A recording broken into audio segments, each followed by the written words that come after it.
We are so excited to show you the neuro-autoassociative programming model. And this is so amazing that we have you as someone who's listening to this, because you're the type of person who is open-minded and wanting to hear about this and open to change, right? Sometimes change isn't easy for everyone, and sometimes we get overwhelmed and stuck in these thoughts.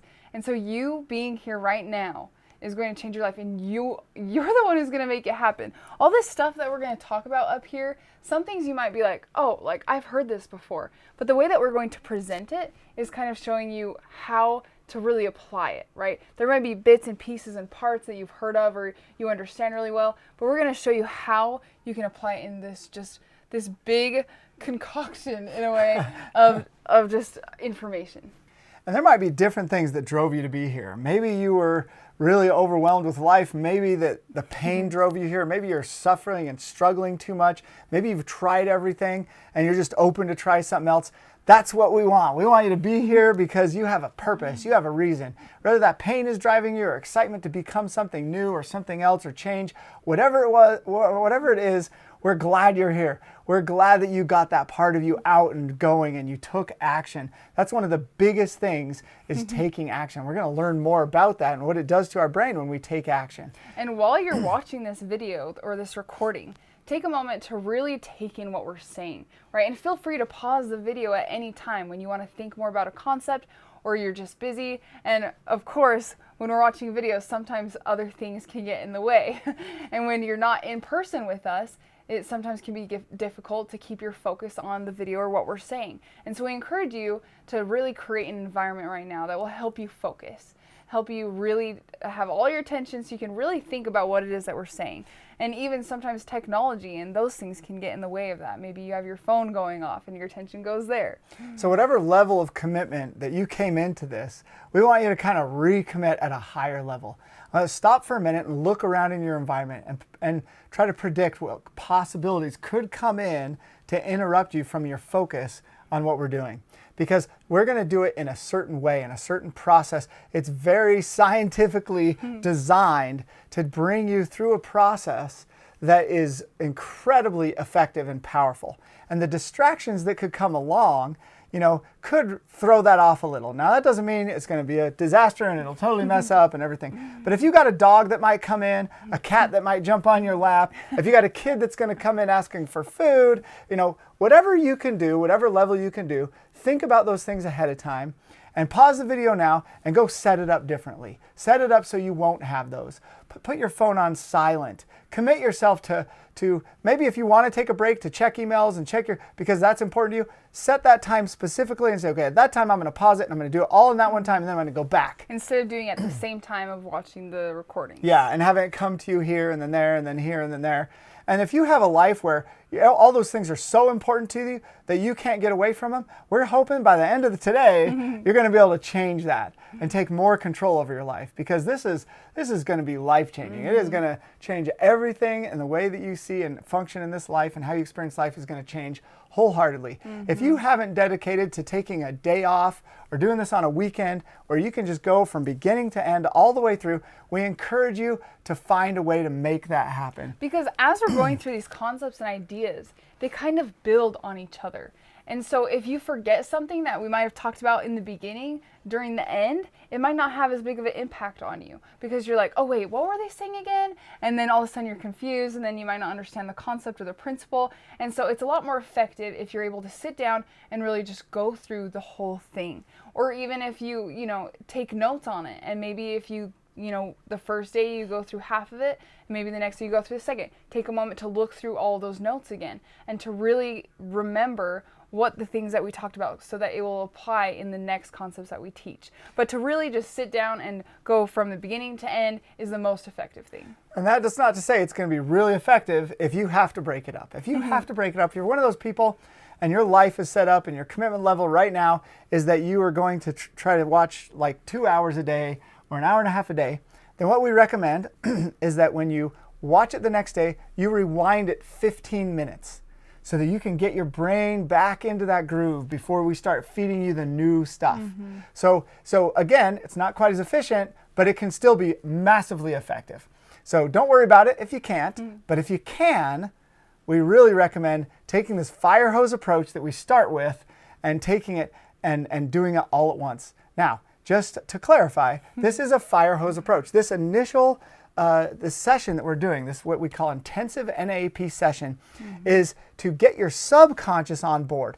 We are actually having this conversation with you on a conscious level, but our subconscious is helping your subconscious to take in the information. And then in our neuro wellness program, it's able to pull it out little by little and process each thing one by one. But we find this is an incredibly effective way to have people make major shifts and open their brain up to really start making change. And as you're going through these recordings and through this mental process, it will help your attention rate if you're really all in and focusing on this. And so you can be using your physiology to kind of enhance the things that you're learning, right? If you use your arm and you start writing things out or taking notes, and that doesn't work for everyone, right? Sometimes people just have a higher retention rate by listening or hearing, and their brain works a different way. But some people, if you take notes and write things out, it'll help you to remember the things we talk about. So we want you to act like we're having a conversation, that we're actually really here, right? We want you to respond when we say things. We want you to talk, say it out loud.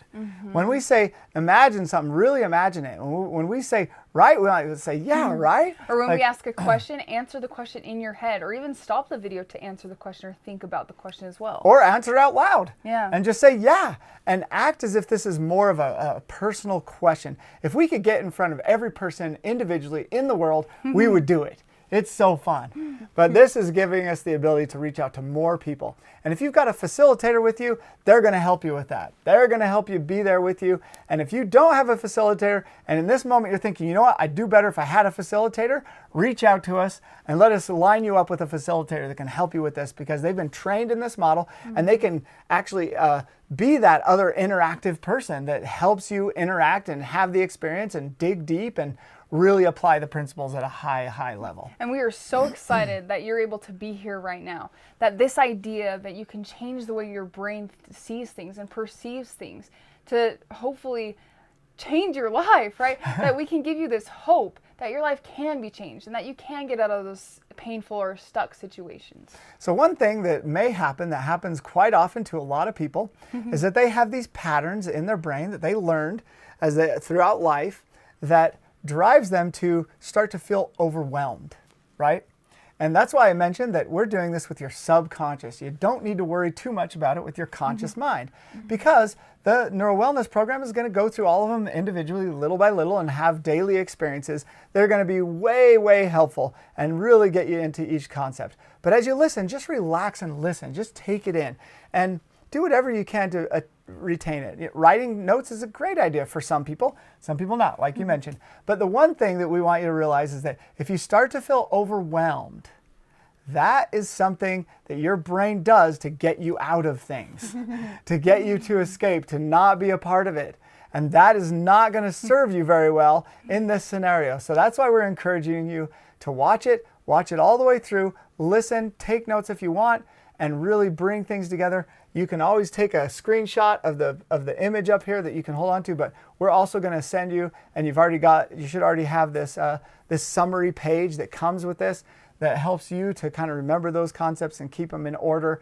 But you don't need to do all that during this one. It's just a release and let go. And even maybe if you have patterns of trying to get everything perfect and trying to write down every single thing we say and making sure you're doing it right, let that go. It's okay. Try to just take in as much as you can. And over time, you can learn those concepts on an even deeper level. But being able to just soak everything in, because your subconscious will be soaking in all this information. And that's our main goal, that this information will be somewhere in there, and at some point you'll be able to access it.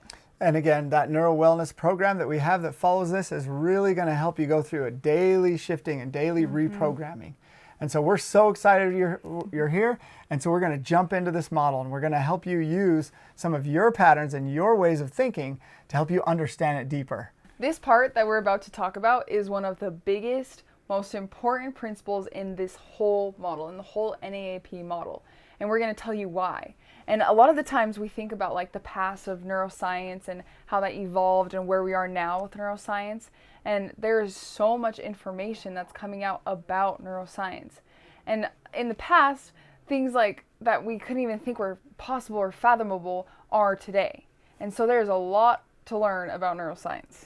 And like she mentioned, the science coming out around how our brain works and neurons and everything is just flooding in. And I mean, I calculate once 500 pages a day of research comes out from all the researchers around the world. So it could be overwhelming. So we're going to go over some stuff that's very basic but very critical that the neuroscientists want everybody to know and apply, that they're trying to get out to the world, because these old methods that we've been using that were focused, as we've mentioned before, on the symptoms of the problem instead of the actual core of the problem is huge. So we want to understand at a basic level some of the things about the function of our brain and the neurology and how our thought processes and our beliefs work. And feel free to research this stuff on your own, because we're not going to like get all technical and talk about, dendrites and like all that. We're just going to make it really basic so that everybody can understand. But it would be awesome for you if you go in and research and learn about these things yourself on a deeper level. If you want to enhance your learning or your knowledge about this,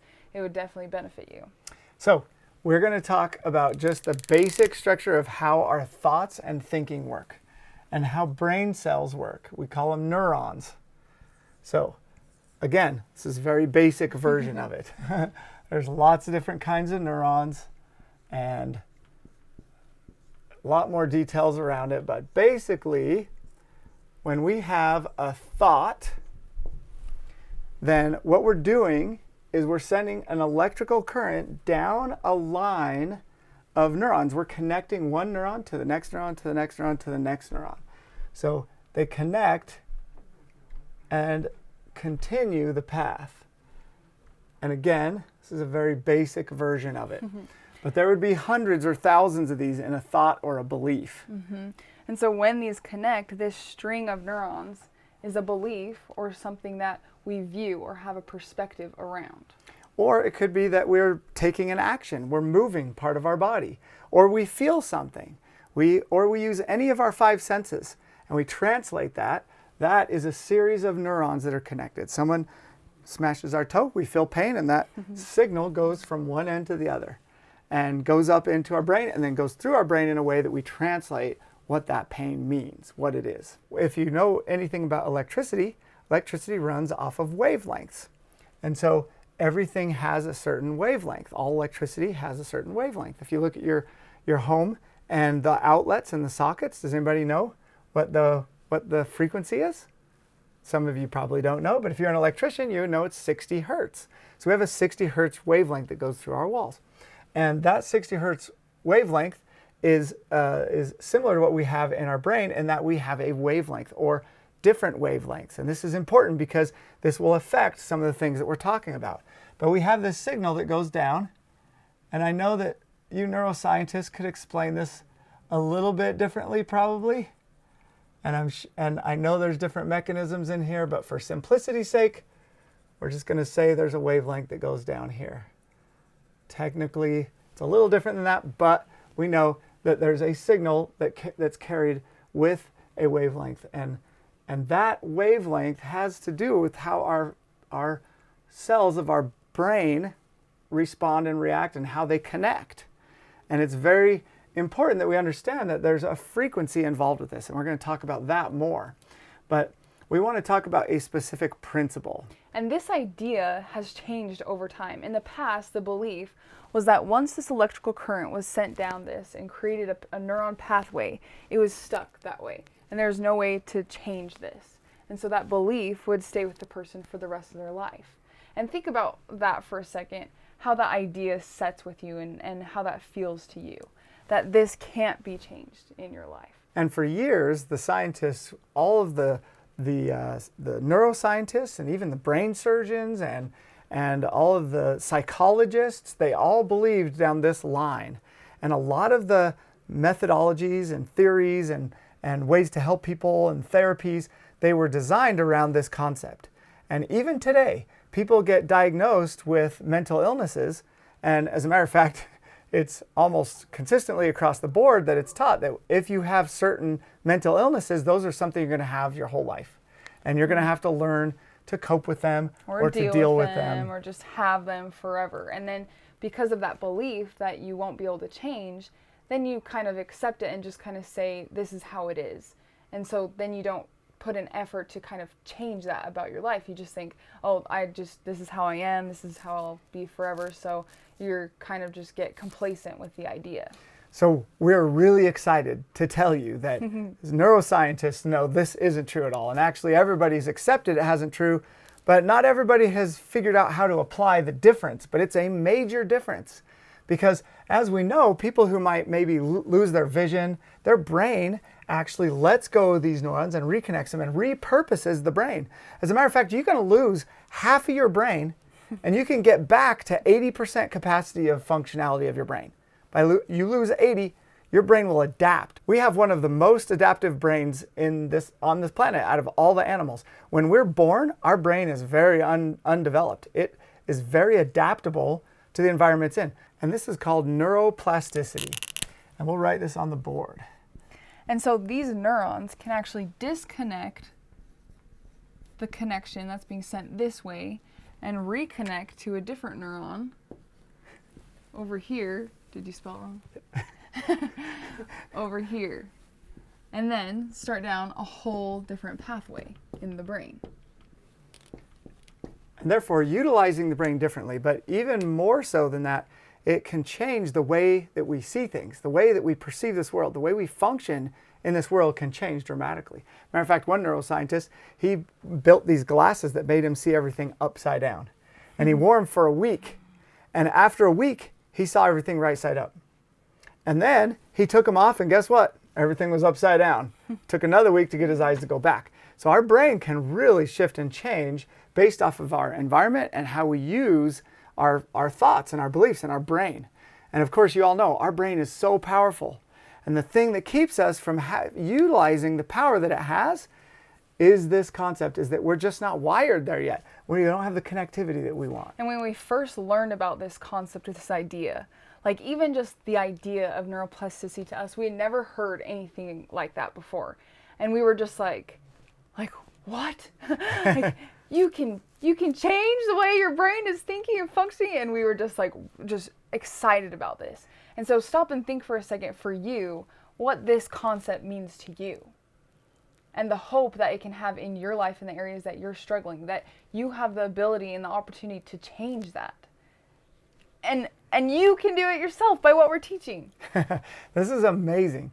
And we call it neuro-auto-associative programming. And it's a way to reprogram the way that these are connected. And it has changed my life completely. It's changed the life of my spouse, and it's changed the life of my family. It's changed my life. Have major shifts and changes in how we live this life that lets us let go of so much of the unnecessary suffering that we thought was necessary.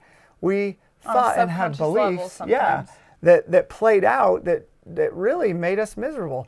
And actually, I didn't even think I was that miserable until I started to see it.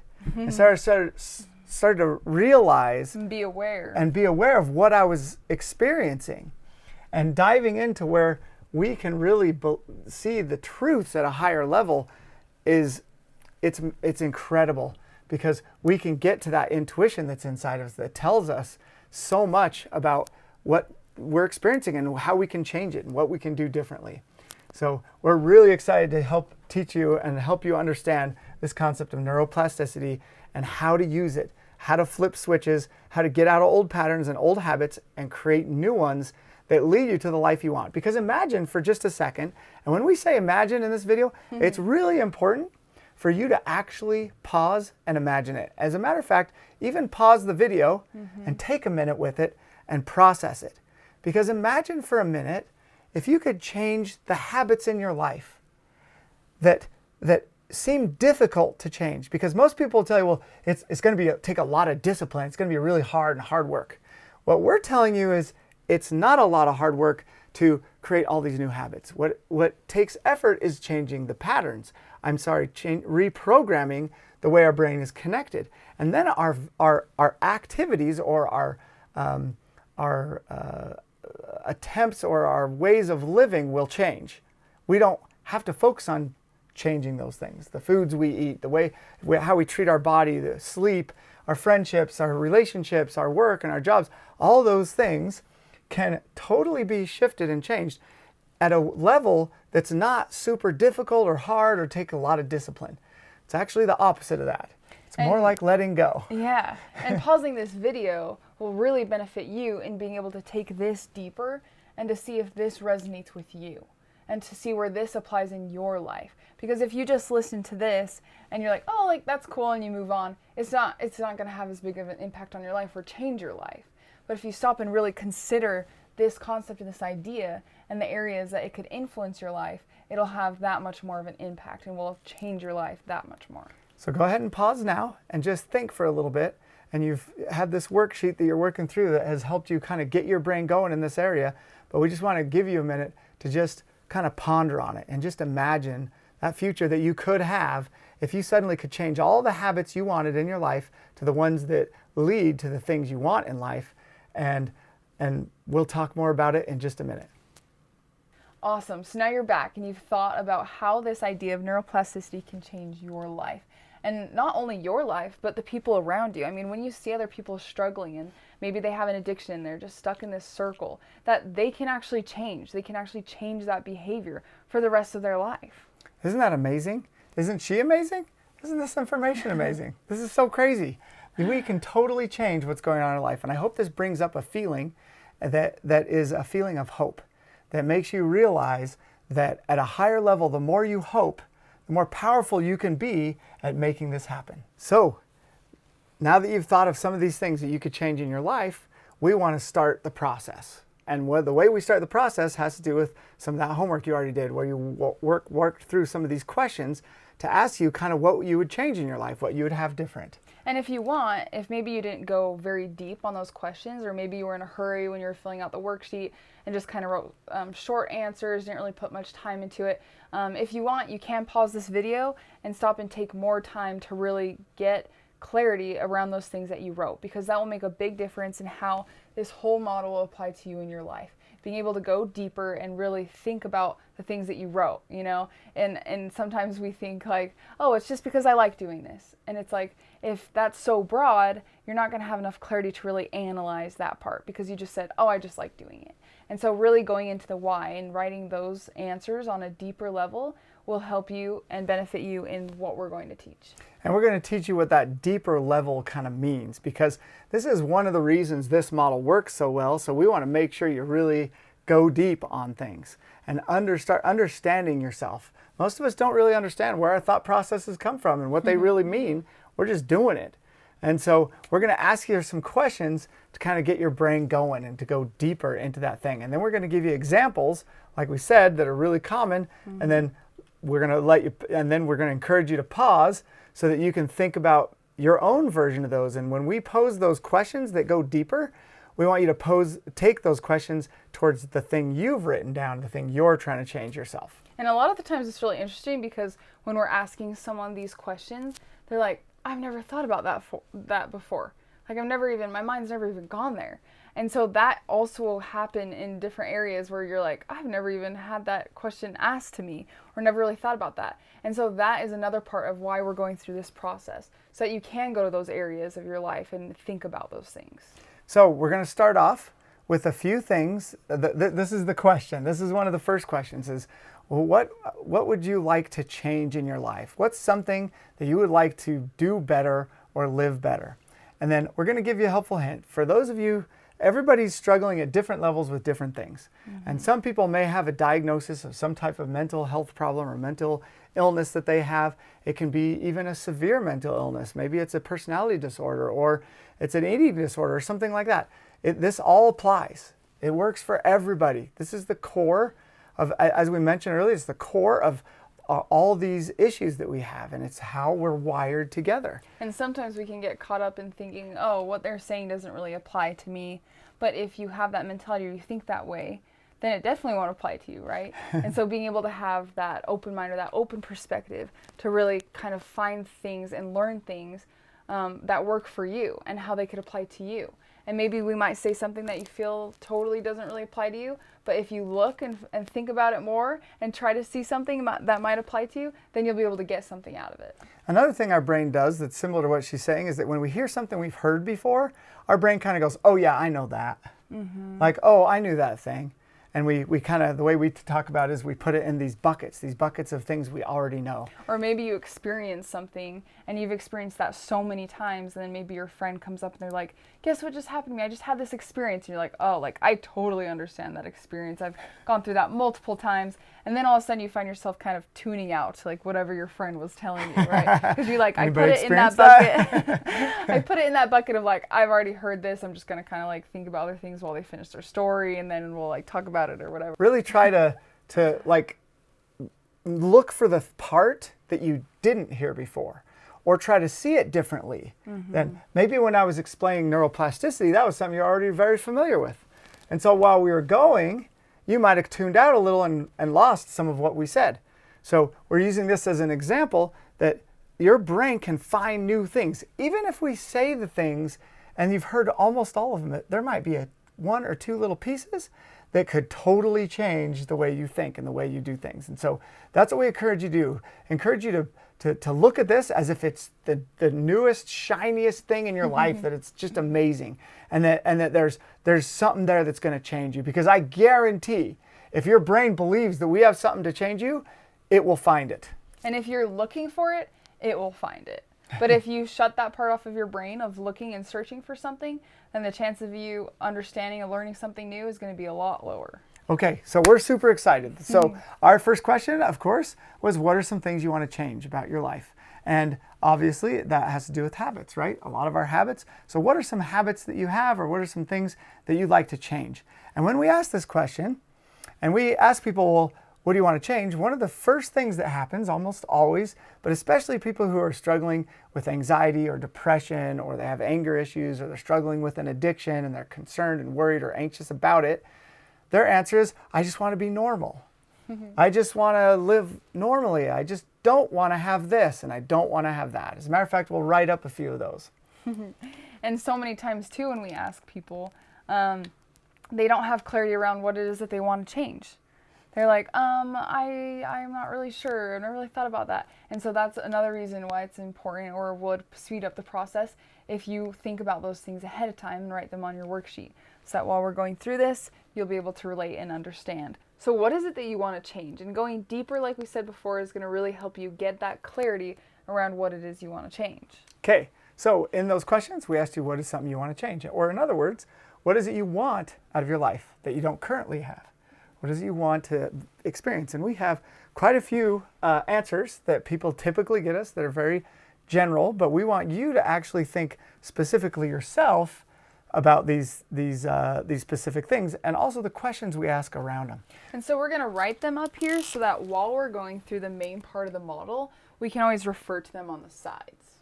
And there's a reason for that, and that'll help you understand more about what the model's like. So the first one that we get, well, the first one we're going to write up here that is almost every single time, is something with relationships. And this can be on a deeper level, different kinds of relationships, right? Like a romantic relationship, or a father-parent, but just any parent-to-child relationship. Or father-daughter, like us. Yeah. What is it you want in those relationships? Some might be looking for a relationship, maybe an intimate relationship that they want to have. Maybe they have a relationship they want intimate, but it's not. Or maybe it used to be and it's not anymore. Or maybe relationships with your friends or coworkers, or maybe if you're a teacher, relationships with your students. So we encourage you to write yours down as we go, so that you have yours in front of you as we speak. And whenever we point to that side, think of those you have. And we point to that side, think of those that you have. And if you want to even like take this to the next level, you can take a completely separate, different piece of paper and write all of these things on this side, on the right side of you. And when we get to this side, all the things that on the left side of you on a completely different sheet of paper. So you can be looking at them this whole time. Yeah. And the more you have there, the more this will take place, the more this will work as we go through it. So why do we want really good relationships? What does that do for us? Most people, well, it's kind of obvious. We like to feel love. And we also like to feel like we mean something to somebody else and that we matter.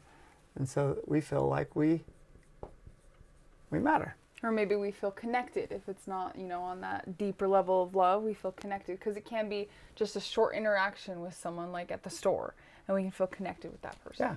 And how would your life be different if you had this new way to connect to people, even if they were random and they weren't that close? But maybe they're distant cousins you don't see very often. But what if you had a new way, a new level to meet that? How would it change your life? So the other one we get a lot of is money. We're going to put this money up here. More money. Most people want more money. So what do you think the difference is between the people who have a lot of money and the people who don't? Especially those who have a lot of money but used to not have a lot of money and through their own ways found ways to have money. Most people say, well, they were lucky. They were in a lucky place. But what we know and what the neuroscientists know is that it's the way that they're wired. It's the way that they use their brain.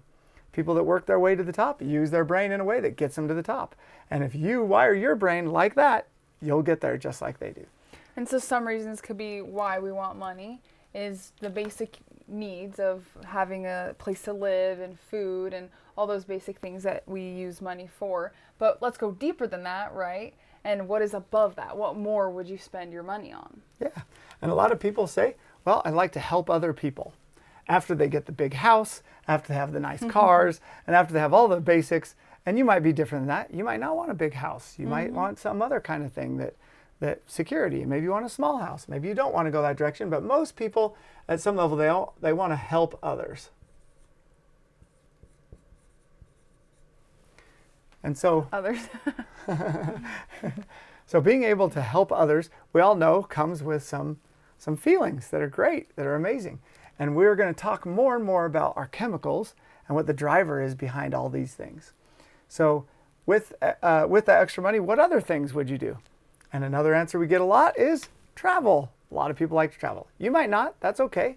You want to do something else with that money and with your time. Maybe you don't like as much being around people, but I'm guessing that if you eliminate some of your fears and your anxieties around other people, you might enjoy them more. But we'll put travel up here because that's a big one.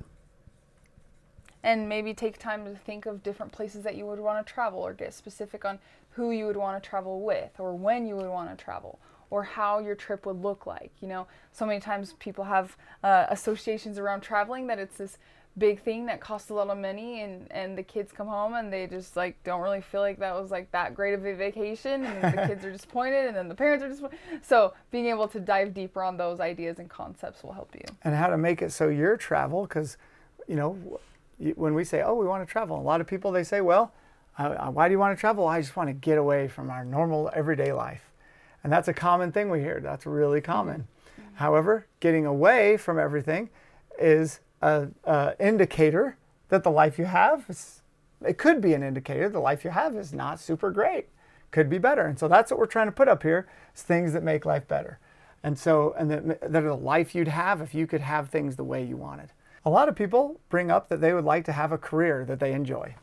So, and how many people in this world have careers that they don't enjoy, that they dread going to work every day, and they don't really have this enthusiasm or excitement around what it is that they do for work? And what if you could have something that you loved and were excited to go to work every morning? And it's pretty amazing, because I lived a long life of not feeling that way, and now I do. I love it. I love meeting with people. I love when I see my calendar that I have a meeting, because those meetings lead to things that I'm so excited about.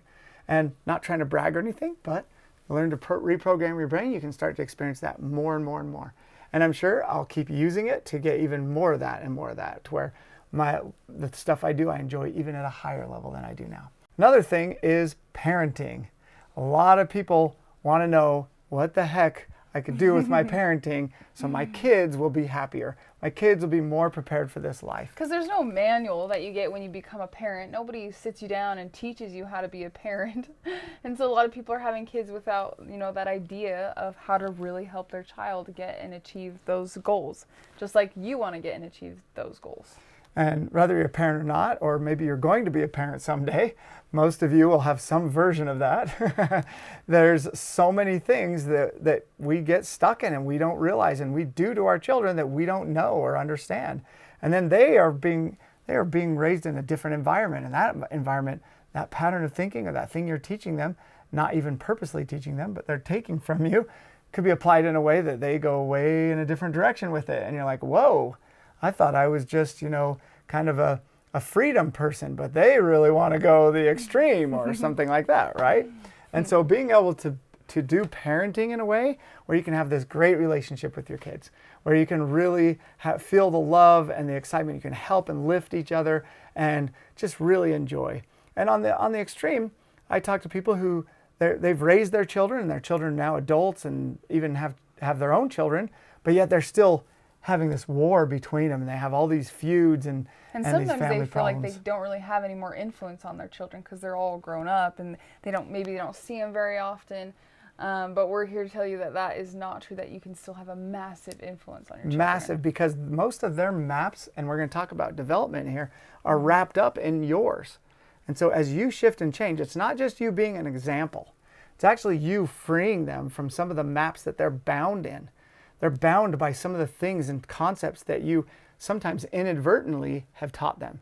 And we're going to talk more about that, because parenting is a big one, because it's most likely you're either one or you're going to be one. So another big one everybody talks about, it almost always comes up, is their health. Because in your life, if you're not healthy, what are your chances of being able to enjoy life to the highest level, right? Maybe if you are so unhealthy you can't walk, or you have an injury, or all these different kinds of things, or illnesses that you. that your immune system's not very strong, so you get illnesses, and we're all looking at this world, and especially the United States, and we're going, whoa, we got some health problems. They're coming up all over the place, and our trajectory with health, along with mental health issues, is exponential. We're really struggling here, and there's a lot of environmental things, and one of the biggest ones is how enticing it is to eat the kind of things that don't really serve our body very well.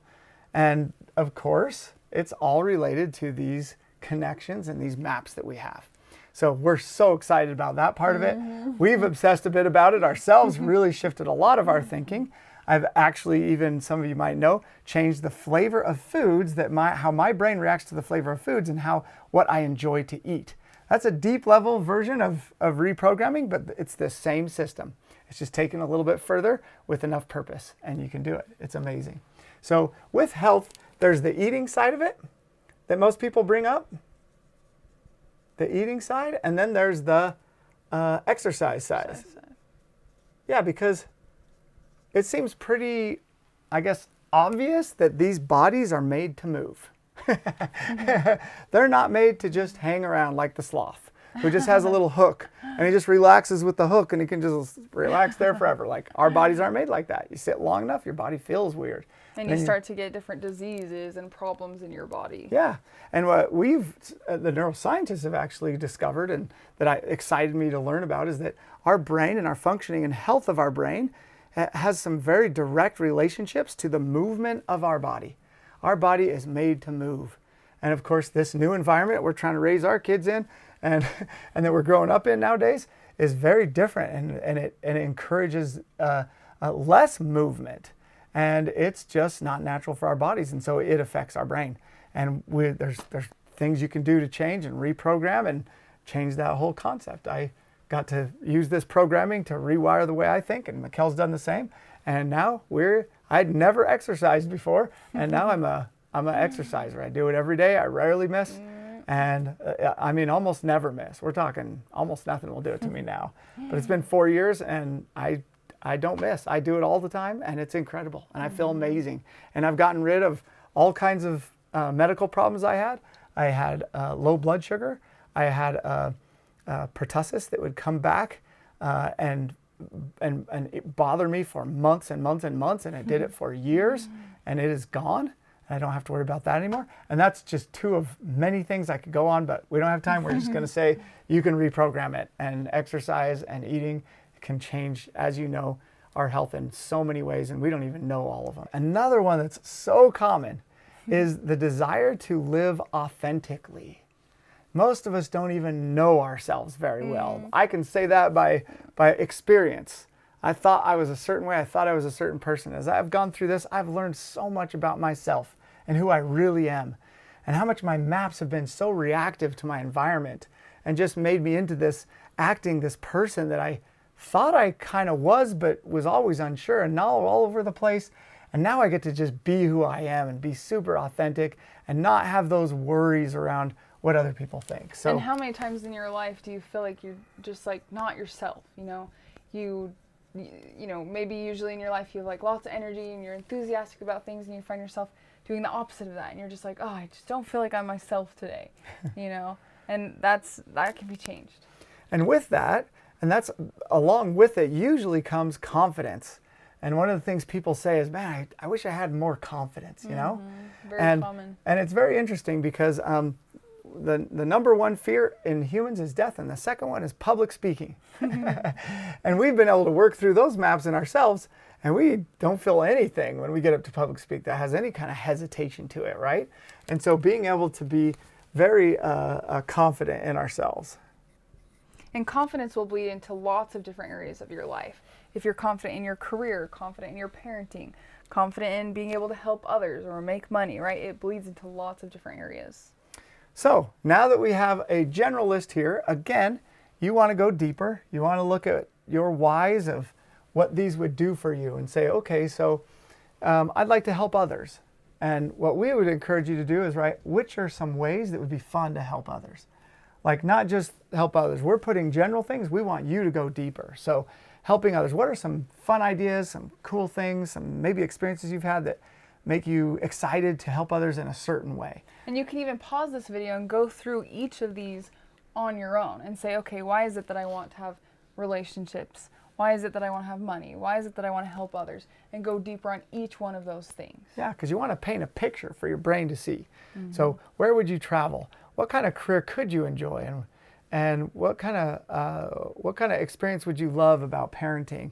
And experiences you'd want to have with your kids, like I get to have with my daughter. It's amazing to work with her and meet with her every day and talk about all these fun things we're doing and people are helping and her experiences and my experiences.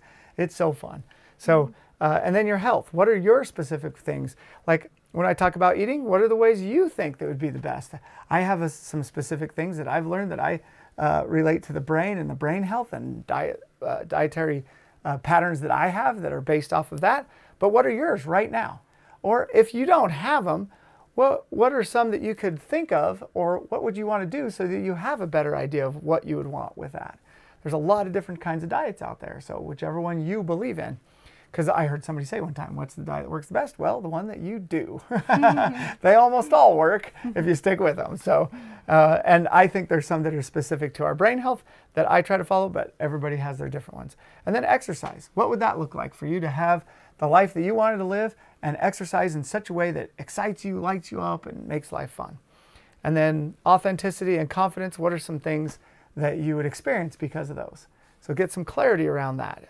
What are some things you'd be doing if you had that kind of confidence? And it's so interesting because while we're asking these things to people, like what is it that they want in their life? What excites them? How do they want their life to look like in the future? They tend to think of things that they don't want. Even though we ask them, what is it you do want? Their brain tends to think, oh, well, if I didn't have this, then I'd be able to get these things over here. Especially if you're somebody who's struggled with any kind of chronic anxiety or depression or any of those things that are just chronic, that just keep coming back. It's hard to think of these things. Your brain has not lit up over here in a long time because you just are too busy with all your other feelings and emotions that you're trying to deal with. And so a lot of people will say different things that we want to start writing on the other side that keep us from having this experience actually. Because maybe when we say, okay, so what would you want your relationship to look like? And they may say, well, I don't want to fight with my daughter, and I don't want to feel like I'm controlling, and they start naming all these things. Or maybe we say, what is it that you, how would you like your health to look like in the future? And they say, well, I don't want to eat unhealthy, like completely answering. Or I don't want to be sick, or I don't want this and I don't want that. So we get a lot of those things when we ask that kind of question. So moving over here onto this side, some common things that people tend to say that they don't want in their life, or that they want to avoid, or things that they're tired of, or things that they want to get away from, is one of the really big things is anger. Right. How many of you ever been angry at your life or angry at your wife or your spouse or angry at your boss or your kids? And afterwards you're like, why did I do that? Like, why am I doing that? And that's a big one that tends to get in our way. Yeah, and sometimes anger can lead to other actions that you don't want to have in your life as well, like yelling at someone, or treating someone poorly, or, you know, getting mad and chucking something, you know, ruining your things, right? So this can go deeper as well. When you start to think, what experiences do I have in my life when I'm angry? What is it that's going on, and what does that lead to, right? Digging deeper into this concept and idea. Another really big one is frustration. So frustration is kind of a sister to anger, right, in a way. They're siblings. Yeah, they're siblings. That way when we get frustrated, we're thinking about just like the things that we can't control in that moment and are just like stuck and just frustrated. Yeah. What does frustration look like for you? This next one we're going to talk about is one of the leading causes to all mental illnesses. So maybe if you have depression, you can always lead back to where the depression started with anxiety. And this goes into so many mental illnesses that are founded off of this anxiety that starts when we're children, these patterns of anxiety. And they lead into, you know, pretty big things. If you're parents and you have kids with anxiety, this is the time. I'm glad you're here because this is the time to help them out right now, because wherever they're at, there's a possibility that's going to take off in a whole different direction that is much more severe than what they're experiencing right now. And if you look at personality disorders, if you look at bipolar, you look at even schizophrenia and DID and all these things, they started with this inability to deal with anxiety. So if you have a pattern to go into anxiety when you're in your life experience, and when bigger things happen to your life or more emotional things, or then you have this pattern of going to anxiety, then that will grow and grow and grow, right? So being able to address the anxiety early on, like he's saying, is what is going to be the most helpful. And as a parent, the key is for you to address it to release them from their patterns. Mm-hmm. Another really big one is when we feel stuck, right? People want to get out of feeling stuck. They're not moving forward. They're not progressing. They're maybe stuck in their career and they want to get out of it. Maybe they don't like their job. Or maybe they're stuck feeling like they can't make enough money in their family. Or maybe they feel like they're stuck in their relationship. It's not progressing. Yeah, and it's that idea of, I don't know what to do. How many of you ever felt that before? I don't know what to do. So that's a big one. And that's where this model really kicks in, because this is going to show you in every scenario what to do. There's no scenario outside of this. There's no scenario that this model won't contribute and help and give you the answer of what to do. So this is huge. And if you've ever felt stuck, we got great news. This is awesome. Another one is depression. And that's not only like a diagnosis of depression, but even just when you feel depressed and maybe you're having a bad day, you feel really sad and you have those emotions of depression. And of course, we've all at different times felt different levels of this. Some of us feel them at deeper ones than others. And the research and a lot of the neuroscientists now say that, you know, what everybody's being told is that they had a chemical imbalance and that's why they have depression. But now the neuroscientists are saying, no, you have certain connectivity and patterns in your thinking that lead to chemicals that create the depression. And then it keeps going. Mm-hmm. And these are addictive patterns in our brain. If you're watching this video, how many times do you wish that you had more energy? That you feel tired or exhausted or worn out, or felt like you've done like a ton of work and now like you're out of energy. And so being tired is a big one. And as a matter of fact, I'm pretty sure, and there's a lot of people that say it over here, I wish I had more energy. So I'm going to write it on this side too. And so many times in our lives, we feel like because we are tired, then we can't do other things, right? So that kind of inhibits us or makes us feel even more stuck, because now we're too tired to do the dishes, or too tired to parent, or too tired to, you know, get those goals. And if you talk to a lot of the clients we've worked with, if you talk to me, energy levels completely change. They completely change. I used to be hypoglycemic. If I didn't eat for 2 hours, I'd have energy issues. I'd pass out. I would have all this stuff. That stuff is not in my life anymore. As a matter of fact, I only eat 2 to 3 meals a day. And they're close together. They're not throughout the day like they used to be. And so I've done a lot of shifts, and more energy just keeps coming because of where it comes from. And we're going to talk about that more. I think it's going to be exciting to talk about. How often in your life do you hear people say, if I just had enough time, or I don't have time for that, or I don't have enough time. You know, maybe you're in a rush, or there's a sense of urgency, like you need to do something right then. You're like, oh, I just don't have enough time. Or you work at a Right? job, but you want to start a side hustle, or you want to invest, or you want to do stuff with your kids, or whatever those situations that you're in. A big one that comes up a lot, almost every time we do this with people, is that time. Time is my problem. I can't get to these things because I don't have enough time. And how many times do we tend to self-doubt ourselves in our lives when we are excited about maybe this new job or this new thing we're going to do, and we keep getting in this pattern of just self-doubting and questioning ourselves. Is this really what I want to do? Is this right? Is this how my life is going to go? And so self-doubt can be a place where we get stuck a lot. Yeah, and imagine for a second if you just didn't have self-doubt. How many times would you move forward if that self-doubt wasn't there? How many times would you have done something that may have led to something amazing, but because of that self-doubt, it just got in your way? Discomfort is a big one. A lot of the times we feel very uncomfortable in certain situations, and that keeps us from progressing a lot of time, right? Because a lot of progression can be wrapped around change. And so when we're uncomfortable about change, then that will keep us from changing. And that is a big one. And we're going to talk about the chemicals that back all these up, because they're all based off of chemical needs, trying to meet chemical needs through this connectivity and how we use our brain. Another thing that holds us back a lot of the time is failure. When we try something, we fail at it and we stop trying that thing. Or we even have just this sense that we will fail, and so then we don't even try at all.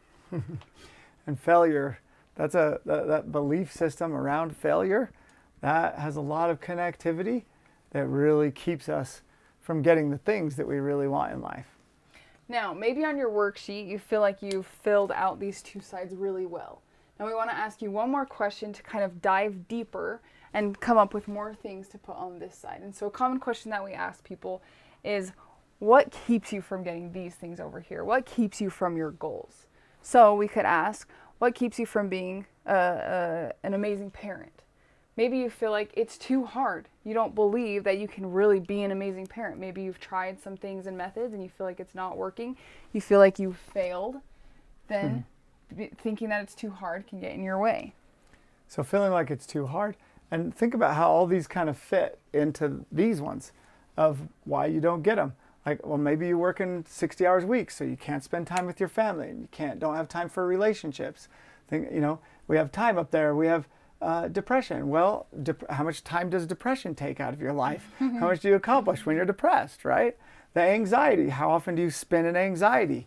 And then when you're anxious, you're not very capable, or maybe it even keeps you from travel. I've worked with people that couldn't fly or couldn't go out of the house even, and things like that. So, or a really big one, people say, well, I don't want to eat healthy. I just don't have enough motivation to eat healthy, or enough motivation to exercise. So no motivation is a big one.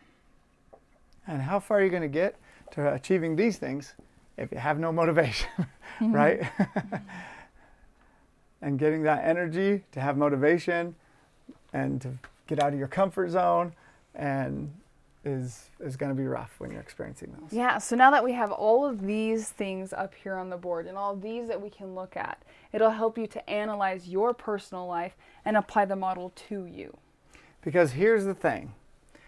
This is what's crazy. The way our brain has been wired as we grew up in our childhood, our brain thinks that if we do these things, if we get enough anxiety, if we feel enough frustration, if we get angry enough, if we feel really, really tired, if we feel like there's not enough time for things in our life, have a major amount of discomfort, think that we're failing over and over and over again, or that it's too hard or without motivation, our brain is wired to think that is going to achieve these.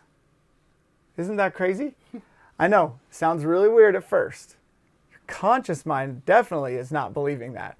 But your subconscious patterns that are playing out are saying, this will get me this. Another thing over here can be, I want to stay in the camera, so beating yourself up about something, right? You think, well, if I just beat myself up about this and get angry enough that I did this thing, then I'm going to change eventually. Like if I keep saying, oh, why did I do that? Oh, I can't believe I did that. And I do that over and over and over, then eventually something's going to change. And that can be true. Maybe eventually that thing would change if you kept doing that method. Yeah. But how does it feel to beat yourself up all the time? And not only that, this actually is pain driven, and we see pain as a driver. We do things because of pain. But does it change us, and are we happy? And do we really get to the things we want at the higher level through being driven by pain? So this is a crazy thing that's going on in your brain, and what we're going to do is we're going to help you understand the process of being able to get rid of these, because literally these are the things in the way of getting to these. Because as we mentioned, the brain works off of a chemical system. The chemicals that are between these neurons, that fire in between, that we're going to talk about a little bit more, are the reason for all behavior. They are the reason we do anything or think anything. It's because of these chemicals. They are the driver. And these behaviors or thoughts or feelings we have over here are actually chemicals, small versions of the chemicals we get when we do these things. And even just take a moment to think about that, because we have these habits, right? We have a habit of feeling depressed, and we keep doing that habit over and over. But we don't really want to be depressed. On a conscious level, we're like, why do I keep doing this? Like, this depression is ruining my life. It's getting in the way of my relationships, and it's getting in the way of my job. And I don't consciously want this thing to be happening over and over. But yet we still keep doing it. And that's because our brain works off of a reward system, like he's saying. When in this neural pathway, chemicals are released and we feel a reward for different behaviors. And so on a chemical level, we feel rewarded for our depression. Doesn't that sound crazy? Sounds crazy, but we're getting rewarded for it, and that's why we're doing it. As a matter of fact, the neuroscientists, they scan a brain of someone who is struggling with some of these things, with anxiety, with depression, and then we could go into the other mental health struggles, right, that you might have up here. Maybe you have a personality disorder. Maybe you have, the people have told you will never, not be a part of you. And we're telling you it can be out of that. You can get out of those. You can rewire and change it. And it's a strong statement, I know, but I've got neuroscientists and other psychologists that are at the highest level of research, and they will back me up. And I can show you those studies, because they look at this brain, and they look at the brain of someone who has an addiction, and they look almost the same. They are so similar in the patterns. In other words, these behaviors over here are actually addictions in our brain. That when they say that there's a deeper thing behind all mental illness, like we talked about before, this is it. These are the addictions. These are the patterns in the brain that we get, what we kind of like to call the drip line of the chemicals. These are the floods of the chemical, and these are drip lines.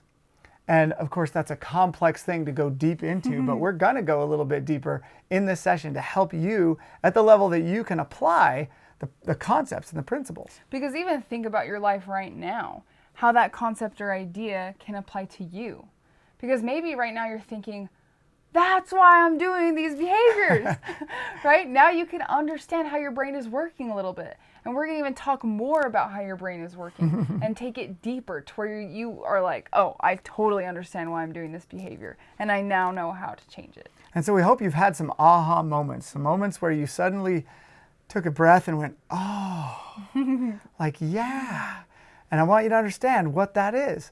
We watch for that when we work with clients, because we can see something's happening. Because what that is it's open your eyes at a level that your brain is deciding to let go. It's actually begun. You're already starting to experience neuroplasticity. That breath you took was because neuroplasticity started to take place.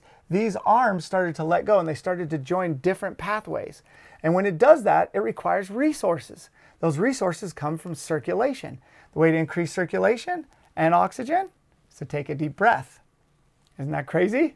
We call them aha moments. You've probably heard of that, where suddenly you're like, oh, a light bulb goes off, and you almost always will take a breath with that, because your brain is shifting and changing. And so I hope you've felt some of that already. And we're going to do a lot more of that in this session, because that's what it's about. Changing enough of this that you'll start to shift and change yourself. And even continuing on, it would be beneficial for you to recognize those aha moments and to stop and think, I just took a breath. So that means I had a breakthrough, an aha moment. So what was it that just went through my head that made me feel that way? And diving deeper a little bit on that breakthrough that you just had to really see it, right? Because sometimes we can have like that aha moment, but it's not an aha moment because we just kind of skip over it or just forget it and not really give attention to that.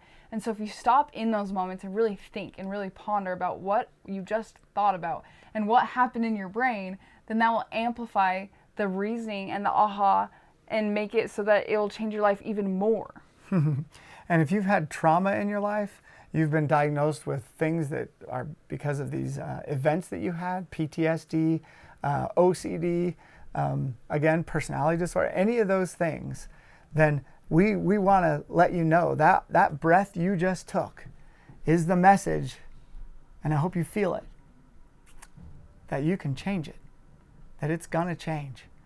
We can help you through this, and this model is the thing that's going to get you there. And this model will support you. You don't need us.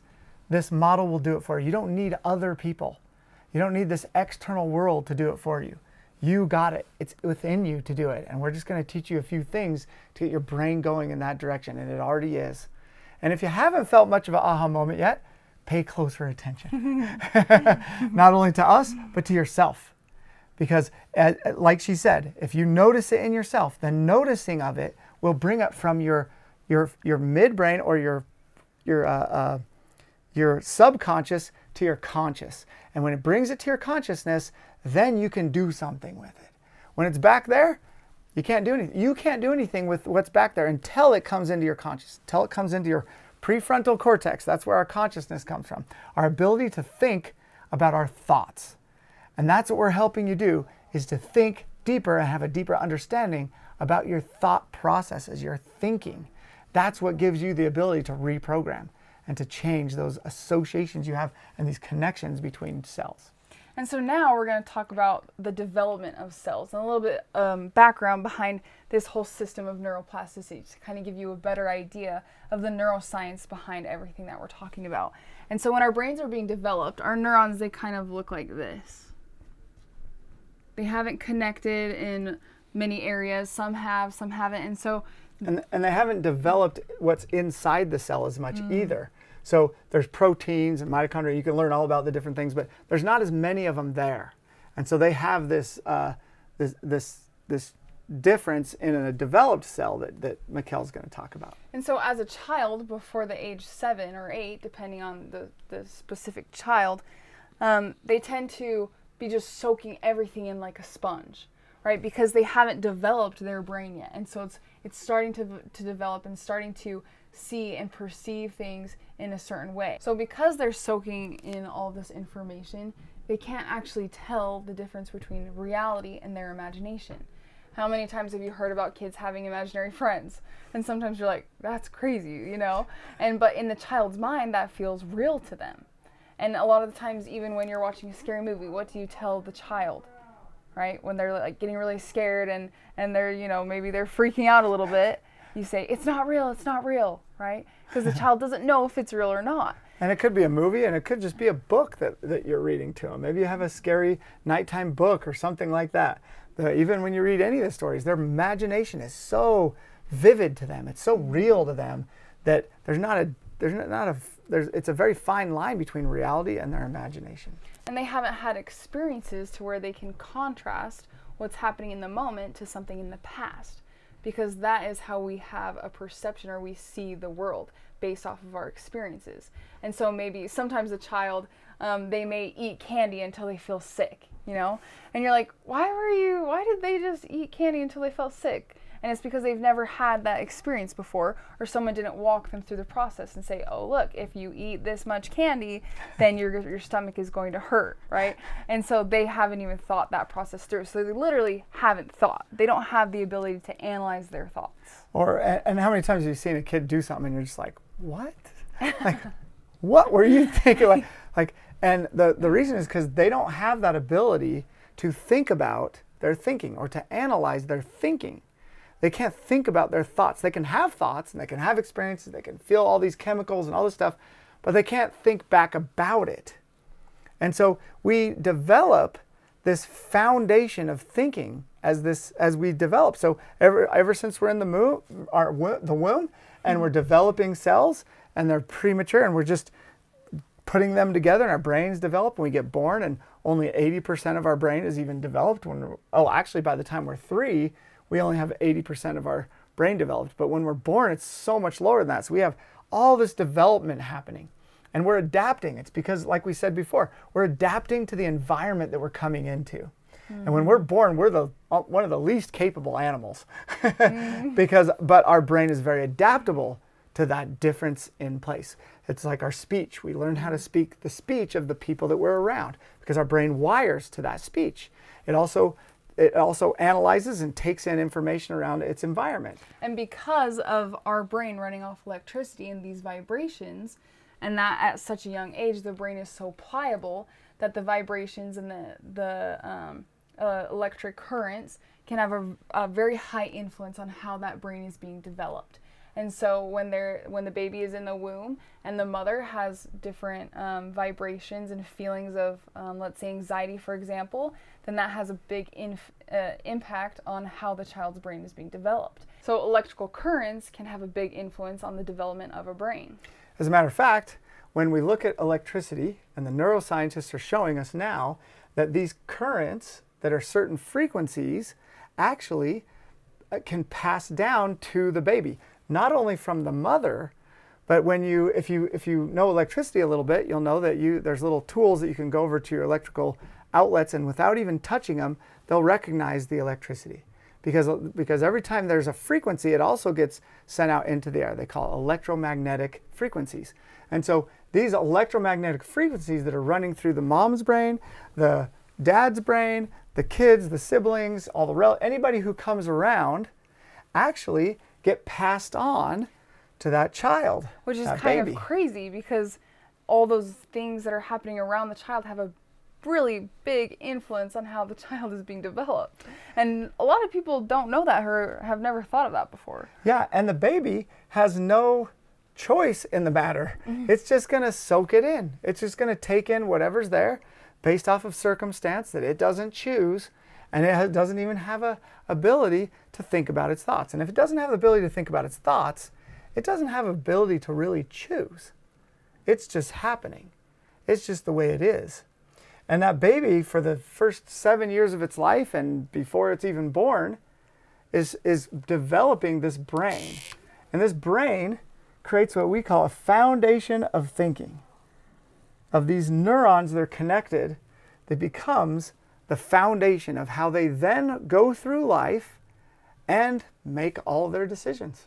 And a lot of the times we'll refer to this foundation of this kind of like all these maps coming together, all these maps of thinking, or all these different patterns and habits and ways of thinking that we have. We'll refer to that as the foundation. And so if you think about it, if you have this foundation and you didn't choose how that foundation was made, yet all of your choices going forward are based off of these past experiences and how these neurons were put together. The way you perceive this world, the way you make decisions, the way you function, the way you think and give meaning to everything, you didn't choose. And how many times do you find yourself asking, like, why is it that this person thinks this certain way? Or how is it that they could like live that way? And it's because they have a different foundation than you do. Maybe someone who lives in a different country than you has a lot different foundation than you do. And so sometimes we get caught up in not being able to understand that person. And it's because they have a different foundation than you do. Yeah. And so the way we communicate with each other and the words we use, even if we're speaking the same language, it all came from different foundational concepts. So our words are actually not even identical with each other. They relate enough that we can communicate, but the level of our communication is very limited. But here's the real big thing. If this is true, right? Which, take a minute and kind of think about how you're feeling about this concept or this idea and how it feels as we talk about what we're going to say just now. Because if this is true, then whose fault is it when you make mistakes. And even mistakes that maybe are detrimental to you or to other people.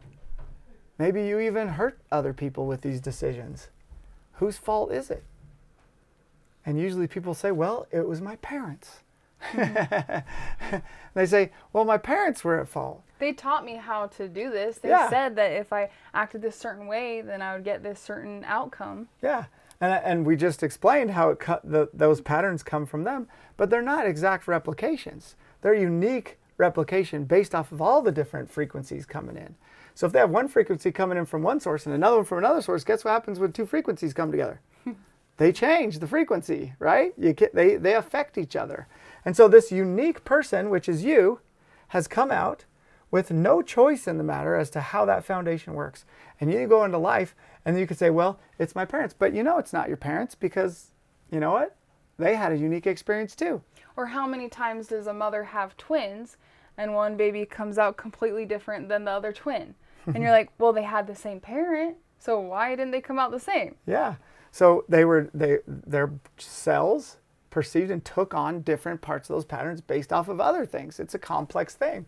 And so none of it is your choice. So a lot of us really get down on ourselves. They, you know, and we if feel these things over here. yeah, and we feel like there's some problem here, and we want to know the source of that problem. And so we tend to go to ourselves and blame ourselves. When really, based off of this, think about it. It's not your fault. It's not.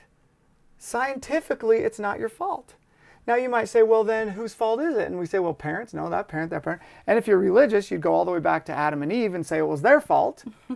But then, of course, there's a scripture out there that tries to help us see that don't blame Adam for what we do, right? Because, you know what? How would that make sense anyway? So we're here, and whoever our creator is, whatever beliefs you have, we're here with whatever we got. And what we got is what we got. And, you know, they say in kindergarten, you know, you get what you get, and you don't throw a fit. Or you don't get upset. And these over here are a whole bunch of fits that we're having. And so take a minute to just think about your life and how you've blamed yourself, and you've taken all this. You take credit for the things you do great, and then you get down on yourself the things that aren't great. And guess what? Neither of them are completely accurate. Or what areas of your life would this change if you're able to feel and really believe that it's not your fault? How would that change your life? Or how would that change the people around you? Or how would it change the people that you look at? How many times are we judging and thinking that we know and can understand this whole foundational map of someone else's brain, that we think we know what they're thinking and why they did what they did in a certain situation? I mean, we get caught up in this so much in our lives.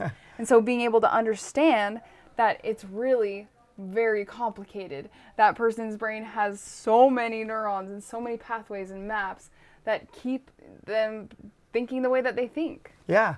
And so as we go through life and we're looking forward, we're actually using our past to contrast against our current experience.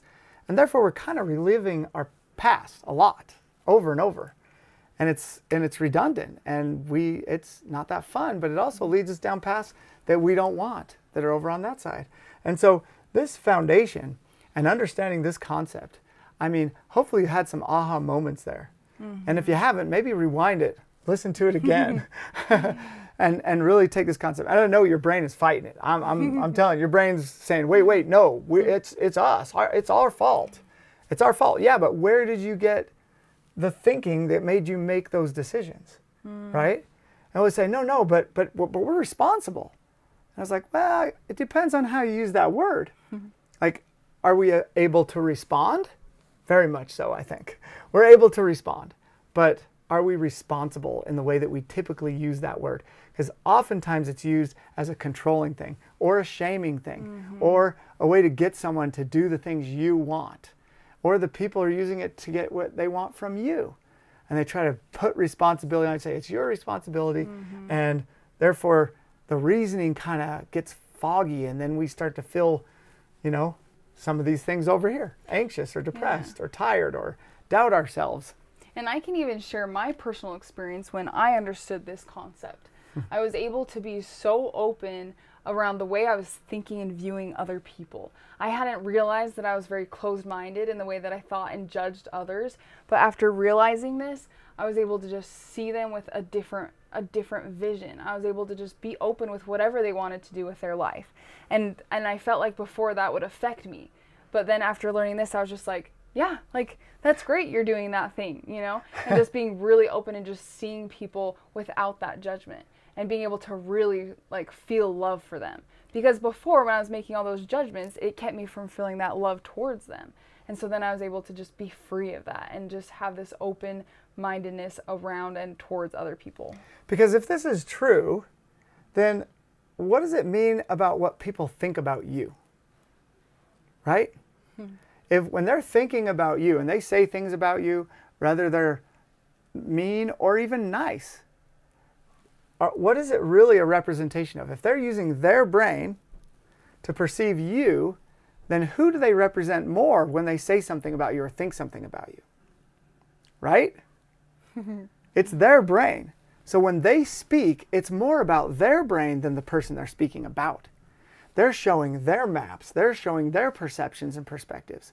So if you start listening to people in a way that when as they speak about other people, you're actually trying to understand them, and you will understand them at a higher level of how they play out in these maps and how they meet their human needs, you'll start to understand them way better. And you won't have any reason to judge anyone else, because the judgment of other people is really just your maps coming out. So if you go around and judge other people, stop yourself and say, wait, what did I just judge them? How did I just judge them? Because that will tell you about yourself.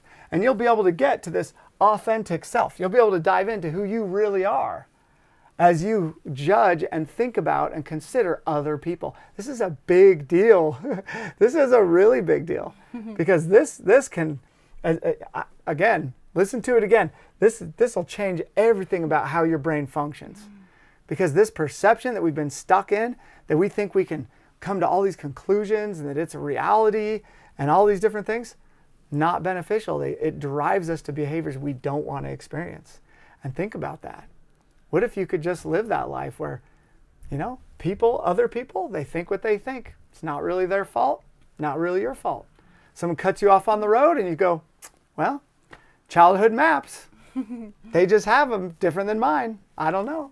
And what if you're a parent and your child decides to do things that are different than what you taught them? And you go, well, I did everything I could as a parent because I did everything I knew.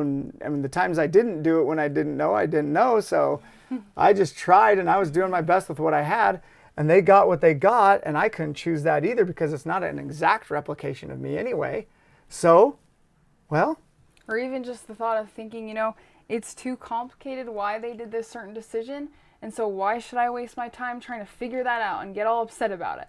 Because I could spend hours and hours and hours dissecting this person and trying to figure them out, or I could just let it go and move on with my life. And be happy and start moving towards these things instead of experiencing all those. Notice how that concept, by understanding it and believing in it and buying into it, releases you from these. And then allows you to be able to be focused over here. Isn't that amazing? It's life-changing.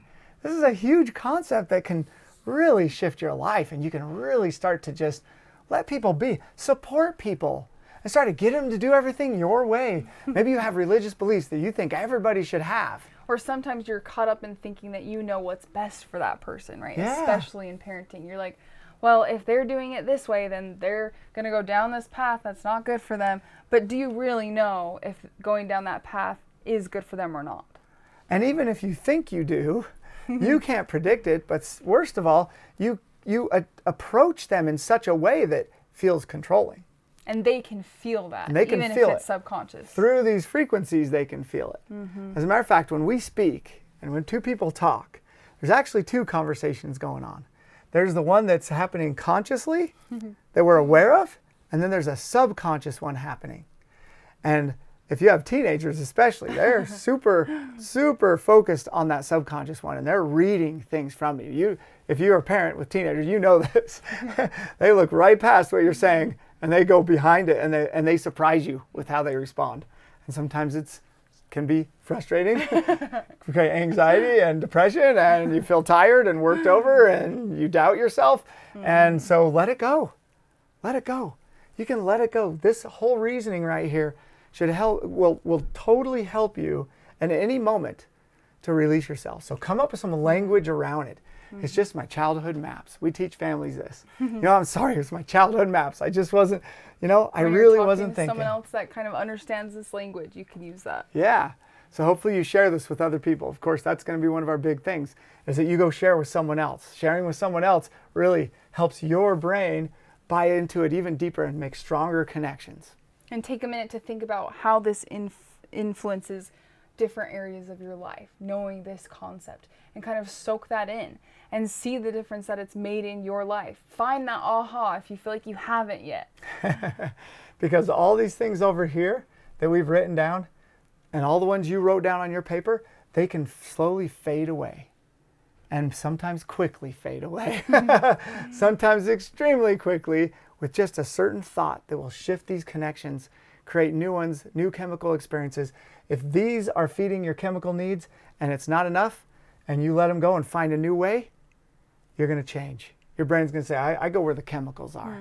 And you can even take a moment on your paper to go through each of these and question yourself, how does this new concept or new idea affect my depression? And go through the list over here and work that through in your head. And so as you may have noticed, as you've been putting these things over here, you're like, okay, this is something I don't want. I don't like having self-doubt. I don't like feeling discomfort. I don't like failure. And so these are all things that we don't really want. And so if you look at these, we have a way of helping you and helping ourselves that we use in this model to determine which part of our brain is on and where we need to make those shifts and changes. Because if you look at those, they are all things that are an attempt to get away from something. The away from side. And this is a huge thing. The neuroscientists really have started to discover that the way that we perceive things has everything to do with how our cells respond and how our brain responds and how it communicates to all the organs and all the behaviors and decisions that our body's making throughout the day. We all talk about all these things that we're doing and all this stuff that we take into our body and deficits and certain nutrients and all these different things. And so much of it has to do with the choices that our brain makes to either take things in or not take things in. We'll talk about more about that later. And before, we even talked about how our brain works off of a reward system and how we get certain chemical rewards through these kind of behaviors. And so sometimes we tend to escape to these things because it fulfills a chemical need. And so we also like to refer to this side as the escape side. And think about it for a minute. A lot of people ask this question. They say, why is mental health increasing so dramatically in our day? And this is a big question. And a lot have asked it. And there's a lot of aspects to it. However, a big one of those aspects has to do with how our brain is developing and the experience and the environment that we're in. And like we said before, the brain looks way different than it did years ago because of the different environment that is being created. And why is that? The big difference in this environment is that we have so many new ways and really amazing ways that are super rewarding to escape. There's a Dr. Laurie Santos at Yale University calls it our synthetic happiness. Synthetic meaning that it's kind of man-made. It doesn't have all the aspects, it doesn't have all the chemicals related to the experience, but it has just enough to get us to do it. So if you think about technology for a minute, what are some of those things that are here today that weren't 150 years ago? And a lot of the times we tend to just blame our life on technology, right? Say, oh, well, I'm just, I mean, we do this a lot sometimes. Like, oh, I'm super tired, so like, I need to watch a movie, or like, watching a movie makes me happy, or things like that. And our language and our whole society has kind of grown into this this new environment of technology, and the way that we talk about it has a really big influence as well as how we use it. Yeah, and if you look at the trajectory, or I should say the history of mental health struggles and illnesses, if you look at them, some of the ones that are very measurable are suicide rates, right? Some people say, is it really increasing, or are we just noticing it more? Well, suicide rates have been recorded directly for a very, very long time. And suicide rates have increased the most in the group of people in my generation just below my age. So and when he's I was 52 or 51. 51. 51. And so when I was about 7, 8, and 9 years old, some significant changes took place. Because before that, when we wanted to get some type of entertainment as a way of an escape, right, we would have to be there at the right time to watch it on television. That was the only way to see it, is that you had to set your life aside, rearrange things, plan on it, schedule it with other people, and be there at that time. You couldn't pause, you couldn't control, you had no control over it. And now, think of how often we go on our social media or on our phones or on the internet. I mean, we have this phone that we hold that has just unlimited information. And so the amount of time that we're spending on that compared to the time that he was being developed and his brain was being developed is incredible. And so when I was in my 7, 8, 9, 10-year-old age, they started to come out with things that started to make this accessibility to these escapes much more easy and much more much less of a trade, right? I didn't have to you didn't have to trade much for it. So they came out with VCRs, so you could stop by Blockbuster and you could grab a couple of your favorite movies, bring them home, watch them whenever you wanted to. Suddenly it was accessible. And then the video games came in. We had the little joystick with Pong, and and then we got into asteroids, and then we had the little, we started doing all these different games where they were right there. Before, to play video games, when I was before that came out, we'd have to go to an arcade, and at the arcade there'd be other people. We'd have to pay money for each game that we played. So there was more of a trade going on. You had to give to get. And now we just have this unlimited billions and trillions of dollars worth of entertainment and social media and games. Or even before, when you wanted to learn about something or research something, you had to physically go to the library and find that book. And sometimes maybe that library wouldn't have the information that you were looking for, and so you had to go to a different one. Or you would have to, just so much more time was having to, and energy be put into finding out that information. And like we said earlier, our bodies are made to move. But this requires so little movement and so little of our physical experience, so few of our 5 senses.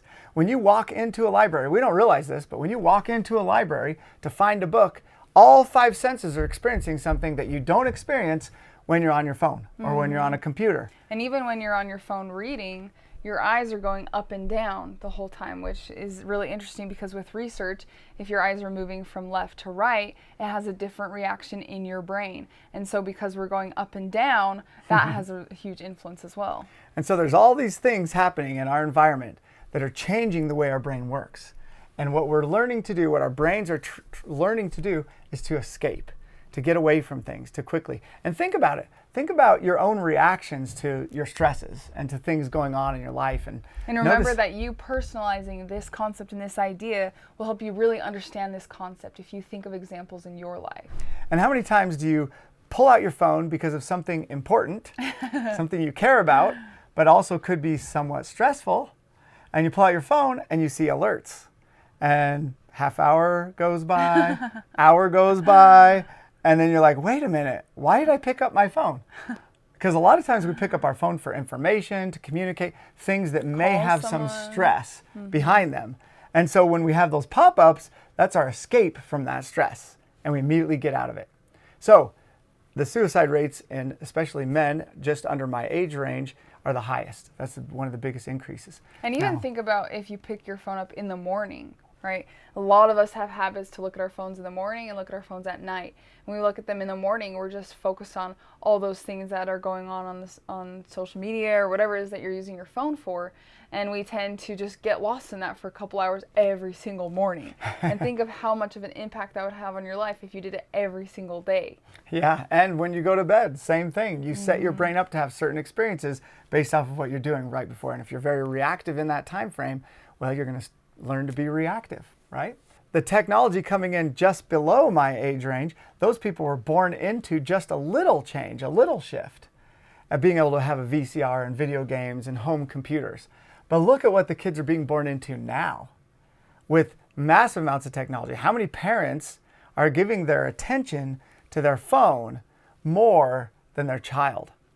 The child develops, as a matter of fact, there's some really great research about the development of a child as they're nursing, how their brain develops as they take in all this information from their parent. We talk about children that grow up with abuse, but actually neglect can have a more negative impact on someone's life than actually being abused. And so neglect happens more and more as the parents keep going to their phones as an escape. And then the children don't get the same kind of attention. Even the mother looking into the eyes of their baby has this incredible effect on how their brain is developing. And they learn from the expressions on the mom's face. They learn from the feelings they get, the vibrations they get from that experience. And it's changing and it's rough. And parents have a lot of ways to give themselves a break. And they let their kid, and that need for a break just amplifies as they escape more and more. Because really, they're not addressing how they live their life on a daily basis where they don't feel like they need to escape. I mean, what would it be like if you're like, no, I'm not tired of that. I love it. I just want to keep going every day, and it energizes me. But what we tend to say is, oh, it wears me out. There's too much. Those are all escapes that our brain is doing. And our goal here isn't to demonize technology and say completely get it out of your life. It's ruining your life. It's having all these detrimental effects. No, we're just stating what is happening in the brain and the facts and the research around it. Not that we're saying don't use technology or anything like that. As a matter of fact, if you pull out my phone, what you'll find is algorithms that relate to what I do on my phone. And that is inspiring, uplifting, building, research, knowledge, all those things. And the people I connect with are the ones that do that kind of thing. That's what I get the most of because that's what I've spent. I would give money for the algorithms that my phone has because it's so helpful for me. But that doesn't mean sometimes that is still an escape. It still could be an escape. Yeah, to what my environment or my life experience is doing. And I'm an obsessive researcher. I tend to really, really love research. And if I'm having a difficult time or hard time, sometimes I go to that because that lights me up.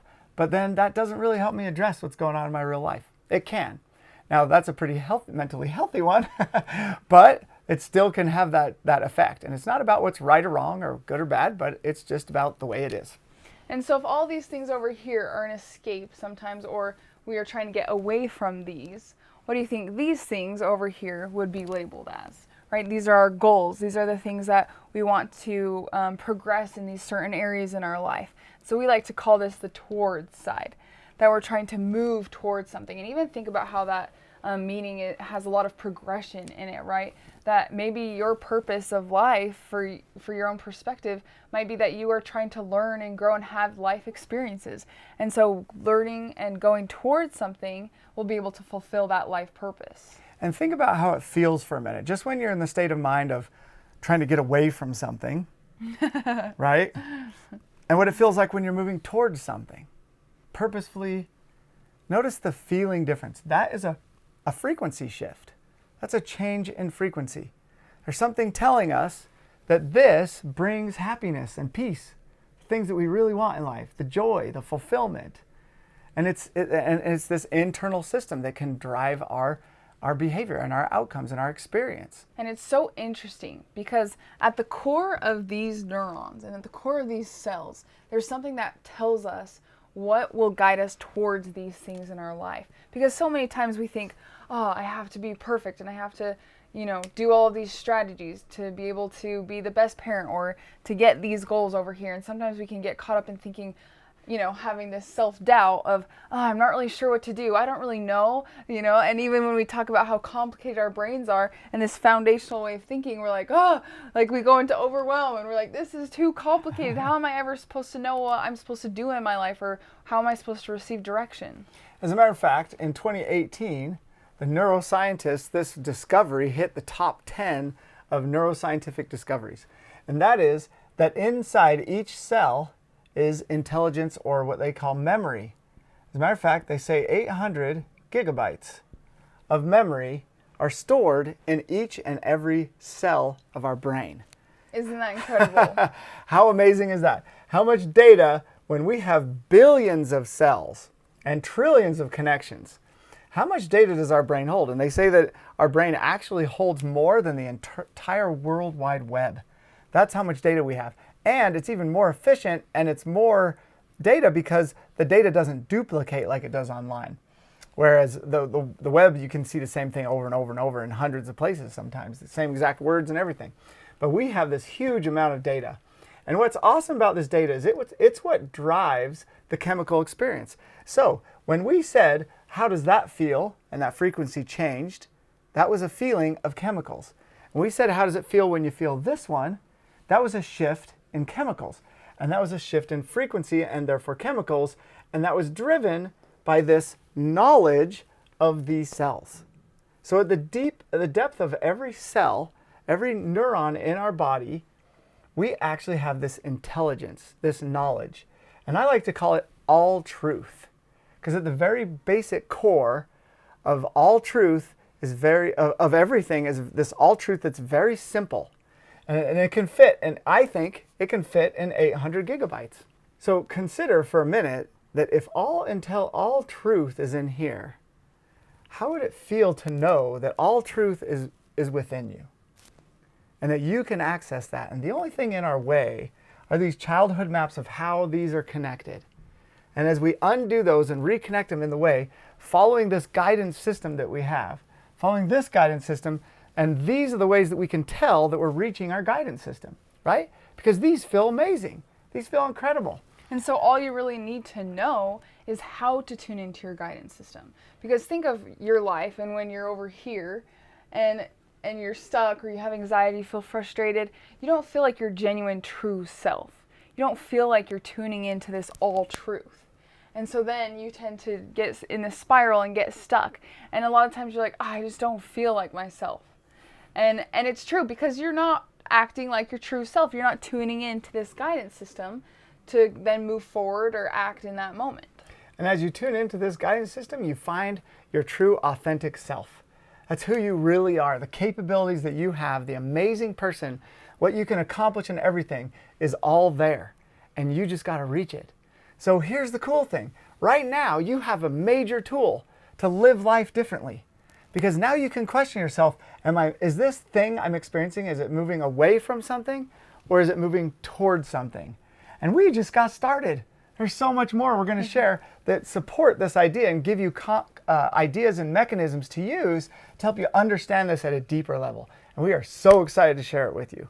So we're going to get started on a very, very core concept to the NAP model. And as a matter of fact, we just want to clarify what the NAP model stands for. So this is what we call neuro-auto-associative programming. So when we have experiences, the way that we experience is created from our associations that we've made. So these childhood maps down here are a whole bunch, a myriad of associations that we have with our environment, with our experience. And so these auto associations are the ones that automatically pop up. Now, a lot of our auto associations are very effective. They're great. They help us do things. They help us walk. They help us open doors. They help us drive cars. They help us do all these things, and they're great. They're working really well. And what we are here to help you do is to use a method of figuring out and understanding what to do and how to discover when they're not working well and what to do. Because what could that change in your life? And if you think about all the things that you wrote over here, think about attaining those things. Because that's all it is. It's actually that simple. It's not that complex. And even you can pause and think of all the associations that you have in your life around certain things. Maybe you don't like a certain food, and the associations that you have around that food makes it that you don't like that food. Or maybe you don't like a certain person in your life, and you have all these associations around that person, but maybe other people really enjoy that person that you feel a different way towards. And so being able to recognize, and the first step is being able to analyze and see what's going on in your brain, right? This whole thing is to help you better analyze how you're being reactive to your environment. I had one client one time say that my dad hated me. My dad just hated me. He didn't hate all my other siblings, but he hated me. Imagine how that association affected her throughout the rest of her life. And she was in her 60s. And now she thinks totally different because she's learned this model. So this is neuro-auto-associative programming. So we want to talk about the different areas of the brain. And where you're using your brain will have a huge impact on how you use your brain and what data you'll be able to access. And so we have these two different areas of the brain. Now, these aren't right and left. They're just different areas of the brain that we are able to use in different scenarios and different situations, but it's based off of our auto associations. So this first site, we're going to talk about these two systems in our brain and throughout our body that have a huge impact on the frequency we run on, the chemicals we experience, and we're going to learn about the tendencies of those two different sides. Now, it's not specific science around this. We're just going to use these to describe it. So I know some of you scientists can get out there and say, well, this, that. Yeah, but for this specific principle, we want to use this system because it's very helpful to help us understand a lot about it. And this is called the sympathetic autonomic nervous system.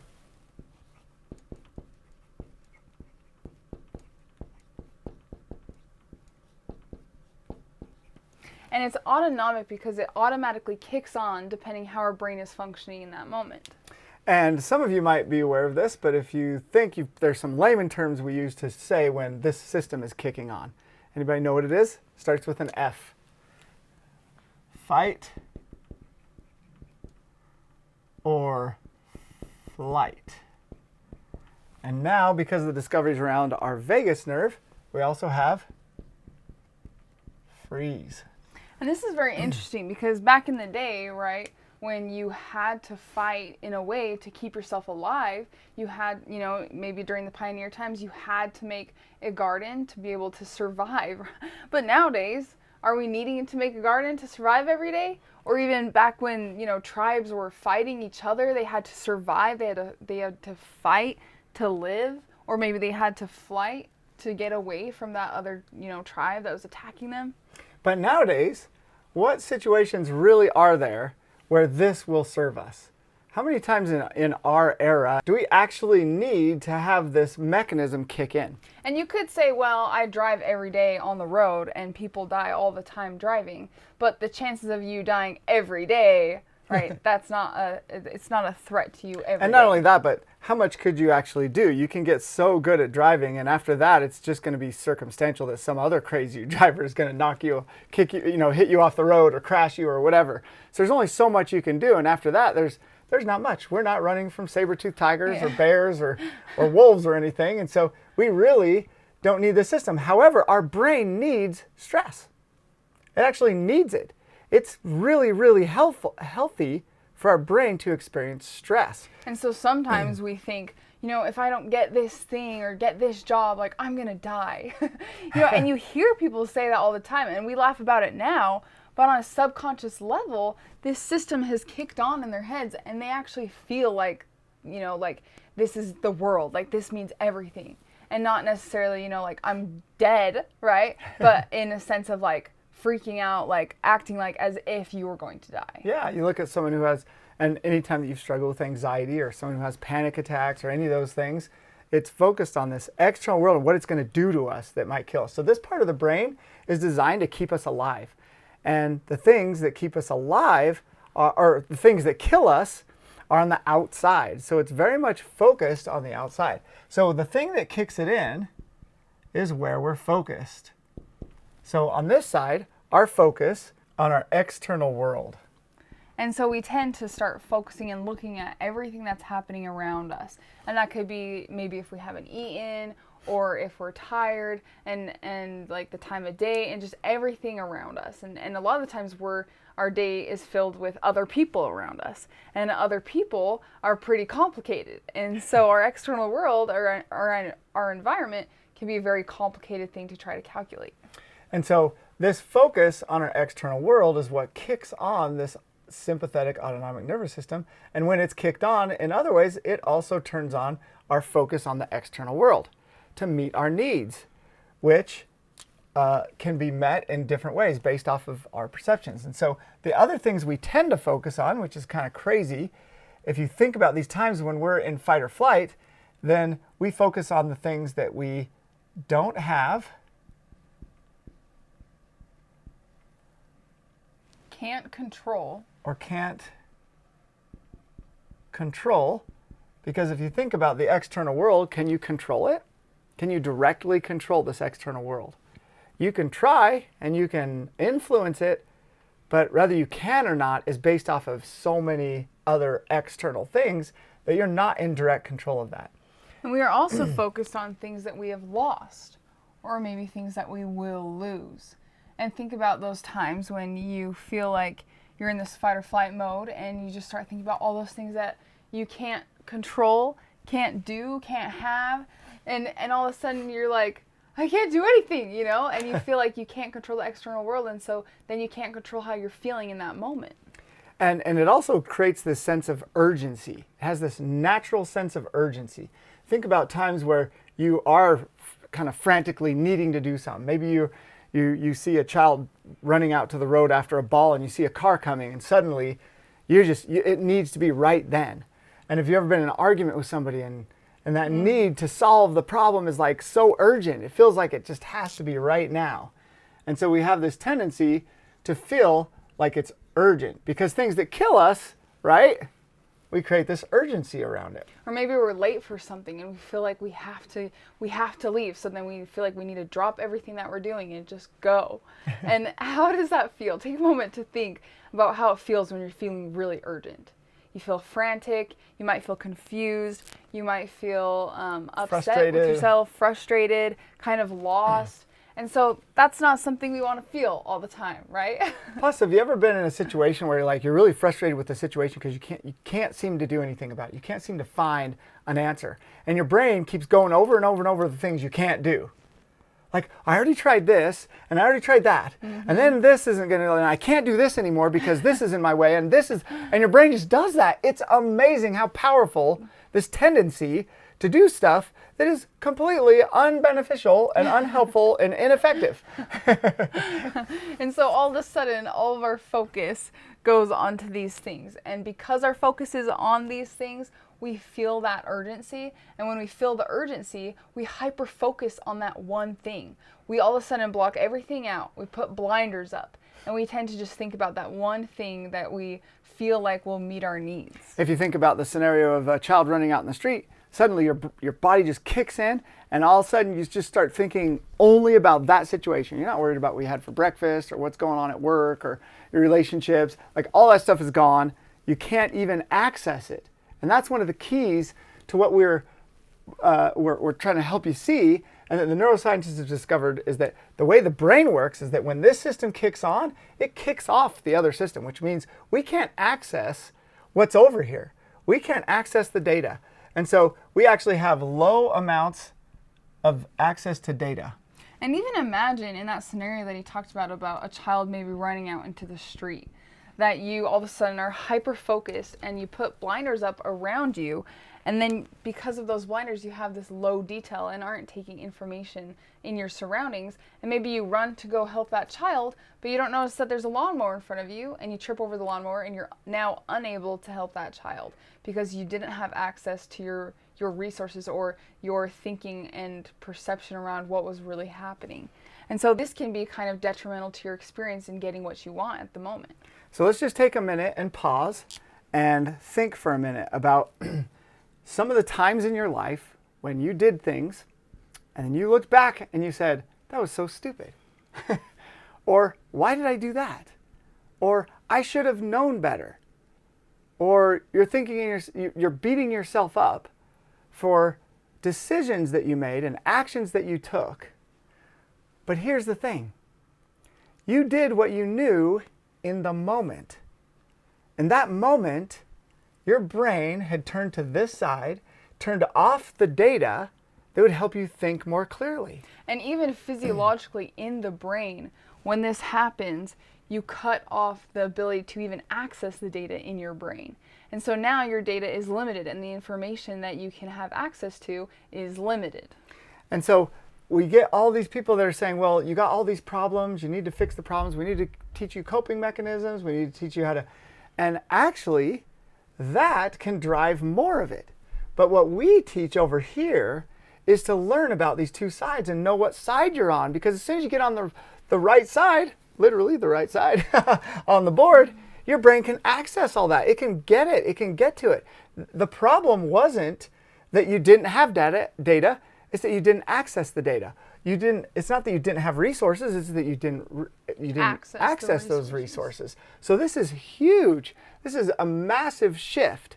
And we go back and we beat ourselves up and we beat other people up and we judge and we do all this stuff. But now we know a couple things that can change that, right? One, our foundational maps weren't really our choice. And they're the thing that determine which side we're running because they're auto associations that were created when we were children. And so that leads to not being able to access data and for us to make mistakes and see things incorrectly and inaccurately and create errors and maybe even hurt other people. And you know what? It's just the way it is. And even think about someone else in your life that maybe you have thought about them in the past, like, oh, you're so stupid, or I can't believe you did this thing. And now your perspective can be that you can just let it go because you know that they literally weren't thinking. They didn't have the access to that data. And so you can just be like, you know, I understood that your brain was over here and you physically couldn't access that information. And how many times does that happen in your life where you're like, I can't believe I didn't think of that in the moment. Like, it was so obvious that I could have done it this way and that would have been so much more helpful. Yeah. But then you're like, oh, it's because I didn't have access to those ideas. And that's it. I want to just pause for a minute. If you haven't had an aha moment with this yet, and if you have, your brain has applied it to certain areas of your life. I want to take you another second, take a deep breath on your own, and think about how this might apply to different areas of your life. And if you want to pause for a second to just let a bunch of things go, feel free to just pause for a minute and just let things go. Because there's a lot to let go of. We know. And everybody has different ways that they can let go of it. You can look through the things you have written down here and you can just start letting go. You can look at the things you have written over there and you can just let go at another level. And the more you let go, guess what happens? It moves you to this side. And we're excited to talk about this side and how powerful it is. But it will get you the answers. And you'll act differently. You'll treat others differently. It'll completely change your life. And that's why at the end of this session, people say, I wouldn't trade it for anything. Because it changes so much. Imagine even at this point how much we've changed. And we still got a lot more to do. So we're so excited about it. Have you ever been in an experience or a moment where you're having a fight with someone and you really want to get the thing, you know, you kind of want to win the fight, right? If I yell at this person enough and argue with them enough, then they'll finally see my side and then I'll be able to get what I want. And then maybe at the end of the argument, they finally give up and you get what you want. And then you look back at that argument and you think, oh, like, I didn't really want to yell at that person. I didn't really want to say those things that I said to them. And all of a sudden you're thinking of all these things that happened because of your behavior. And you're kind of analyzing it. And that is what we called collateral damage. In this moment that the system is kicked on, you've been reactive to whatever's going on, and you start to kind of go into that state. I didn't want to go that far, but go into that state, and then you look back and see all this collateral damage. Maybe you hurt your relationship with that person. And if maybe you were thinking in the moment and you had more access to data, maybe you would have done it differently. But you didn't. So that is called collateral damage. And that's one scenario, one type of scenario that this happens, but it's actually in all scenarios. Anytime that you're feeling those things over on the left side, you're creating collateral damage. And remember how we talked about how in the brain it looks the same when you're acting out that way as it does in an addictive brain? Because when someone's in an addiction, at the moment that they're acting out in that addiction, now those are the addictions we're talking about, but it could be any addiction, they're not thinking about the outcomes. They're not thinking of the collateral damage. They're not seeing it right in that moment. And sometimes we get frustrated with other people and we think, if you could just see that smoking is so terrible for your body, you wouldn't be smoking, right? But do you think that while that person is picking up that cigarette and putting it in their mouth, that they're thinking of all those things, of how it's damaging their body, how it affects them? They're not. No. Their head's not there. Yeah, they're focused on external things. They're probably doing it as an escape from all these things. And you can ask people, why do you do it? Well, you know what? It feels great. It's an escape from the physical experiences I'm having without it. And I don't have it, and I don't feel that way, so I get it. And of course, it goes into that addiction process. And then when we tend to see this collateral damage after it's already been done, right? The damage is done. We tend to start going into beating ourselves up over here. We start to think, oh, I'm so stupid. Why did I do that? I wasn't thinking. I totally ruined this relationship because of this event. And that just spirals us even more into this confined state. And then we tend to do it over again. And so one of the things that happens as these things are playing out is that we are being very reactive, right? Our focus is on external things, and so we're reacting in an autonomic way. These auto associations are really reactive. And so we become really defensive, and when in our reactivity, we feel like we're being acted upon, like everything's acting on us. Kind of like the victim mentality, that you don't have any control over what's going on in your environment. And if we're over here being reactive, then what's then determining our experience? Whatever happens around us. And so now we lose control about our experience and how we're feeling in the moment because we're just waiting for the external world to tell us how to feel. And we're just waiting for those events to happen around us, and we're not really being aware of that. And a lot of times, a lot of these things can be on a subconscious level. And so what we're trying to teach you to do is to recognize these things on a conscious level so that you can then act in a certain way. So there's a word that we use in our language that can be really helpful if we understand it better, because it kind of encompasses this whole thing. And it's the way our programming works that's already set up to the if-then. So if this happens, then my brain will feel, and then I'll act this way. And we call this, a word we can use to kind of diagnose this or recognize it, is expectations. Feeling like that when we are in a situation, we're inadvertently and unknowingly setting ourselves up to be reactive to a situation based off of what will happen, right? We might walk into a room with people, and if certain people do certain things, we are going to be something or do something. And a lot of those are things we don't want. Or even imagine a kid on Christmas morning. Maybe this kid is really excited to get a basketball for Christmas. And he wrote Santa about this basketball. He's created all these sorts of expectations around getting this basketball for Christmas. If I get this basketball for Christmas, then Christmas will be amazing and I'll be happy. And so then Christmas morning comes and he starts opening up his presents, and maybe he gets something that's way more valuable than a basketball. Maybe he gets a trampoline. And he's opening these other presents, and at the end of the day, he finishes opening his presents and he didn't get the basketball. And what does the child do because he didn't get that one thing? He throws a tantrum, maybe he runs upstairs, and all of a sudden this expectation that he created ruined Christmas, which was what he truly was focused on and truly wanted. Because if you think of Christmas morning and all the things a child would want, right? All the happiness, the joy, the connection with family and friends, and opening up gifts and being excited, he gave it all up. And was it really about the basketball, or was it about all those feelings and the experience that he wanted to have? Yeah. But because he was so focused on one external thing, getting a basketball, he lost all of those other things. And here's the crazy thing. We're all doing this all the time. Like, it's going on in our head constantly, where we have these expectations, and they literally are totally in our way of realizing, experiencing what we have. Like what's right here going on that's amazing, that we've always wanted, but now we have it, so we don't think about it anymore, right? And a lot of the time we apply this with trauma. With trauma, even just a smaller example of trauma could be maybe someone who really doesn't like the snow. And they have all these auto associations around the snow that makes them feel a certain way. And so now they're just waiting for the snow to fall for them to be really upset and have this terrible experience because of what they predetermined or predicted how they were going to feel if that external thing happened. And so they're pretty much just giving their whole experience to that one thing and kind of setting themselves up to have an experience that they don't truly want to have. And when you think of each of these and you look at them, notice how they relate to all of those, right? Notice that that these are always happening when you're experiencing any of those. So here's the thing. We talked about how the mainstream and what other people are doing, they're so focused on those and what to do to try to get rid of that and to stop it and to, and to have coping mechanisms and everything like that. And what the neuroscientists are saying is, no, it's how we're wired.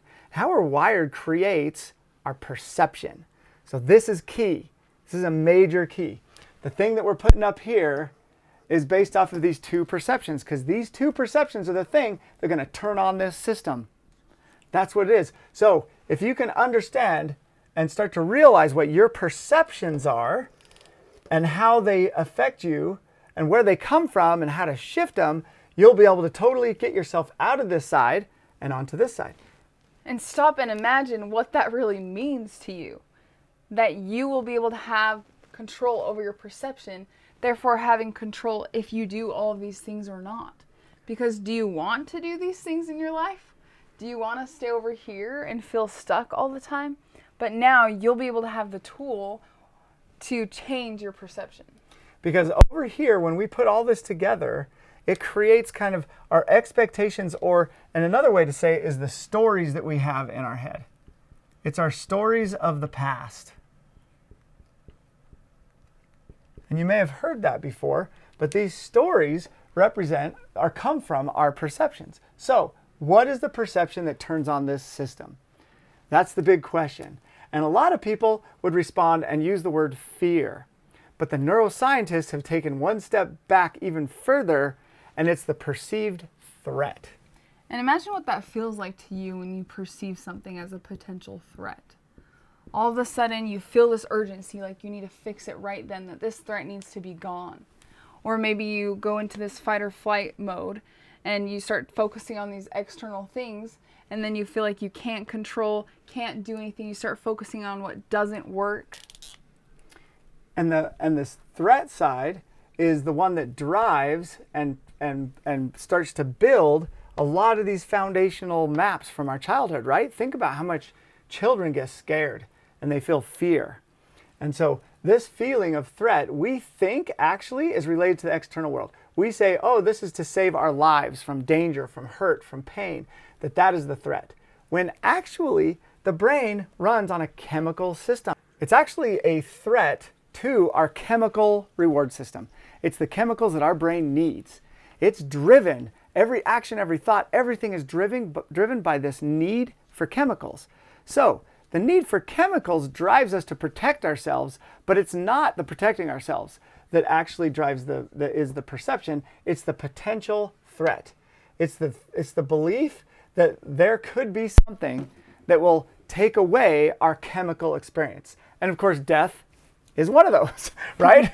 You're not going to have any chemical experience if you're dead. So in your body. So that is the driver. That's the perception behind this. Whereas before, this threat used to be, I'm going to die, or if I don't do this, someone else is going to die, or going into survival mode. But because that doesn't happen so often, we see things that really don't put us into survival mode when we perceive them as a potential threat, like losing your keys. Right? Are you going to die if you lose your keys? And so these things can be in smaller aspects as well that you tend to kick this system on. Yeah. And it could be that we feel we want to avoid pain, right? Pain is really interesting because pain is a chemical experience and we don't want it. It's one that's undesirable. It's an away from feeling. And so this drives the away from type of behaviors, thoughts, and processes. And even right here, when we talk about having low access to data, we also tend to be very closed-minded or have brain fog. And when we're closed-minded, we stop thinking about the options of how we could get these things, right? Because we're focused on what we can't do. We tend to stop access to those areas and stop having different ideas of what we could do. And that's a common word that we say is that we're just closed-minded, right? And we think that other people are closed-minded. We think, sometimes we're closed-minded or whatever, but we don't really get the depth of what that is. And so that's what part of what this is designed to help us see. And so what happens is that these give us kind of a drip line of chemicals, not a rush of chemicals, typically. Enough that we just keep wanting them and wanting them and wanting them. But what happens is that as we do that, we start to spiral. This is called cyclical thinking in our brain. And as we use cyclical thinking, we become more and more confined in what we can think about because we keep narrowing it down and getting worse and worse and worse. And so we kind of go down this funnel where we get down to so far our options seem fewer and fewer and fewer. We feel more and more stuck. We feel like a failure. We feel like it's too hard. We're unmotivated. We feel depression. We're tired. We're anxious. We're frustrated. We're angry. And we go through all those so much. We get to the bottom of this thing and we feel like there's no other options. And that's usually what drives someone to start considering taking their life. And it's a really sad thing, and it's just the way that our brain plays. And by understanding this and learning, if you're someone who's had those kind of thoughts, know it's because this part of your brain has just taken off. It's been the majority of your time and experience. And this foundational way of thinking is what did it. So now, the great thing is, you can start to change it. And we're so excited to talk about this side. How do you feel about this side? How are you excited to learn about these things over here? Because imagine if you're trying to fix a problem or work through something in your life and you have this side kicked on and you've perceived, and your whole motivation behind trying to fix that problem is because you see it as a threat. Then all of a sudden you kick on this fight or flight response. You start focusing on the external world and how you can't control it. And there's no way that you would be able to control it. And then your brain starts asking these questions of, I don't know how to do this. And then all of a sudden you start to make these oversimplified conclusions about what's happening in that moment. Maybe if you're in a fight with someone, you think, oh, that person doesn't love me. They hate me. They don't deserve me. I'm leaving, right? Just escalating, kind of like this spiral, escalating into these oversimplified conclusions. And the real question is, are those simplified conclusions true? Yeah, and there's always much more to the picture. And we have this confined way of seeing and this confined vision because of these foundational maps. And so our brain and this foundation of how we developed taught us that we need to we need to get those big enough and then we'll change. Like, that's what we call the big lie. We call that the big lie. The big lie is if we do enough of this, we'll get these things over here. Because we've seen people and it appears that that's true. It appears it's happened. We see people that get out there and they work hard and they're super tired at night and they beat themselves up. They go out and they push and they shove and they go through this they feel enough self-doubt that they make a change. It's like this desire to get us unstuck by overdoing the things that are over here. And that is the big lie. And another part of the big lie can say, well, once you let this go, once you let the idea of it's not your fault go, and some people think, well, then you'll just start doing all these bad things, right? If someone who maybe murders other people, and that's their pattern way of thinking, if they just let it go and think it's okay to murder people, then they're just going to start murdering everyone. And it's like, no, that's the big lie. Yeah. Because we have our internal guidance system that everyone is guided by. And so when we're able to let go and be free of those confining beliefs, then we're able to really think on our own and ask ourselves, is that really what I want?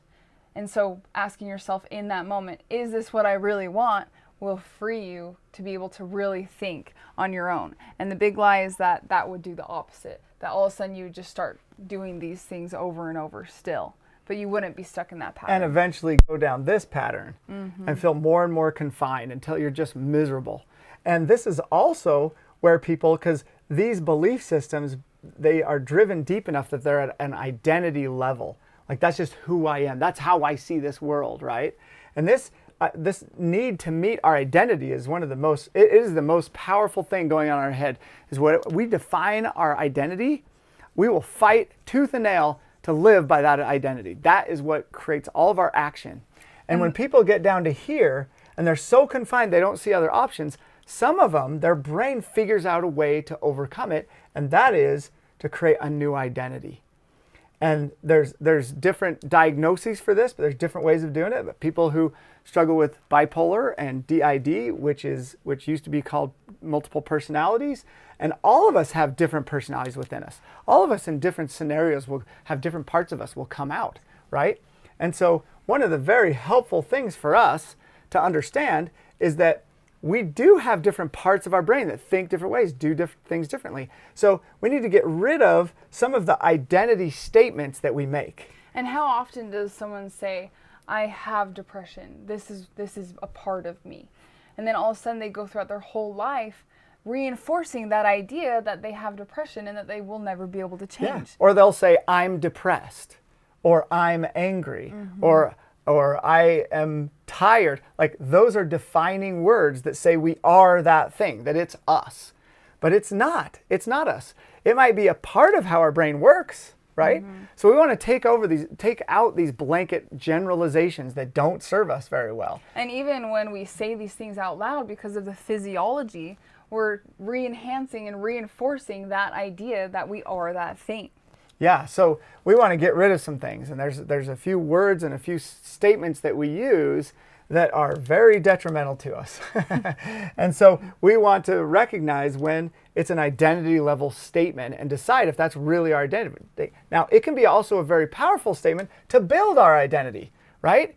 It can be either way. But as far as these blanket statements, when we ever use any of these kind of words on this side, we want to change the language to a part of me or a part of my brain feels depressed right now. Because in reality, your true authentic self tuning into your guidance system, you aren't truly these things over here. And in that moment, just a part of you is acting like you are. But at the core, that's not who you truly are. Yeah. So instead of saying, I'm depressed, or I'm anxious, or I'm angry, you can say, a part of me is starting to feel a little angry. Notice how that feels different. If you tone it down, she used the word physiologically, in other words, speaking it, saying it. I feel a little stuck. A part of me feels really stuck right now. Or a part of me feels a little stuck right now is even better. A part of me is somewhat tired, right? If you change that language, holy cow, this can change so much. I'm somewhat discomfort. I feel some discomfort in some ways right now. Not I'm totally uncomfortable right now. Those are usually, we say those because they're usually ways to manipulate other people to giving us what we want. And so linguistics plays a big part in this, because the way that your brain thinks plays out in how you talk about what you're thinking. And so when you use linguistics and start to be aware of that, you'll be able to change how your brain is thinking because of what you're saying. And so there are a lot of linguistics that we can use to help us see and analyze if we're in a confined state or not. Linguistics? If we perceive something as a potential threat or not. And so some of these words can be, I should do this. And so should can be a linguistic word that can help you see that you're perceiving it as a potential threat. Because when you say should, is it something you really want to do? It's something you feel like you should do. It's not something that you're trying to move towards. You're trying to get away from it. So we're going to put some words up here that are your alert words. Like when you use them or say them or someone else does, light up and notice it and think about what it means and shift it and change it. Another word could be have. I have to do this, or I must do it. And how many times, and notice this in your life as you use these words. Next time you say, I have to do this, stop and question yourself, do you really have to do that thing? Right? Because it's just linguistics, it's just how you're talking about that thing. It's not what you actually think. And so sometimes we get caught in these patterns because of these words that don't serve us. And the words alone are not the problem. They're just a tool that we can use to question ourselves, right?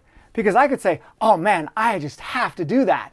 Notice that's towards, right? I just have to do it. I'm so excited that I just got to do that. That is going to be so fun, right? That's a different meaning. That's towards. So you just got to ask if it's towards or away from. And you might ask yourself, do I have to do this? And you'll be like, I have to in order to get this thing, right? But now you're adding more linguistics into the clarity of what it is that you're thinking. More understanding. So when you try to change these words, it's super helpful. Another one of these words could be need. I need this. But how often do we really need things? Need things to survive? I need to eat? That's different than saying, I need to watch this TV show. Yes. And actually, in the environment we live in these days, it is rare that we actually have anything that we need to do to survive, to stay alive, right? Need to for what? What do you need it for? Like, that's the question we use when these words come up. What do I need it for? What is it for? Like, I need to go to work today. For what? Well, to get a paycheck. So that you can what? So I can pay for the things. What things? This, and this. And some people will say bills. I got to pay all my bills. Notice that generalization of my bills. I got to pay my bills. Well, what are your bills covering? And then they start to go, well, it's electricity, it's the heat for my house, it's the air conditioning, it's the hot water, it's how nice is it to have those things? Like, how valuable are those? And they're like, well, pretty valuable. I mean, it's pretty awesome that we get to have hot water, flushing toilets. Do you have to have those? Well, no, you don't really have to have those, but they sure are nice, like really nice. And when you really look at the cost and how much time it takes you, the cost to pay those bills, it's actually pretty minimal compared to what you're getting. All day, every day, 24/7, you get all these benefits, and you complain at the end of the month because you have a $50 bill, right? I mean, and then there's the other bills, and they represent our mistakes we made, what we consider to be our failures or our mistakes. Did we have failures up here? On this side over here. Oh, yes, failure. The belief that it's a failure, right? Oh, I shouldn't have spent that money on that car that I got, or I shouldn't have spent the money on that trip, or I wouldn't have all these financial problems if I wouldn't have made this choice or that choice. Well, if you're in a confined state and you're trying to escape and you spent all your money, well, your brain just wasn't in the place where it accesses data, and it's okay. Because if you stay over there, you're never going to look back and analyze it in a way that changes you. But if you come over here, you're going to be able to see that clearly, and you're going to be able to make those shifts. So we want to be aware of these words because they're powerfully helpful for us to actually understand and catch ourselves when we're moving into this state or we're living in this state of mind. Because think about it for a minute. If you've got a problem you want to solve, right? Every change you want to make in your life is a problem you want to solve in a way. So if you have a problem you're trying to solve, and this parasympathetic or the sympathetic autonomic nervous system is on, the fight or flight or the freeze, you're focused on external things to meet your needs. You're focused on what you don't have, what you've lost, what you may lose, what you can't control or do, and what doesn't work. It's very urgent. It has to be right now. You're hyper-focused, so the blinders are on. You oversimplify down here. You are closed-minded. You have low access to data, and it's going to create collateral damage you won't be able to see.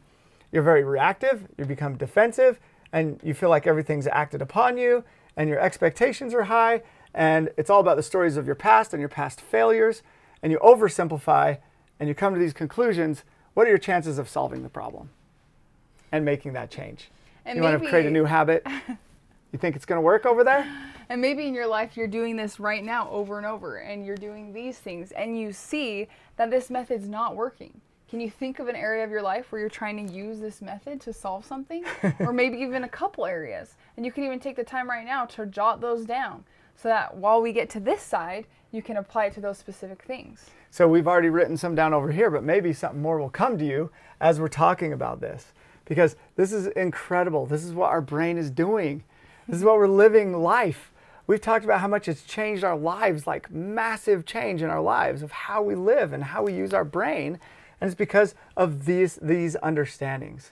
So this is a powerful way to understand what makes us stuck, what stops us from moving forward. And now you know that there's a way to shift. Now we're going to talk about that way. Because once you know how it's not working and what's not helping you, you can just do the opposite of that to do things in a way that serves you or does help you. Because this sympathetic autonomic nervous system, when it kicks on, it turns off the other side. The other one is called the parasympathetic autonomic nervous system.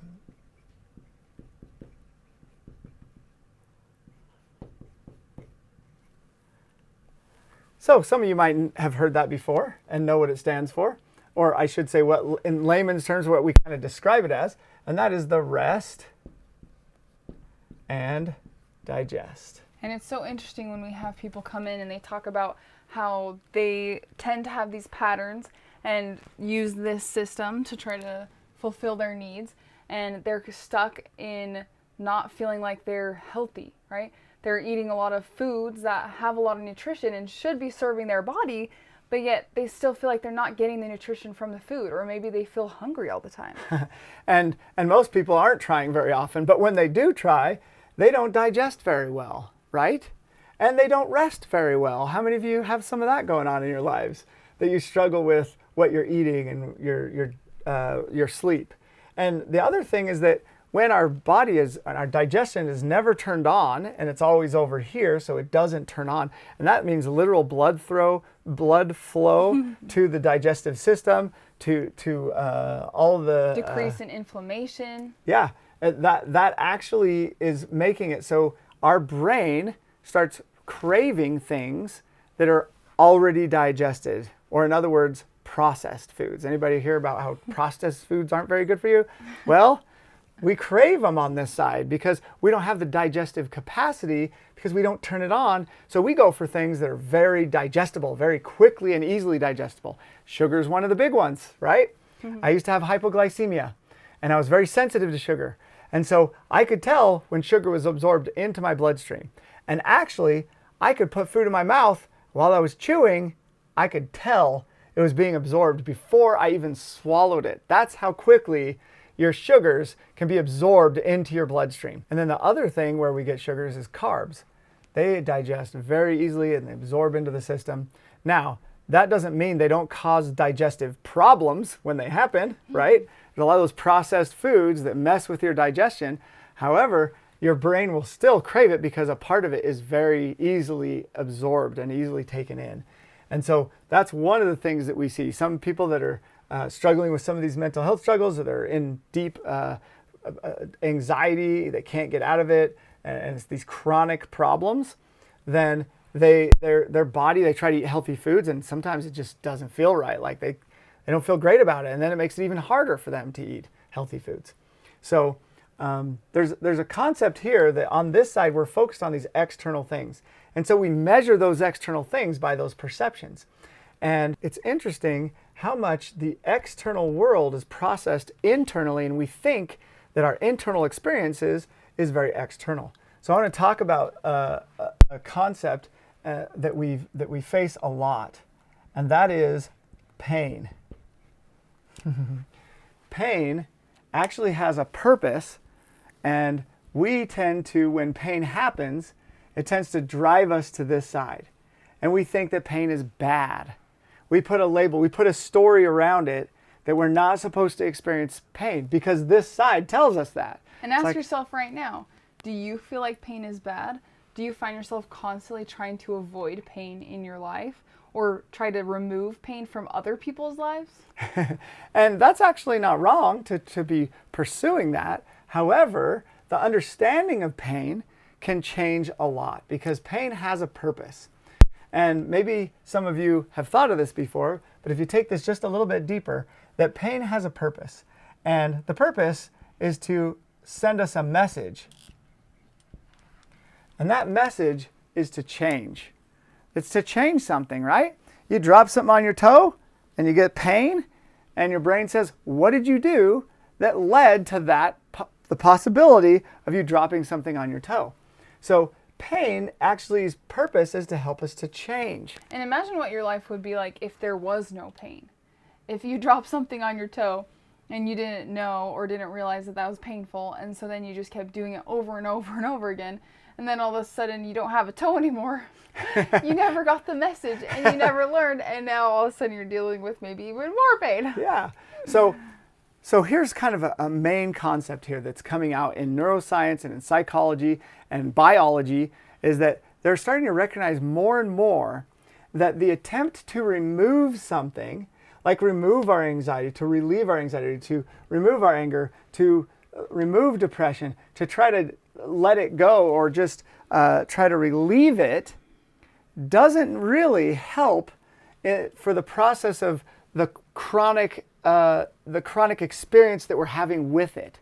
So if we have chronic anxiety, then what most people are saying is you need to go learn how to let go of things, or go out there and let go of your anxiety with an experience, right? Go out and do some meditations, some breathing things, go talk to somebody and let it all out and feel better. Or not that those are bad things. I want to clarify, those can be really helpful, but they don't go straight to the core and make changes at a neurological level that will help them overcome the things that create the anxiety or the depression or feeling stuck or the And self-doubt. that's why we talk about the symptoms. A lot of the times we tend to focus on the symptoms to fix the core. But if we're focusing on the symptoms, how long would it take, or how many strategies would we need to use until we got to the core?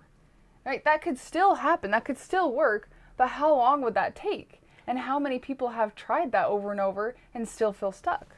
So there's a doctor, Dr. Mark Mattson, from St. John's sorry, got it mixed up. Johns Hopkins Hospital, who's a professor there and a researcher, has come out with this concept of intermittent challenges. Because our cells, as I mentioned before, the cells of our brain actually love stress. They love tension and stress. They love it. But there's one thing that determines if it becomes detrimental or helpful, and that is time. It's how long those cells are under stress. And so the way that we get to real struggles and mental struggles is that we wake up in the morning, we have a certain amount of cells under stress. And then something happens. A thought comes, or somebody says or does something, and that level of stress increases. And because we have a pattern of always going to escape when we feel stressed, I mean, how many times do you hear people that come home from work and all they want to do is just sit down and watch TV? Like, oh, if I just sit down and watch TV for a second, like all my stress will go away. And I had a client one time that he said, no, playing video games, it's great for me because I come home from work. I was talking to a huge group of people, and he goes, I come home from work, I sit down, and it just feels so good. I just sit there, start playing my video games, and I just get into it, and I grab my chips, and I sit down, and I just let all that stress go from work, and I just let it all go. And I said, oh, so it works for you? He said, yeah. And I said, so how's work now? And he was like, it's still stressful, and it's still painful, and it's still all these things. And I was like, so does it work? And that's when his eyes opened, his jaw went to the floor, and he was like, it's an escape. It actually doesn't work. It doesn't let it go. It doesn't actually remove the source or the chronic source of that happening over and over and over. This is a big deal. Yeah. And because we have such easy access to technology and to escapes through entertainment, then this has increased exponentially because people are easily more able to get stuck in this pattern. And so when we feel pain, we don't change. We just escape instead. And then the pain comes back again. And these all being different types of pain and suffering. And not only does the pain come back again, but it's also enhanced because now you have another stress in your life. And that adds on top of the stress you had before that you never worked through. Because you didn't truly let it go and get it out. You just escaped. And so then your stress level jumps even more. And then it jumps even more. And it jumps more. And next thing you know, this is an exponential curve because all these cells are still under stress, so they can't help out. These are all under stress, so they can't help out. These are, and then you get to here, and you spill milk. And you just break down because you spilled milk. And you think it's because maybe just of one of those problems, or maybe the last stress that you had, that you're exploding over. You feel like that was the cause of your explosion.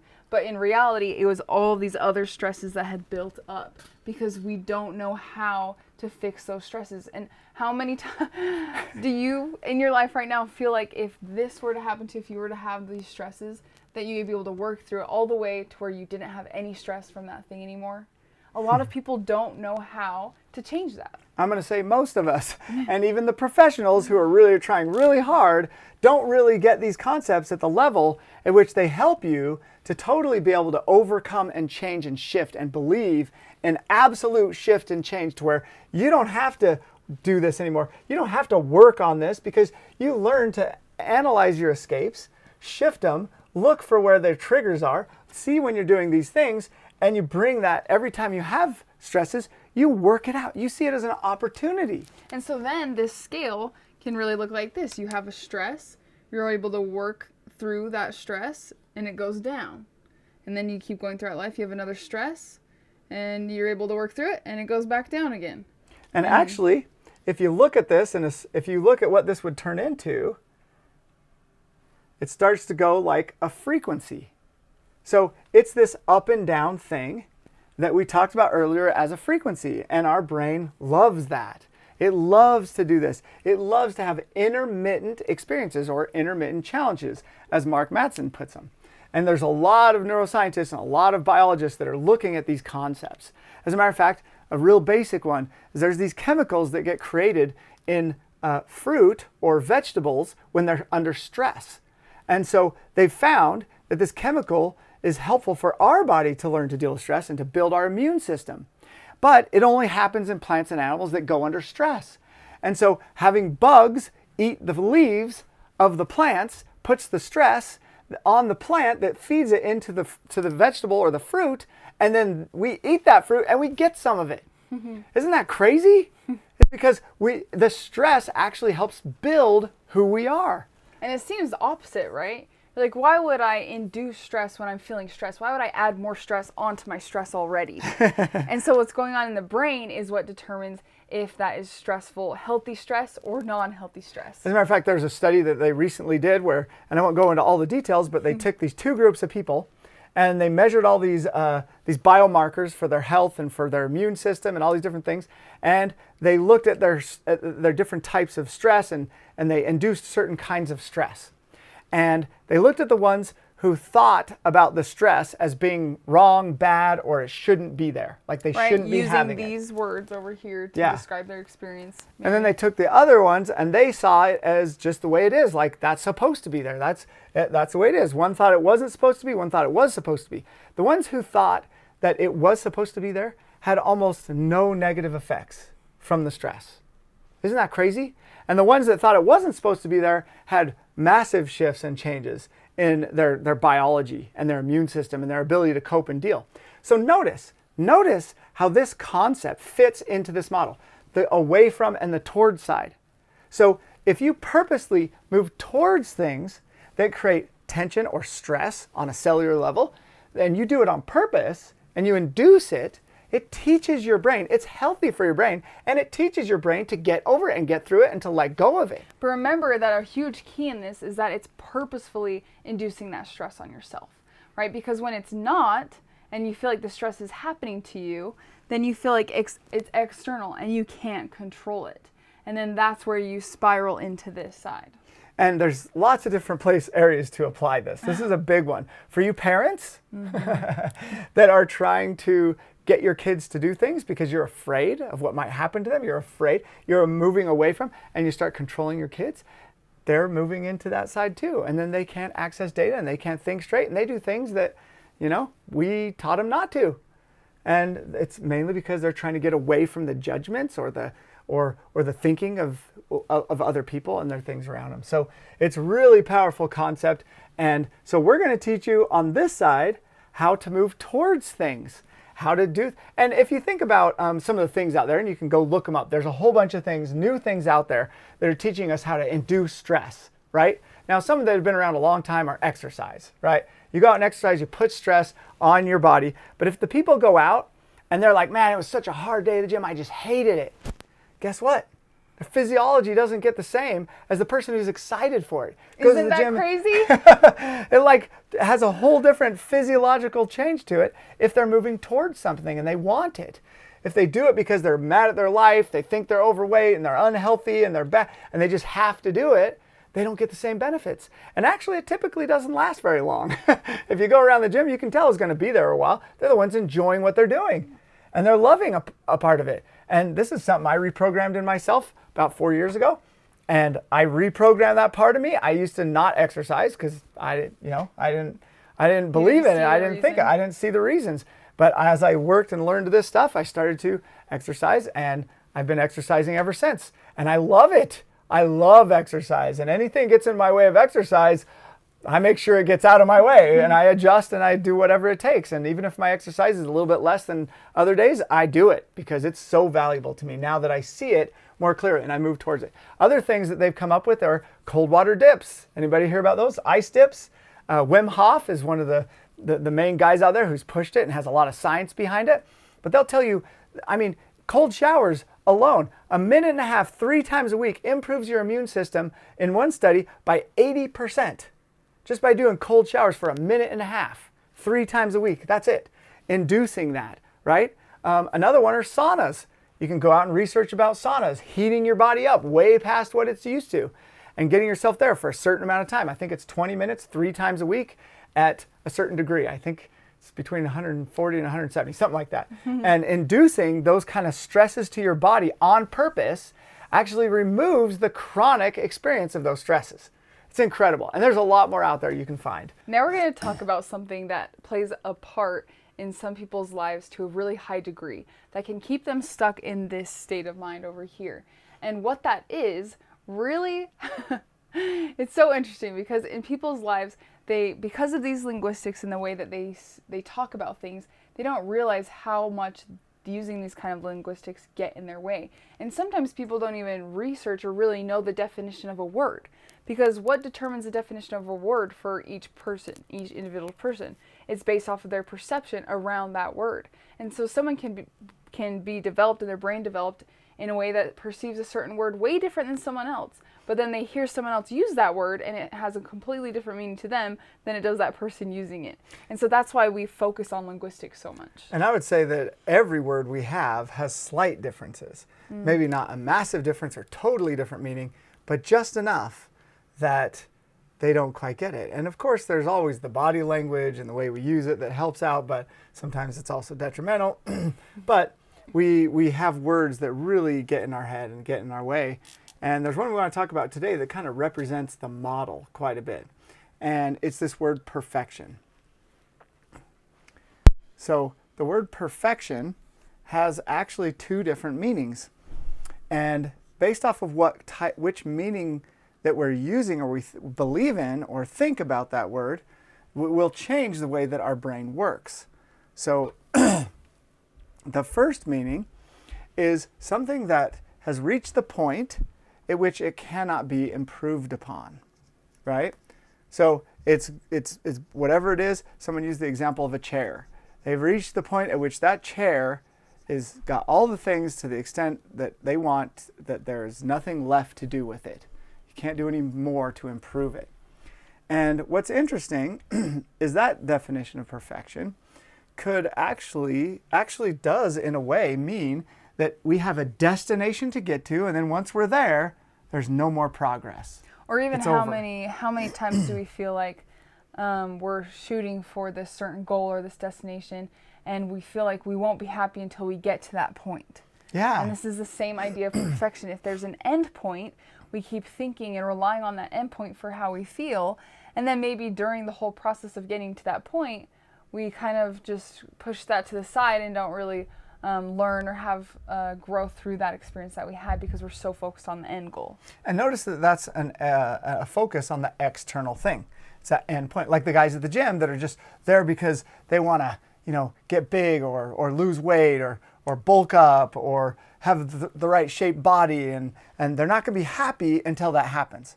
And that's why it doesn't really work, because those happy juices are our driver to behavior. And if they're not there, we just push and work and push, but eventually we're just going to wear out. We're just going to give up.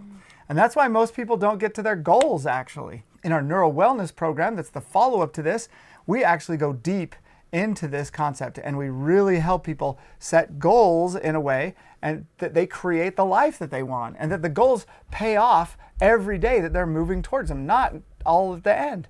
And you've all heard that, it's about the journey, right? Not the destination, it's about the journey. And that's a huge concept.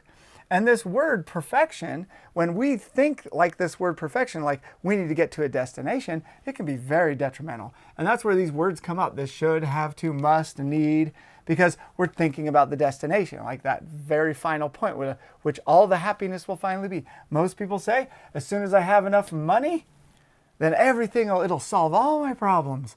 But we all know that doesn't work. That doesn't happen. People who win lottery are the perfect example. They rarely end up happier than they were.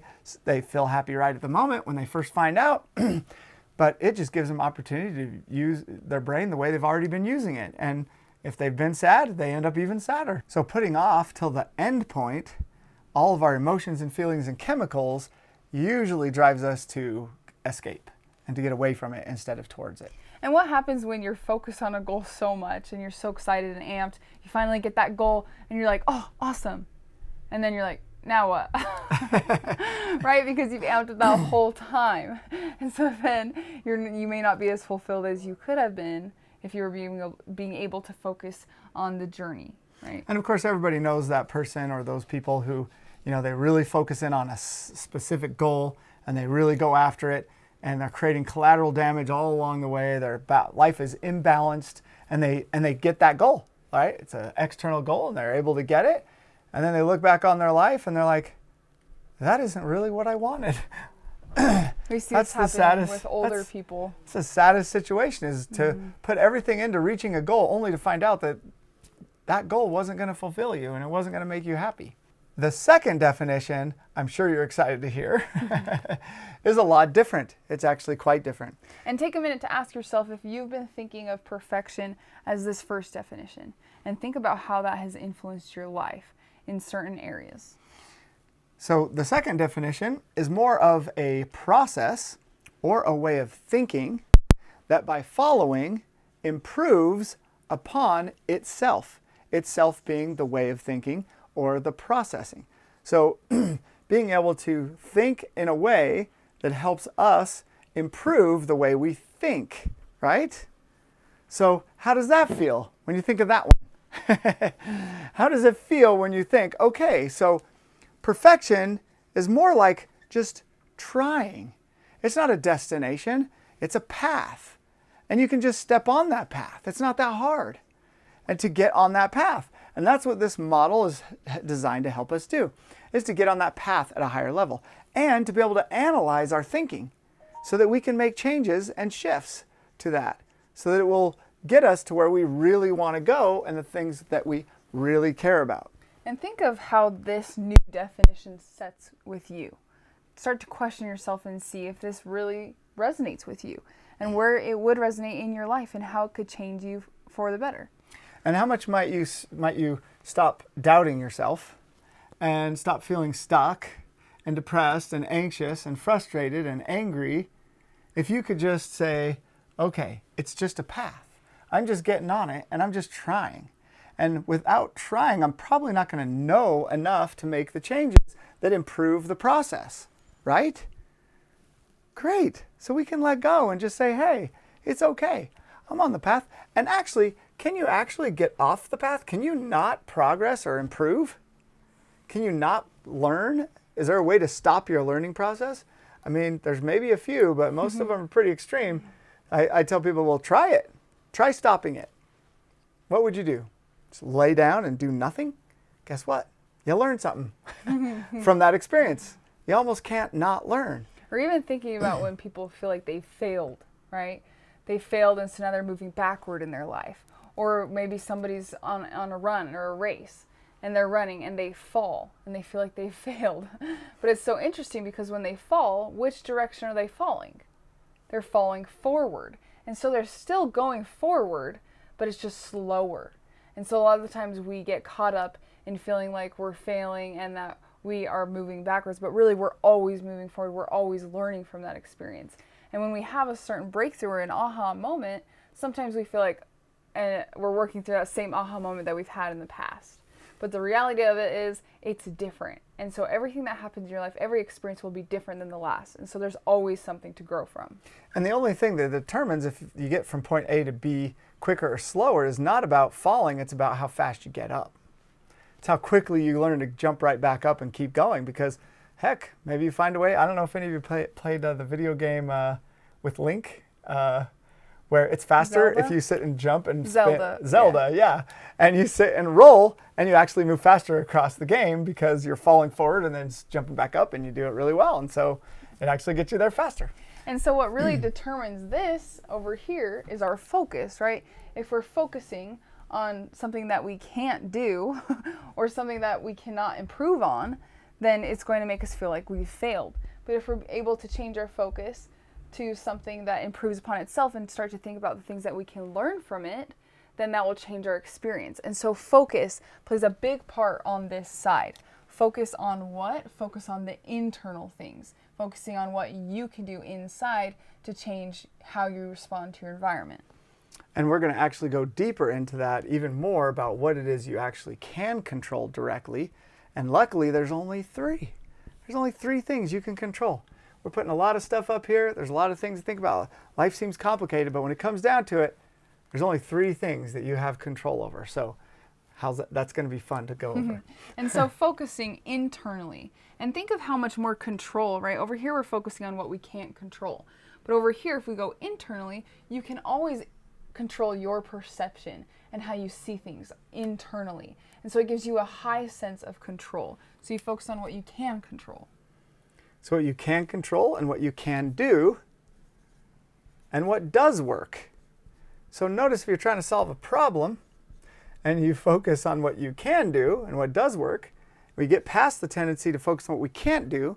We get past that and we get creative and we start to think about things that we can do and what might work or what does work or what has worked in the past. And a huge part of this focus, something that we can always turn to when we get caught up over here thinking about all the things we can't do and can't control and what doesn't work, we can start to have a huge amount of gratitude. Gratitude is a big part of being able to stay in this side of the brain. And so many times some people will tell people that might be depressed or are going through a hard time, they're like, just be grateful. Can't you just be grateful for everything you have? Just be positive. Just be positive. And that person's like, And so sometimes you can start to think of the smaller things in your life that you're really grateful for to start this process. Because when you're over here, because of having low data and having this kind of brain fog, you're not able to think of things very easily. And so if you start to focus on small things that are easy to think about that you're grateful for, it'll make it easier for you to have a high amount of gratitude. And so in the morning when you wake up, you can even just look at the ceiling and think that you're grateful for the ceiling and just start there with the things that you can see. So the stuff that we're doing on that side, we oppose it or do opposite of it to get to this side. And there's a trick to doing it. And your brain is actually tricking you to stay on this side. And that trick is something related to how our brain works, our subconscious brain. So we mentioned before that when we're talking with somebody, have a conversation, there's actually two conversations going on, one with our conscious, one with our subconscious. And so subconsciously, there's this trick that we can do because it's already being played on us, so it's time to play the game back. The trick that's going on already is that when we're over here in our brain, we tend to have these questions in our mind that are like, why does this always happen? Why can't I ever do this? Why do they always that? Why does it always happen to me? Why does that? And those are little tricks in our brain because our brain knows something about these questions. And even notice what those questions really help you in the moment, how they really help you in the moment. You start to think, oh, why is this happening to me? Why is God doing this to me, right? You hear that all the time of people saying that. But how is that question that you're asking really serving you or really helping you solve the problem? So these questions don't really lead us to something that helps us solve a problem. Yeah, they're more like statements. They're laid out as if it's a question, but they're just statements. But the brain knows something, and that is that questions are magical. They are actually amazing. So what we want to do is flip the switch from here to here. We want to move the switch to this side. We want to turn on this side of the brain. And the key to doing that is questions. This is how the trick works. If I say, can you not think of a white elephant? What are you thinking of right now? And notice how I questioned you in a way to where your brain just automatically starts thinking of the white elephant. And so this is a huge trick in being able to help your brain flip this switch. And even if you didn't vividly think of a white elephant consciously, your subconscious had to do it because your subconscious is always trying to understand. That's what drives its behavior, is understanding. I need to understand so I can get all my chemical needs met. And so whenever there's a question posed, a real question, an authentic question, a genuine question, then the subconscious tries to answer it. It always tries to answer it because it wants to understand. It wants to navigate that situation to get the chemicals. So it has to do it. And one of our problems is that we're always searching for answers. And that's actually the problem. What we really can do is use this model to create and seek after the formulation of quality questions. And even start this just for a second. Think of some questions for yourself, right? That could be about anything. But start asking yourself questions and you'll notice how your brain just can't help but think of those answers to the questions. And sometimes it can be the opposite, right? When we're thinking of an answer, we can try to think of a question And so by using this system, it'll make it so it's easier to think of questions. And actually, when we pose a question or we attempt to pose a question, by the attempt alone, we go into a different area of our brain. To create a question and formulate an accurate question is a different area of the brain. So if we're on this side and we're feeling these things and we purposely try to create a genuine question, it automatically starts to flip the switch. Just the creation of the question alone. And then we pose the question and it even takes us even further because it pulls us over here. So this model and all this information here is to help us create quality and effective questions. So right here we have our focus is on external things. So you might be in a place over here, you might feel anxious, you might feel frustrated, depressed, or tired, and you pose a question. You look at the model, we're going to give you an outline of this model that you can see, plus you have your notes, and you can say, well, what's the external thing I'm relying on that creates this expectation? Or what's the external thing going on right now that I'm focused on that's making me feel this way? How can I go internal? And by posing a question, you're already going internal, right? And then you say, well, am I focused? Where am I focused? Is it on what I don't have or what I've lost or what I can't control or what doesn't work? Because what do you know about that? It puts you over there and it's going to cut out data and you won't be able to solve problems. You go over here and you say, well, what is it that I can control in this situation? So someone's done all this stuff to me. Maybe I've been abused. Maybe I've gone through some trauma or different things. Well, what is it I can still do? What do I can still control and do? And what works? What's worked in the past? And what is it I still have, even if that part of me is gone? What if I get divorced? I think, well, what do you still have? Well, you still have your children. Oh, I only have my children for half the time because I only get them on the weekends or something like that. You could stay focused on that, but that's something you can't control. But you could stay focused on the thing that you do have, and that's every other weekend, right? That's just one example of how to get over here, how to create a question that gets you over here. And that's what this model does, is it gets us really good at formulating the right questions. Once you ask the right question, the answer is obvious. You don't have to think about the answer. It comes because you created the question that is the formulation of the answer. And so this is major in you being able to switch from this side over here to this side, right? From all of these things over here and the things you don't want to feel in your life, you want to get away from, to all the things that you want to go towards in your life. So this is a key concept. Yeah, so this is great. So we're going to keep going here to help you be able to create yourself, right? To do it yourself without anyone else, in your own time, with your own, at any moment under your control, you can create these questions for yourself and help you with your own stuff. And then start to help other people with their stuff. And that doesn't mean having somebody else there isn't great, but you can't control that. Therefore, being able to do it yourself, and that's why we call this company is called Fulfill Life Yourself. It's doing it yourself. And the acronym, of course, is FLY. You've seen our logo with the little brain that's flying because we feel so light as we ask these questions. We bring ourselves over here. It's like we can fly. And it's just amazing how it feels, that feeling when you let go. As a matter of fact, on this side we call the potential threat. So if you think for a minute, what's the opposite of something that's threatening? And on this side, it's actually the potential opportunity. And even think for a minute how you feel when you think of a potential threat and how you feel when you think of a potential opportunity.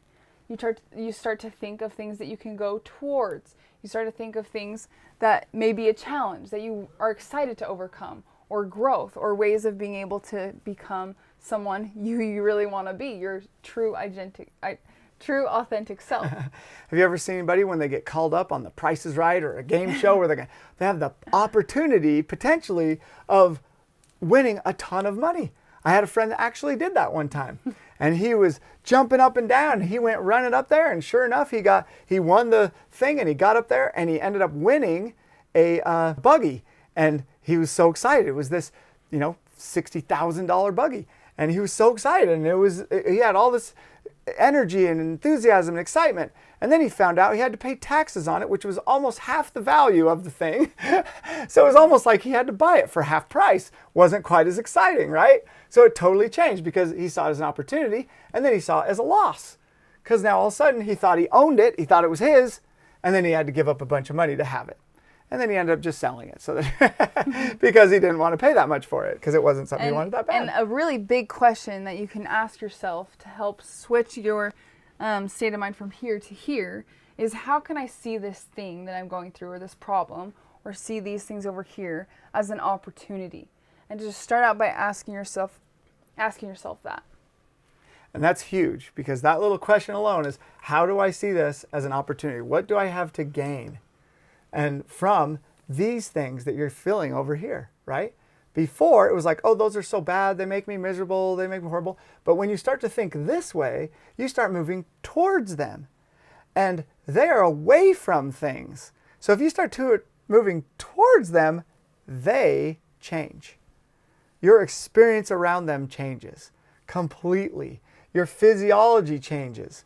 Your psychology, your chemicals change. You interrupt the pattern by doing that, and they start to change. And your digestive system changes, and your focus changes, and we'll even put more things up here that will help you. And so for a minute, imagine in your life a time where you forgot like what day of the week it was, or what time of day it was, because you were so engrossed in something that was really fulfilling to you and that you loved. In that moment, you felt like there was unlimited amount of time, right? Because over here we get caught in this feeling of urgency, that we don't have enough time, that is blocking us from getting the things that we want, from getting our goals.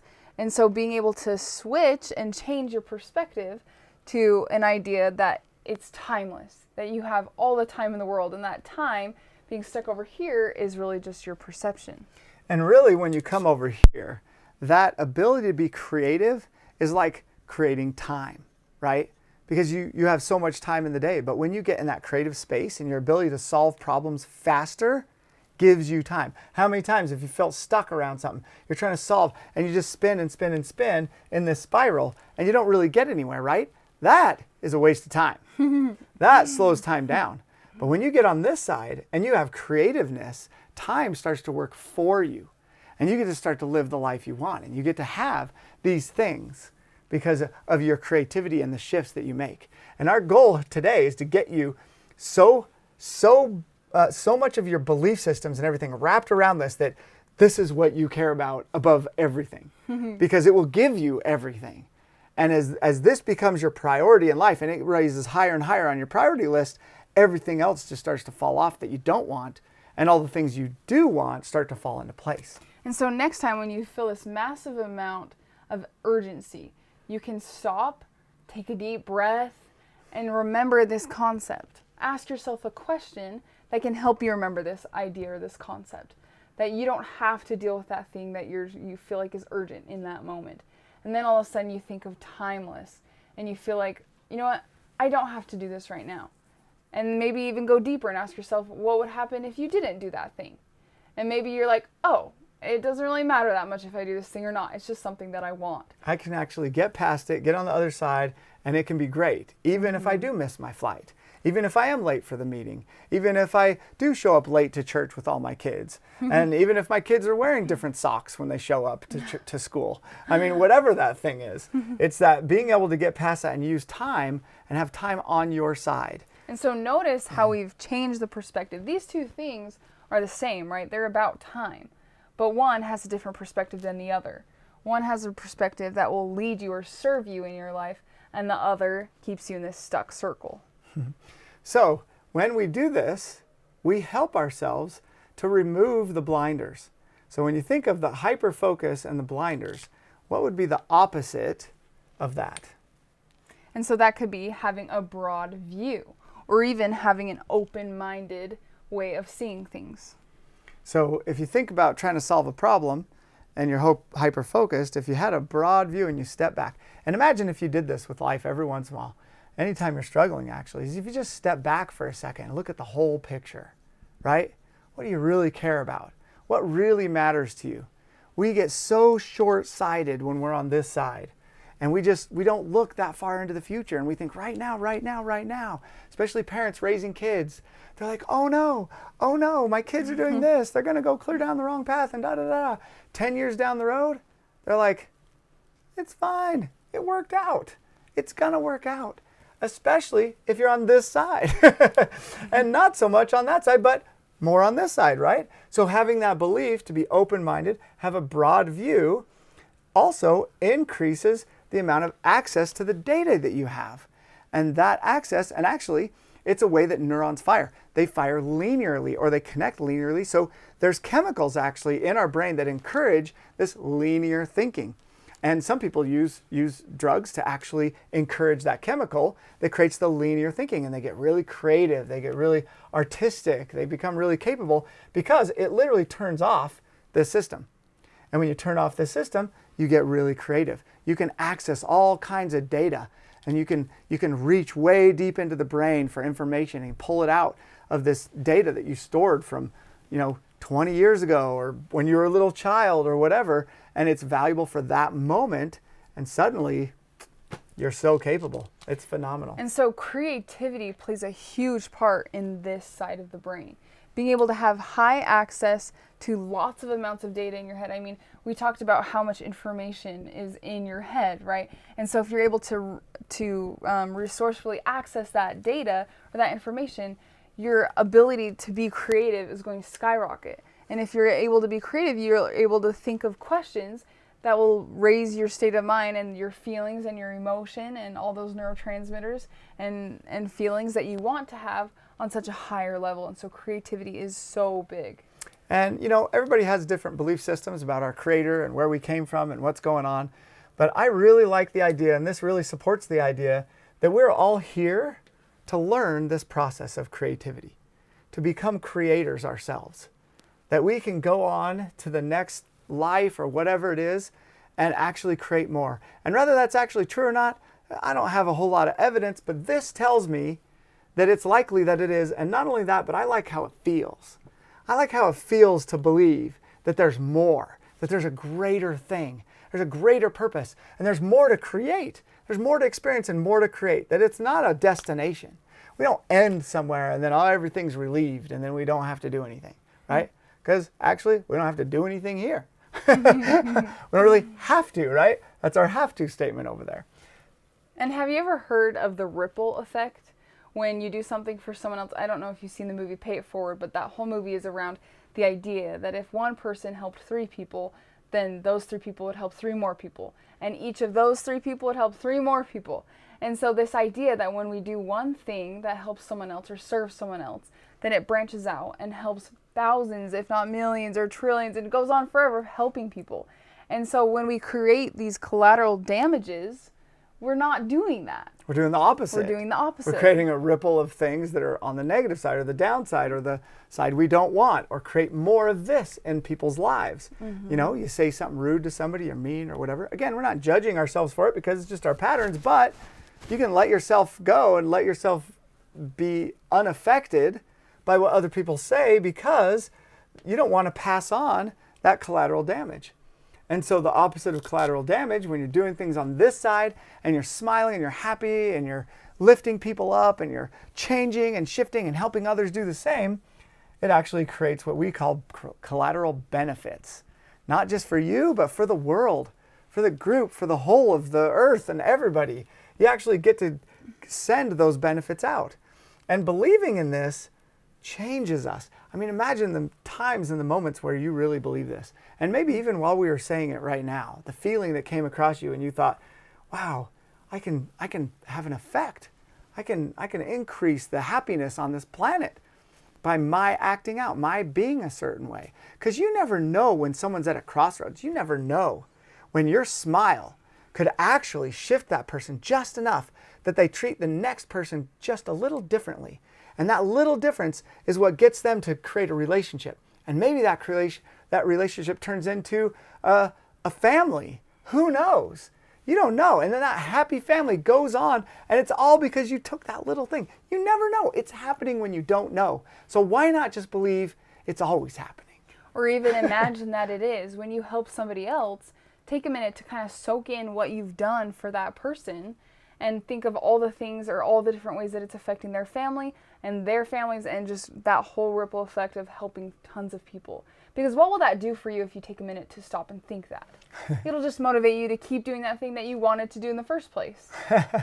Yeah, so it's back to focusing on what you can do and even what might happen. It doesn't, our brain doesn't know all this stuff perfectly. We're just experiencing. And if it feels, if the feeling that comes when we talk about these helps you want to move towards things that you like and you want, that's all you need to know. You don't need to know all the science. I have tons of research and tons of resources that I can point people towards so that they can, see where I got these ideas and these concepts and where the proof is behind it. But you don't need that. You got it inside you to feel it, to just know. And so go off of that. And that's why we're leaving it in your hands, that we're giving this to you as something that you can start to believe in and use within yourself. And notice how these things will fall away over here. The self-doubt, the belief in failure, thinking things are too hard. Motivation. Notice how motivating is when you're moving towards something compared to away. And if you're moving away from things, and you're constantly moving away from things, where are you going to end up in 5 years from now or 10 years from now? Well, I'll tell you the answer is I don't know, and neither do you. Nobody does because it's unguided. You're looking behind you at the things that you're afraid of instead of towards the things you want. And that's a huge difference. You want to know where you're going to end up? Create it. Create the place you're going to end up. Start in here. Everything we experience is created first in here. If you're focusing on these things over here to be over here, and we're trying to do the opposite, right, to stay over here, then what could be the opposite of being reactive or defensive?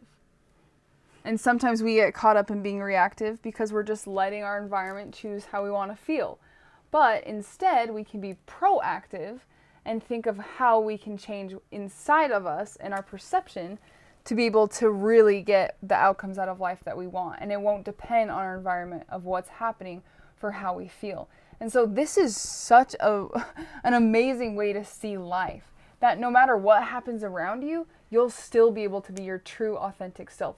You'll still be able to get whatever it was that you wanted out of that situation or what was happening in that moment or that experience, no matter how a lot of people think of how things turn for the worst all of a sudden. Like maybe they're on vacation and they're super stoked about getting to this place and they get a flat tire or something.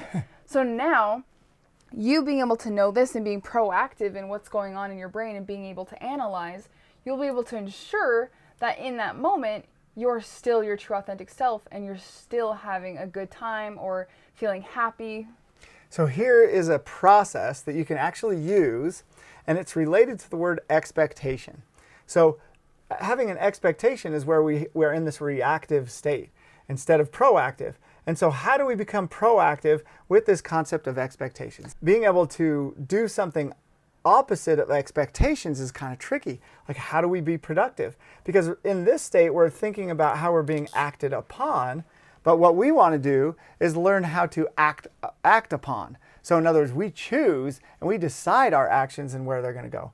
And so the opposite of expectations, and this word that we use is to help us find a way to replace expectations, and it's anticipation. So notice that expectations is you're locked into something. Anticipation is kind of like wondering about it. It's like considering it. It's thinking about it. It's anticipating what could happen. So our problem is we don't stop and take the time to say, so why is it I really want this experience or this vacation, or why am I going to this meeting? So really gaining clarity around what it is that you want. Like what we did with these two sides. We started asking you the things that you wanted in your life, and then if you were in person, we would dive it really, really deep until you really understood why it was you wanted those things. Because if you don't do that, then you become this reactive person because you're not really sure why you're doing it. You're just kind of there. Yeah, right? Even though you know in the back of your head, you're not accessing it. And so this is about bringing it to the forefront of your thinking so that you can value it and then get creative and be on this side. And we're not saying you have to anticipate every situation, or else you're never going to be happy or never enjoy that experience. But we're saying this could be a way to be able to always get those things and to in pick a more effective way. And to pick out those situations that may have those triggers that put you in that place. If you hate your job, or you hate your, coming home from work, or you hate, this hate thing is a pretty good signal that there's something Put to do. that over here. Or if it gives you anxiety or depression, any of the things that trigger this are those things that you want to analyze using this method. So you want to anticipate, okay, because all this stuff that we want over here is actually still just to meet those chemical needs. And so if you rely on it, not that these are bad, but if you rely on them for getting those chemical needs met, then you're going to be threatened anytime something changes or shifts that makes it so you can't control it. So what we're doing is helping your brain see that you're in control of those chemicals. Your perceptions can be shifted and changed. You're the one who gets to choose that. That's the internal thing that you can do. And so first, you start to think of the outcome that you want to have because of that trip that you're going on, let's say. So the purpose is for you to have a fun time with your family. So if you are driving down the road and you get a flat tire, is the purpose still to have fun with your family? And can you still have fun with your family even though you got a flat tire? Well, some people would say, no, like that just ruined your whole day. Now you're going to be wasting all this time. And what are they focusing on? Things that they can't control, can't do, and what doesn't work.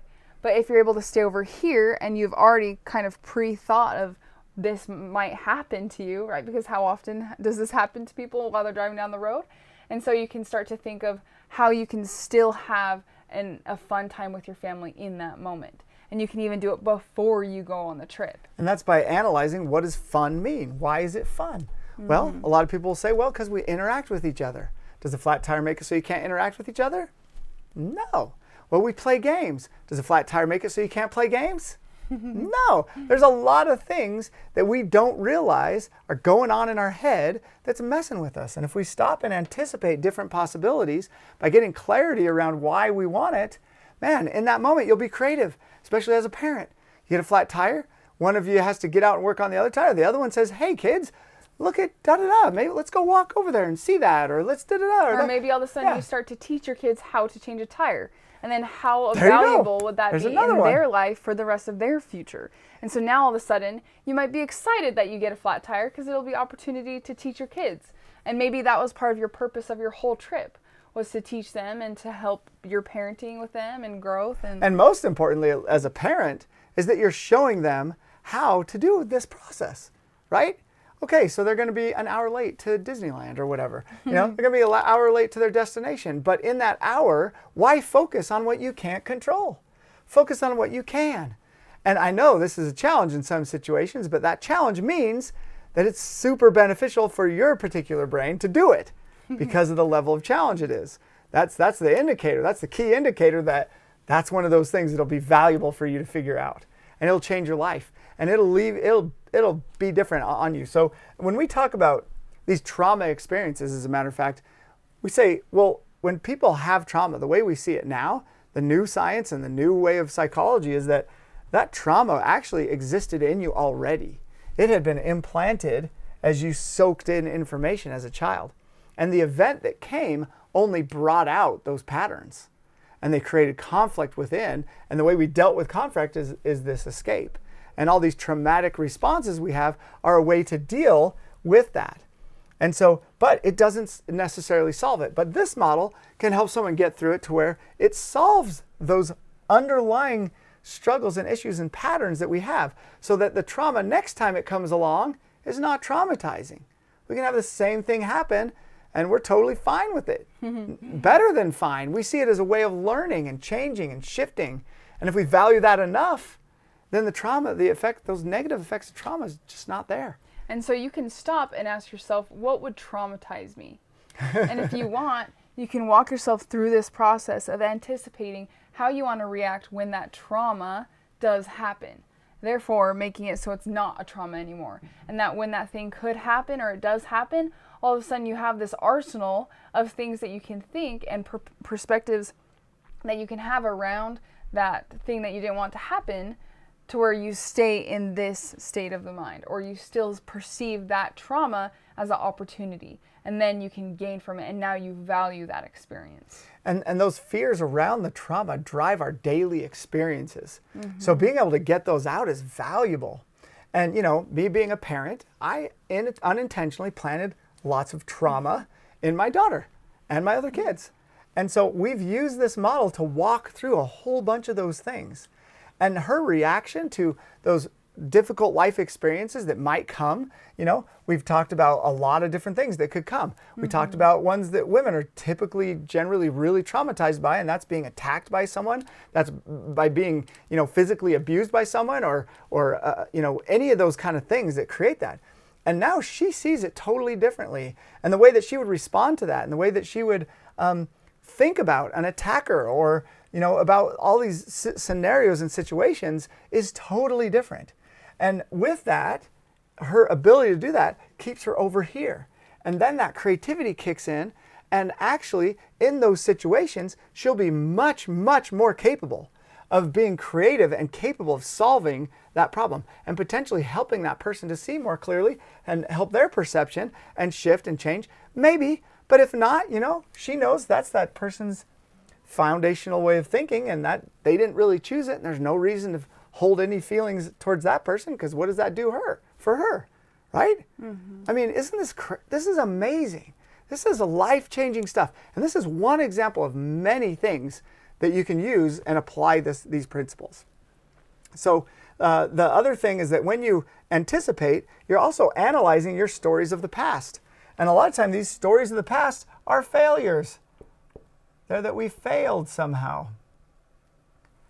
So now we want to create new stories about our past and say, wait a minute, if it's not a failure, then what might it be? What could I gain? What could I have learned from that past?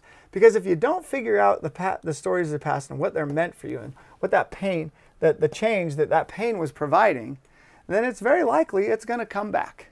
That those experiences are going to come back. And so we can change the stories.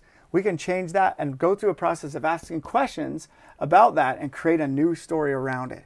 How do I grow? How do I learn and grow? And how does that old story of a failure actually help me get to here? Because if you do research around the people who are most successful, their brain does not think of things as failures. They typically think of things as experiences that give them more data, because they're so focused on what they want. And a lot of you might have heard the story of Thomas Edison. Yeah, when he was inventing the light bulb. And somebody looked at his notes and they said, you tried over 1,000 times. You failed 1,000 times. And he looked at him confused, and he's like, I didn't fail 1,000 times. I found 1,000 ways it doesn't work. And he learned and gathered data each time it didn't work. And that's what got him to it. 1,000 is a lot of repetitive attempts, right? And notice how it was in order for him to come up with that thing after going through that 1,000 times, this mentality may have been needed. Because if he had the other mentality of, I just keep failing, maybe he wouldn't have done that. He wouldn't have done 1,000 times. He might have made it to 100, pushing and pushing. And someone saying, you got to invent this. It's going to be worth so much money. And all these other motivators, right? But he didn't. He saw it differently. And Elon Musk is the same way. He sees everything as more data. I'll try. Just get out there, try something, and gather data, because the data is so valuable. And so instead of oversimplifying and seeing these conclusions that are not true in these old stories, we create new ones. And we start to build our new identity. And that is the ultimate. Once it's built into your identity, it's a new auto association. And you won't need to think about it. There won't be a reason to think about it again. Your brain will just automatically do it. And that will just be who you are. That's just what you do.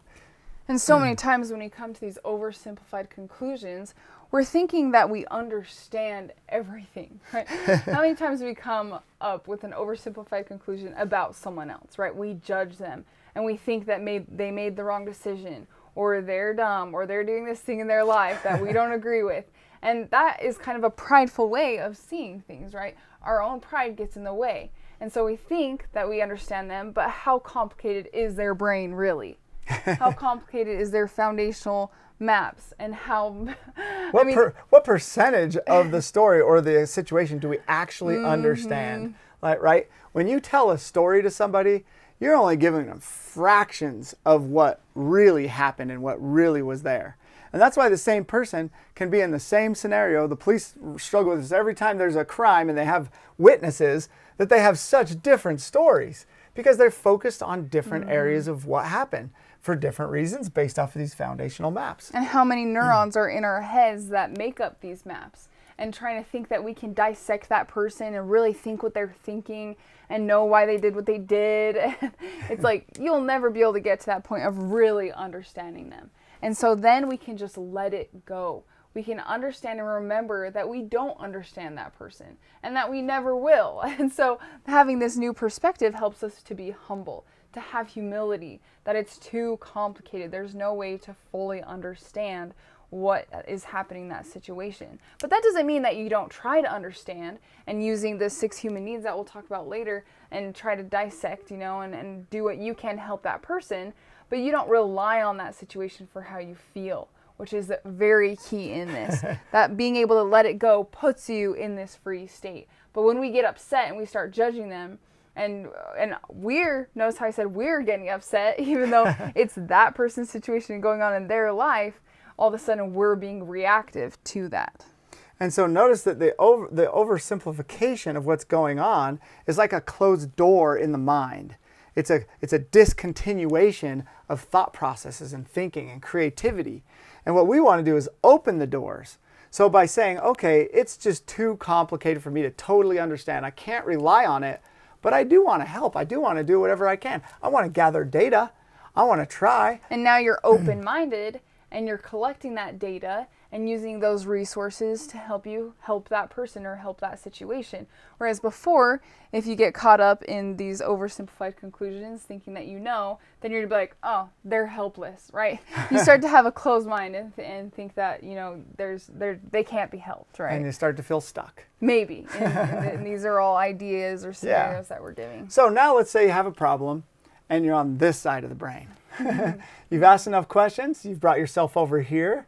Your focus is internal on what you can control, therefore removing the threat, knowing that you can meet all of your human needs, all of your chemical needs that your brain has through your own perception, and that you're focused on what you can do and control and what does work and what you have, and with this gratitude about what exists and what's there and what you have to gain, and that it's timeless and that you're okay that way and that you have a broad view, and also that the timelessness will come as you use creativity because you'll create time by being creative, and that it's an increase of data and open-mindedness and access to what your brain has stored, and that there'll be collateral benefits that you won't even think about. Creating a ripple effect that goes on forever and ever, helping everybody. Yeah, and that you're being proactive and you're on the offense and you're planning and you're creating, and that you can act upon the situation, and that you've anticipated the different ideas and come up with new ways, and you create new stories, and then you have the humility to let go.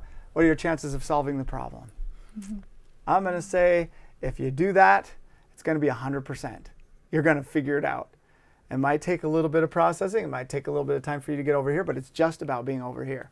It's not about the actual problem, the actual situation. It's about where you are in your brain and how to solve it. And this is amazing. We've watched it over and over and over. I've helped hundreds of people learn this process. We've trained facilitators to use this process with other people and to walk them through it. And it's been absolutely life-changing. And we actually call this side of the brain because we're stuck over here and we're kind of spinning in circles, and we start asking closed-ended questions, and we're stuck and we feel really confined. And so this state of mind we like to call the confined state. So in that confined state, it's like you're behind bars, like you just can't do anything. You don't have control. You can't do things because you just can't access the information to do it. Whereas on this side, how do you feel when you think of these things and you've let go along the way we talked about these different things? It feels like freedom, doesn't it? So we call this the free state. So this parasympathetic autonomic nervous system that kicks on gives us this free state of mind. And so you can use this language as you learn this, whether you learn this with your family or with a facilitator or anybody, or as you share it, you start using this language, free state or confined state. And it is super helpful to help your brain make those switches. Am I in a confined state, or am I using my confined state, or free state? Am I in a free state, or am I confined state? Oh, I'm in a confined state. Now, you don't want to overdo it, start judging yourself, because then you can take it the other way and then you'll want to escape too. But you just want to use it as an analytics tool to help you to get on this side. And there's go ahead. Did you I was just going to say, isn't this fun? Yeah. It's so exciting. And so now you know how you can be in a free state. You know that if you're able to ask yourself questions when you're stuck, if you ask enough questions and you get your mind to start thinking about these things, you'll be able to get out of this confined state and feel free and be able to fly, fulfill life yourself. Yes. And how many of you, when we were talking over here, said, man, I wish I could have more energy, right? Well, I'm excited to share this word with you that we use in the English language a lot, and it's called enthusiasm. Enthusiasm is an indicator that something's happening in your brain. And actually, this comes from, I think it's Greek. It's one of those old languages. And the word enthos means God. And this last part means within. And you can look this up in your dictionary. There's different ways to describe it, but this is one of them. This God within us, this part that our Creator has planted into us that has all truth is coming to the surface. We're acting out on it. And this enthusiasm actually creates energy. Do any of you know where energy comes from in our bodies? It's on a cellular level. There's a thing inside the core of our cell that's called our mitochondria. You've probably heard that word before. The mitochondria converts the substances that are in that place into ATP, which is the chemical form of energy. So if you want lots of unlimited energy, this is the key.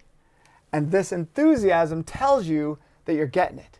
It's the guidance system inside us. And even think about the word enthusiasm. When you think of enthusiasm, you think of being excited. You think of moving towards something. You think of a life of just happiness and just fulfillment and smiling because you're so enthusiastic about that. But what does the world teach us to do?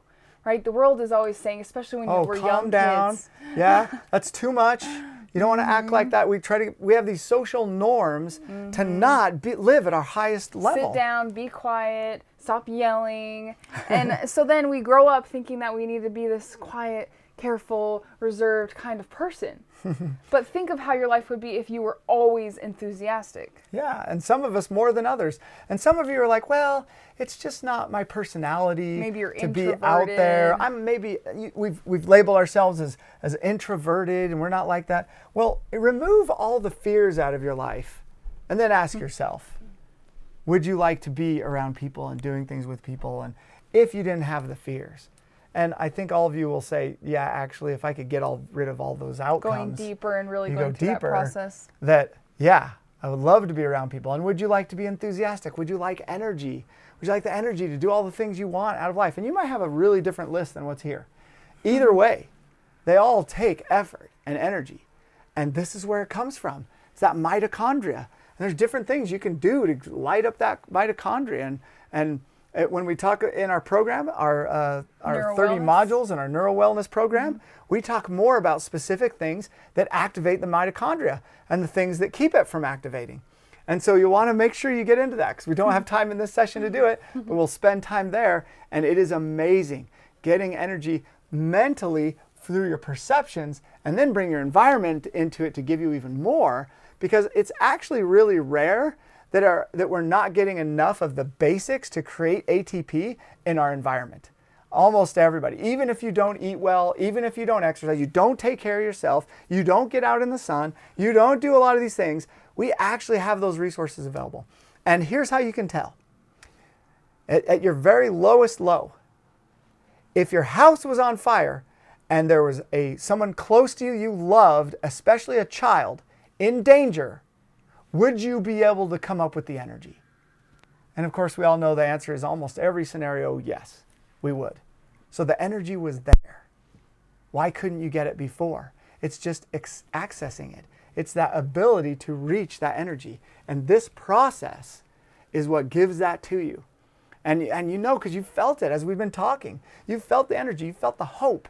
You felt these new concepts just sink in, and you're just like, oh, this is so amazing. Like, I want to do more. I want something. I got it. And we're so glad that you have that enthusiasm, that we get to be able to provide. And you know, I just happen to have these life experiences that pushed me in a direction that got me to where I would take the time and effort and pause in my life and dive into this. And there was pain driving it.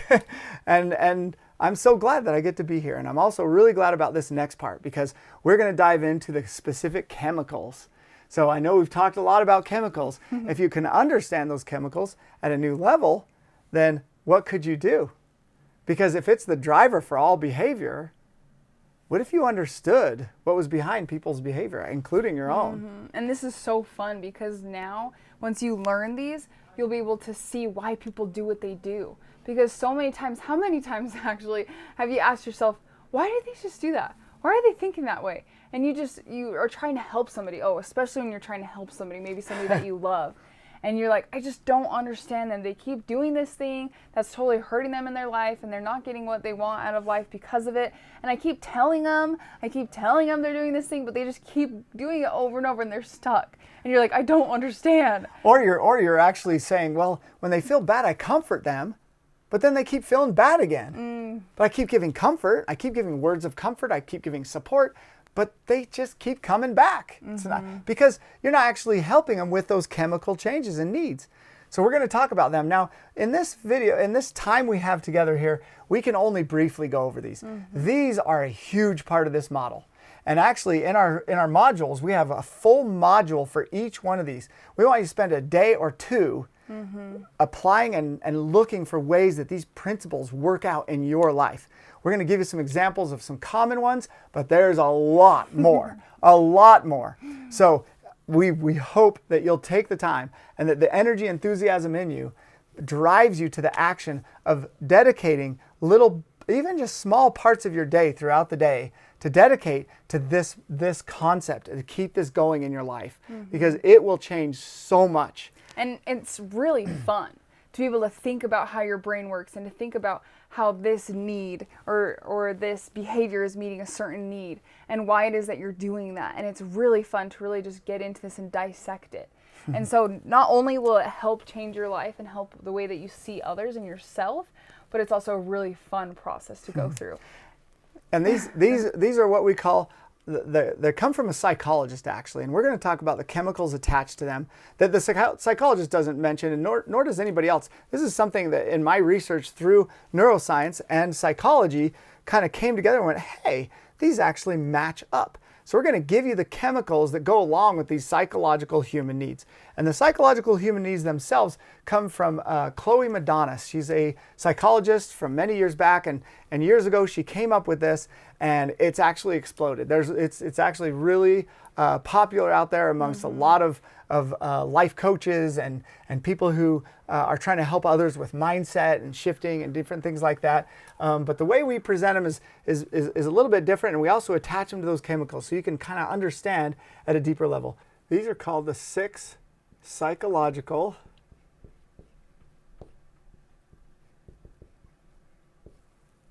Just write it below. Human needs. And so this is really fun, because like we're saying, it's not just, analyzing yourself and seeing how you can change, but really seeing how other people meet their needs, and seeing why it is that you do all of these things on a more specific level. And what is it that drove these foundational patterns that were created in their childhood? Because in your childhood, in your childhood, a lot of the times when you had a higher deficit as a child, you continued to have that high deficit throughout the rest of your life. And so you tend to value those human needs higher than others. And we'll even talk about the order of the human needs. And the first psychological human need is certainty. And that can be security or control, safety, feeling like you know things. And so a lot of the times we try to meet these needs externally as well, not only internally. And so when you're yelling at somebody and you're yelling really loud at them, you feel like you have a sense of control because that person, when you're yelling, they're going to start to listen to you, and it's hard to not listen to you. And so you feel a sense of control in that moment, or certainty.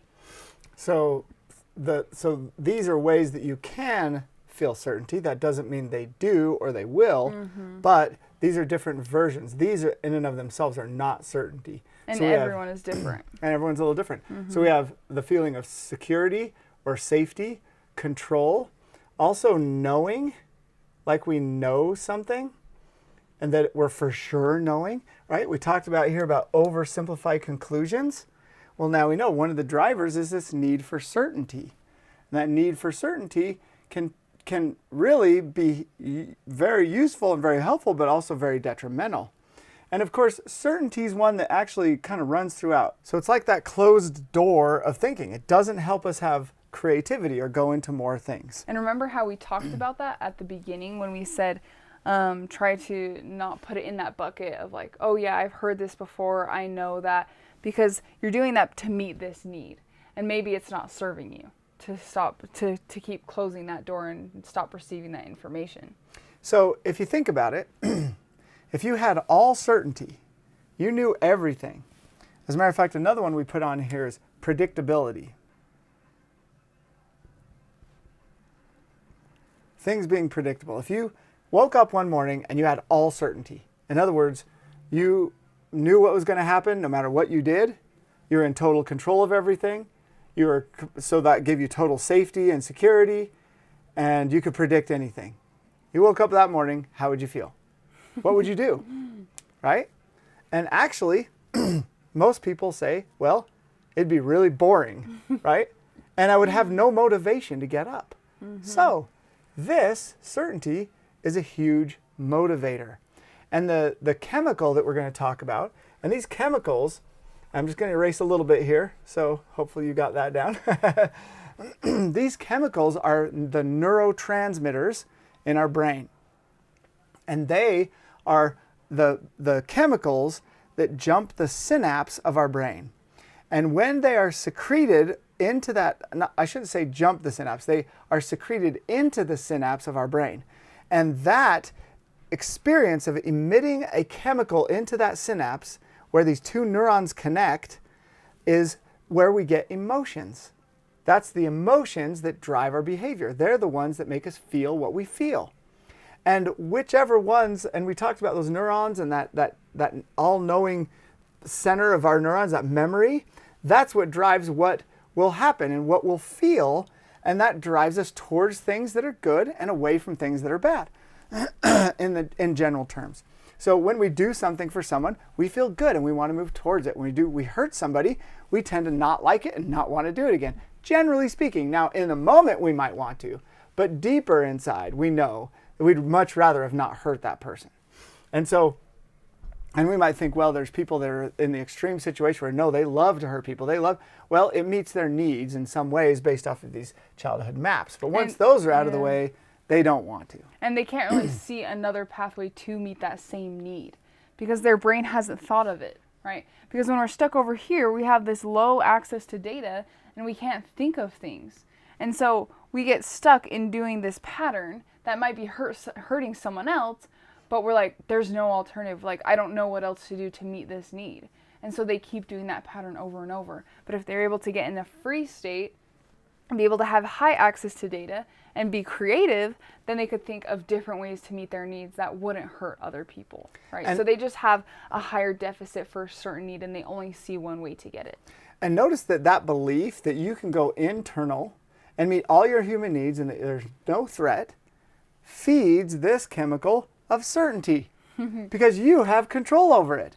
And think of how safe you really are and how much you actually know and how predictable you can be when you are proactive and you anticipate and you know this is all something going on in your head. So we've been playing on it all along because we know that's one of your needs. The chemical that's related to this is a chemical that they used to call the happy chemical in our system. They used to call it the happy chemical, and they thought before that chemical came when we experienced things that made us happy.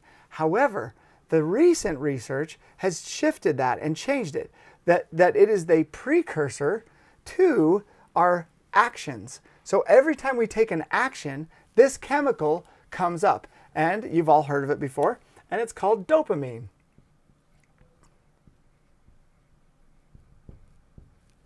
Dopamine is the precursor to action. And we always thought that, okay, when we bite into a chocolate cake or a brownie, we get this rush of feeling.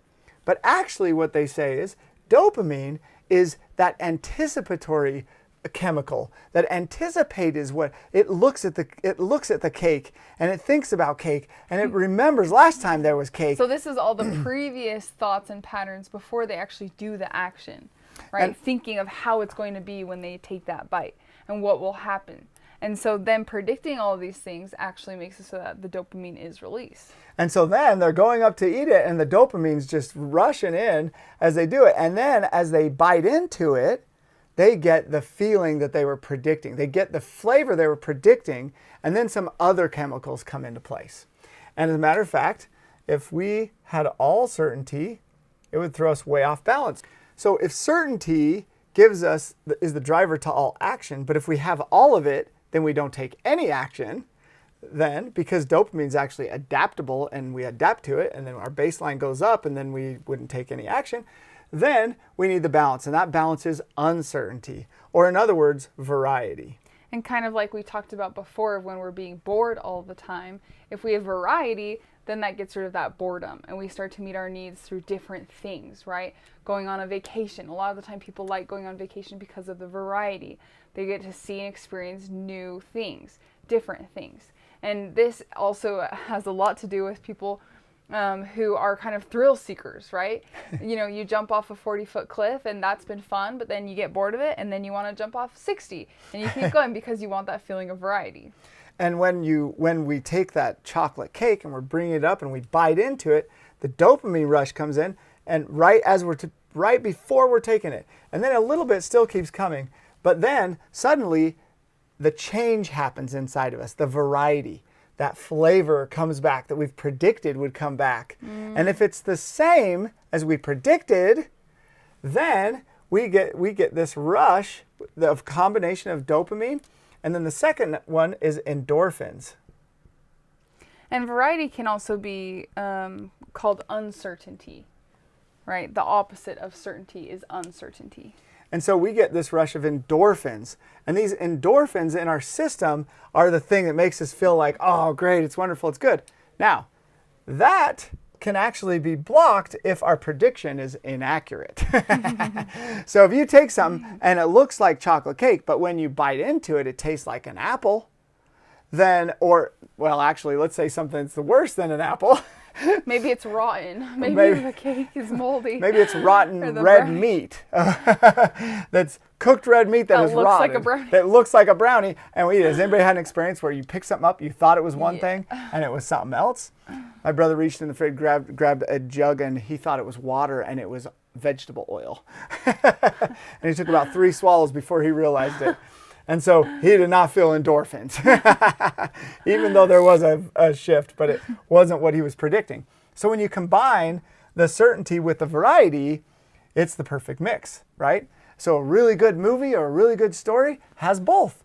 It has some certainty to it or some predictability, some things you know, some things you're familiar with. And that's another one that you could say is familiarity, that it has just enough. But then it gives you unpredictable things. It leads you through a story and then it makes a shift, a twist that you couldn't predict. And that's what makes the most amazing movie. So if you're a writer or if you make movies, we just helped you see the psychology behind what will really make a good movie. And of course, there's more to it. And notice as we go throughout these emotions and these 6 human needs, you'll see that movies, they play off a lot of these, right? So that you'll want to watch the movie because all of your 6 psychological human needs are being met. As a matter of fact, all the escapes do also. So video games, they give a certain level of certainty and a certain level of variety. And if it's just the right mix, we'll get hooked. The thing is, it's not always a rush. It's sometimes just a drip line. And we think of it as a rush because it's so hard to get. We value it higher because it's hard to get. And that's another one of the big keys here, is that when one of these is difficult to get, we raise the value of it and our attention towards it and how much we want it. And as a child, the reason that our mapping took place the way it did is because by our perception, we felt like things, some of them were hard to get. And so then we created ways to get them through these escapes, through frustration, anger, being stuck, depressed. And we also get those, feeling of your psychological need being met through the towards things as well. We meet our needs through external things. And that's not necessarily unhelpful for you to feel fulfilled, but when you rely on it for how you're feeling and you don't get it, or you create that expectation that you'll get that thing by, like, when you get your goal and then all of a sudden you don't get it, then that's when it becomes unhelpful for you to try to meet your needs externally. And you might think, oh no, I'm not like that. I wouldn't do that. I'm not relying on it. I'm just moving towards it. Here's how you can tell. What if you don't get it? How are you going to feel? And if you don't get it, and the feeling that goes along with that is, oh no, I'm worried, I'm frustrated, I'm urgent, all these things, you know that it's an expectation. It's built in there, and it's programmed in a way that, yeah, and there's a lot of these to do, so don't get after yourself too much, because there's an endless amount of these to go over and to figure and to process and to figure out. So these two are two really big ones, and they really have a lot to do with our life experience. The next one is one that we all know about and that we're all really familiar with, and that is love. And sometimes when we're trying to get love from someone externally, and we're treating them really kind, or we're saying kind things, and that person doesn't respond the way that we expect, right? Having these expectations or perceive love, then we tend to start doing things that they don't like, right? You start treating someone really kindly and start asking them things, and they're just, maybe it's an older sibling and they're like, like, go away or whatever. And then you start screaming, and now you got their attention, and now you're getting a sense of connection, right? So sometimes when we feel like we can't get love, we'll settle for connection. And part of that is because if we rely on the external world to get our love, in other words, most of us think that I'll feel love if someone, we say, loves me. But what we mean is acts a certain way, does things for me, gives me something. And that's conditional, notice. Yes, and it's external. It's an external source. This is a big deal. This is something that really changed my life tremendously. And that's this deeper realization that all these chemicals are met through our perception, right? So can someone love you and you have no idea? Can they do expressions they feel are loving and the person doesn't accept them at all? For example, someone might have a desk and it has a lot of messy things on it and it's very disorganized. But to their brain, they know where things are and it doesn't really bother them very much. But maybe their spouse, they're a very organized and clean person, and maybe they're like, oh, like he would love it if I cleaned this desk for him because I like it when my desk is organized. And so I'll just go ahead and clean that desk for them. And then that person comes home and they're like, where is my stuff? And they don't feel love. They actually feel the opposite because their perception of love is different than the person who's trying to give the love. And they might, right? Some might say, well, they were trying to help me, but I'm still really frustrated, right? And maybe they don't feel love. That's just one of the many chemicals that we're experiencing. And so this concept that love, we think, comes from other people is huge, that it actually doesn't come from other people. People are sending it out, but we are choosing based off of these foundational principles and concepts in our brain and how we associate. They are determining if we feel love or not. So anytime you feel love, it's actually you that's creating it. It's not coming from someone else. And I know your mind is going, wait, what? Like what? Wait, what? No, I'd have to have someone doing things. No, actually, that's your perception. It actually is your perception that chooses that you need someone there to love you. This is so big because think of all the times in your life where you haven't felt love from someone else. And now you can realize and even think of all those past experiences that you've had and kind of analyze how that really was your perception. And how is that going to change your life in the future now? when someone else tries to show their love for you. You'll be able to recognize and see that their attempt, maybe it's not the thing that you really want, but their attempt is what is really, that's not how I want to say it. An expression of love. Their attempt is really an expression of love. And even if you don't believe that, you can believe it because it's your perception. And so you can start to feel love by thinking and perceiving that it is love. Even if someone is yelling at you, you can stop and think, why is it they're yelling at me? Well, if they weren't yelling at you or they weren't even there, then they wouldn't be showing any love. So them yelling at you can actually be perceived as love. And you can think, well, they're talking to me right now and I can feel love that they're just talking with me. Or yelling with me, or yelling at me. Because why would they be there? Because under the layers of this conversation or the things they're saying is this loving person. How do we know? Because they are built out of the same chemical system and the whole physiology as we are. They want love. And if they get up and they're yelling and they're mean, that's because they felt in some way that their love was being pulled away. And so then they're wanting to control the ability to get love. So they raise their voice. And that actually connects with you, right? They force connection. It's pretty hard if someone's yelling at you to not be looking at them or giving them your attention, or at least, psychologically give them your attention. And they know that. And maybe even on a subconscious level, right? We want to remember that these needs can be met externally, subconsciously. And so if someone may be doing something to someone else, not wanting to hurt them, but subconsciously they're trying to meet their need. But it's subconscious. They're not purposefully trying to do this to you, right? Consciously and purposefully. Mm-hmm. But just at the surface, their data is super low. They're creating collateral damage. They're being very defensive and reactive. And they're doing it off of expectations of their childhood maps. They've oversimplified the situation. They're hyper-focused. They feel it's really urgent. But all backing all of that up is this desire for love and connection. And really, it's, and here's the thing. If you go to couples therapy or you read books and matter of fact, you want a bestseller, write one on communication because everyone thinks it's a communication problem. They're all saying, no, the problem is communication. If we just improve communication, we'll improve our relationship. Everything will be better. But really, communication is not the issue. We're all masters at communicating, even people who are vastly different than us. Because remember, your subconscious mind is taking in all the body language of someone else that you're speaking with. And so your subconscious mind has all the data to be able to communicate with that person. But when we're over here in this confined state, we cut off our access to that data and then we become very not effective communicators. And why do we move over here when it comes to relationships and love? It's because we feel like that we're not getting it. In other words, we rely on them, their actions and their words and the things they feel and do to fulfill this need for love. And so we're relying on them for love. And so we're saying, well, if you do certain things, I'll feel love. And now notice that that is a condition.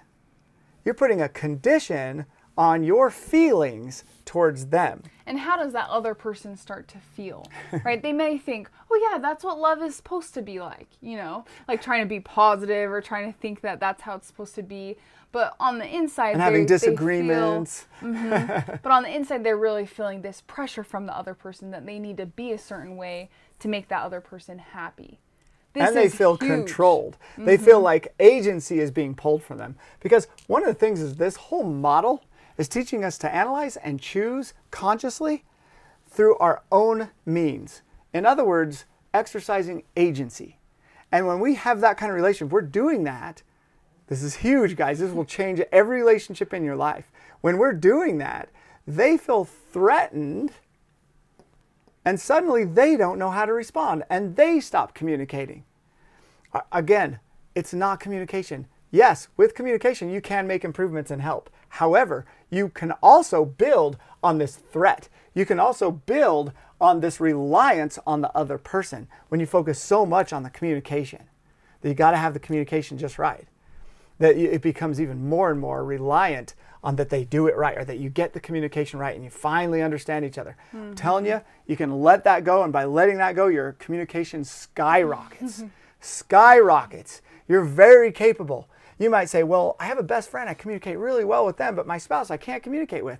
Well, that's because the way you meet your needs is different between those two people. And you see that person as someone who fulfills the needs the way you expected, right? That's dopamine. And the other person is doing it the way you didn't expect. And maybe when you first got in the relationship, they did it that way. And then you think, well, they changed. Well, maybe your expectations changed. And maybe it's all in you. As a matter of fact, because of what we know about chemicals, it's all you. It's all you if you decide to do that. Now, whether you decide to stay in or leave a relationship, that's irrelevant. You can decide, once you've removed these, what that relationship is like for you and what you want in life. But if you live in fear and you think you should do things and you have to and you must and you need and you're frustrated, you're anxious, you're depressed, you're tired, you doubt yourself, you doubt them, you feel like a failure, well, you're not in the place to make decisions around what you want to do. You want to work past those things first and then decide about that relationship. And there are actually two types of communication that we want to talk about. Because when we communicate, actually, when we're a baby and we're born, we come into this world, and what do we do when we have needs? What do we do when we want comfort? What do we do when we're hungry? What do we do when we want love? Everybody knows the answer. We cry. We literally scream in the face of the person that we want it from. And that person does it. They do it for us. They provide those things. Hopefully, they provide those things. And then our foundational maps that are being developed in that stage teaches us to focus on external things, and that love and all these different things come from external sources. And that's the way we see this world. That's the way we believe. And so ever since we were a baby, we were taught that if we cry, then we'll get help. So one of the types of communication is a cry for help. And this can be in very different, it's so funny because as adults, we're still whining and crying all over the place, but it's just in different forms. It's not screaming and crying. It's the adult version of it. It's complaining or being frustrated or being angry or feeling stuck or having depression or self-doubt. These are all expressions of a cry for help. In other words, a reliance on someone else to do something. That victim mentality that comes. We could put victim mentality over here because it's like we feel like it's not us, it's someone else doing it to us, right? And how disempowering is that? This whole side is disempowering. And what we want is empowerment. So being able to analyze your conversations by saying, is this a cry for help? Or is it the second one? And the second one is an expression. And once you know and understand this. Love. You gotta let me finish. An expression of love. Got impatient. Because once you know and understand these two things, then when you're hearing somebody talk to you, you can analyze if it's a cry for help or an expression of love, and then you can then act towards them in a different way. Because so many times someone will say something that sounds like it's an expression of love, but really it's a cry for help or vice versa, and you may treat the situation differently based on how you perceive either of those things.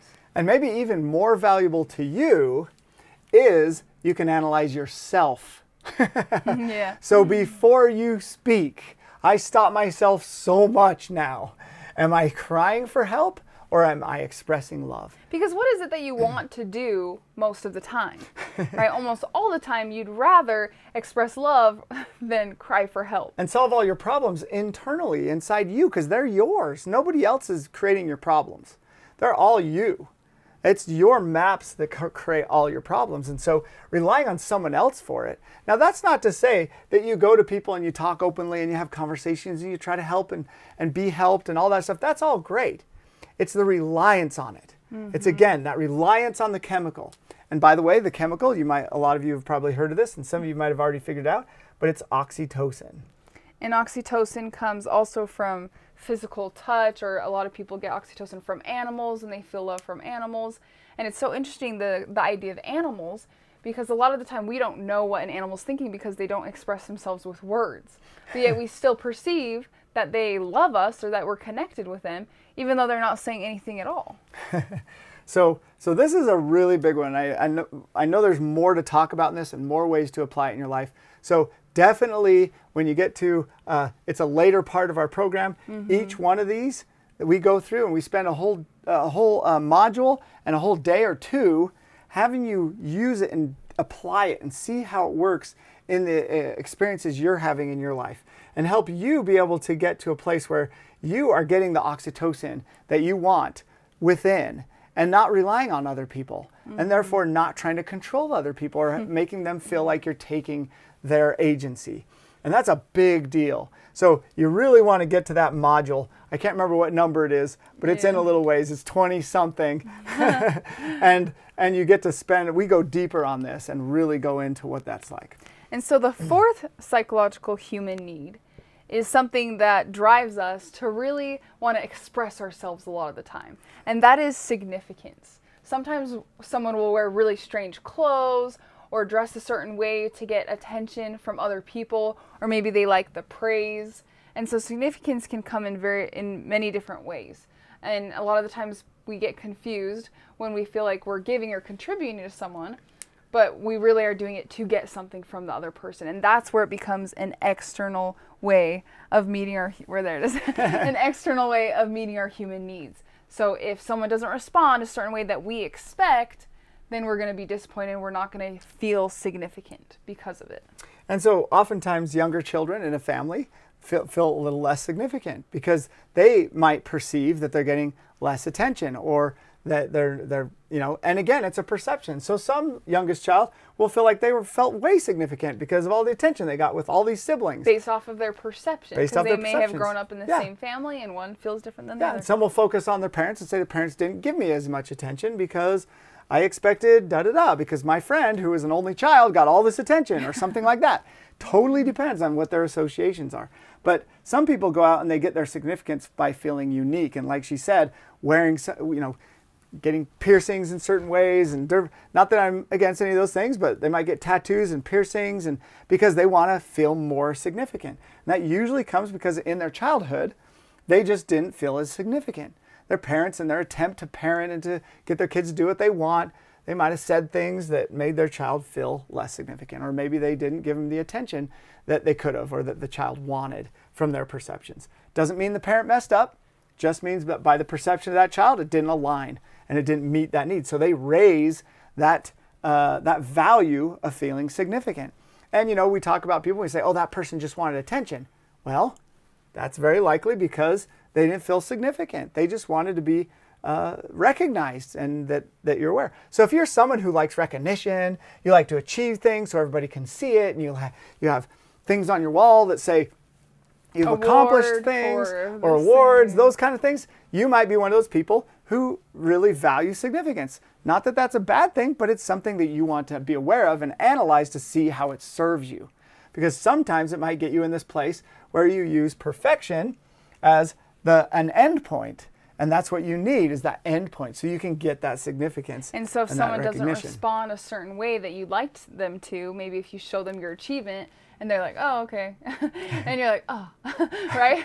Because you're relying on their reaction for how you felt. And so when we meet with people, and if you have a facilitator working with you and they talk to you and they're asking you questions, they're trying to analyze what your value system is in these and what your maps were put together to get these met.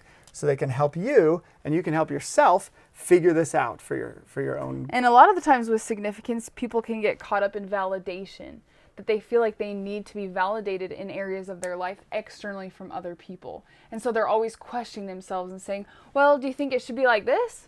And they always need that extra validation. That can get in the way of really, achieving your goals and achieving these other feelings or other psychological human needs. As a matter of fact, it's really common in a lot of therapies and different things is that they say you need to validate them, or you should validate your friends and validate. And the thing is, you can validate, but the key is that you're validating things that are internal. You're helping them validate their emotions, their feelings. But if you validate their foundational thinking that gets them to those feelings they don't want, it might not be helping them much. Because imagine if someone says, that's so awesome that you are... or they say, it's okay to be stuck. And if they say that over and over and they keep validating that it's awesome that you're stuck, then you're going to just stay stuck. And you're going to be like, it's great to be stuck. I'm in this place. And of course, that's more of on a subconscious level. People aren't like, that's great, you're stuck, right? But on a subconscious, or kind of the underlying meaning of what they're saying is that it's great to stay in this place. And another not example change. might be that someone has anxiety and they say, now validating the feeling of anxiety can be really helpful. It's a feeling. We're encouraging you to touch with your feelings and understand them and see what they do in your life. But if you say, oh yeah, that's horrible that all these things have happened to you and that people have treated you this way or people have talked about you, you should have anxiety. It makes total sense to have anxiety with all those things happening because that's horrible. You have a horrible life. You should feel better about yourself because I can validate that you have a horrible life. And yeah, they might feel better for a minute. They might feel connected. They might feel significant. And that might give them some variety or some certainty. But did it help them? Did it help them change these at the foundation? And I'm sorry, guys, we've been doing this a lot. And this it's is very really common. socially acceptable to respond this way. Yeah. But if you can shift to validate the feeling, but not what got them to the feeling, you leave it open so that you can discuss and talk about those perceptions that drove them to the feeling. Guys, this is so big. This is huge. I wish I could get into everybody's office that helps people with these kind of things, whether they're church leaders or they're therapists or they're counselors or everybody, and help them see that validating their actions or their thought process that drive those behaviors is only going to get them to drive those behaviors more, most likely. Now, there might be some methods they're using and some processes that are, and that's okay, because I will tell people, it's okay if you want to do those things. However, it's probably not going to lead to what you want. In a fast way. I mean, eventually these things might lead to something that you want, one of your goals, but is it going to be as effective or as fast as the other way of doing it? Or as fun. Or as fun. Or is it going to be painful and slow? We call this the painful and slow side. We call this the fun and fast side. So this chemical for significance is serotonin. So every time that you feel validated from someone else, and you can even on an internal level feel significant by achieving things internally, right? Maybe in a situation you got triggered and you started going over here into this confined state, and maybe you were able to ask yourself a question, use this process, get back in a free state, and then all of a sudden you're like, oh, yes, like I did that for myself, and you can feel this significance and get a hit of serotonin. So, and maybe some of you have heard of, you yourself or someone you has gotten medication for depression.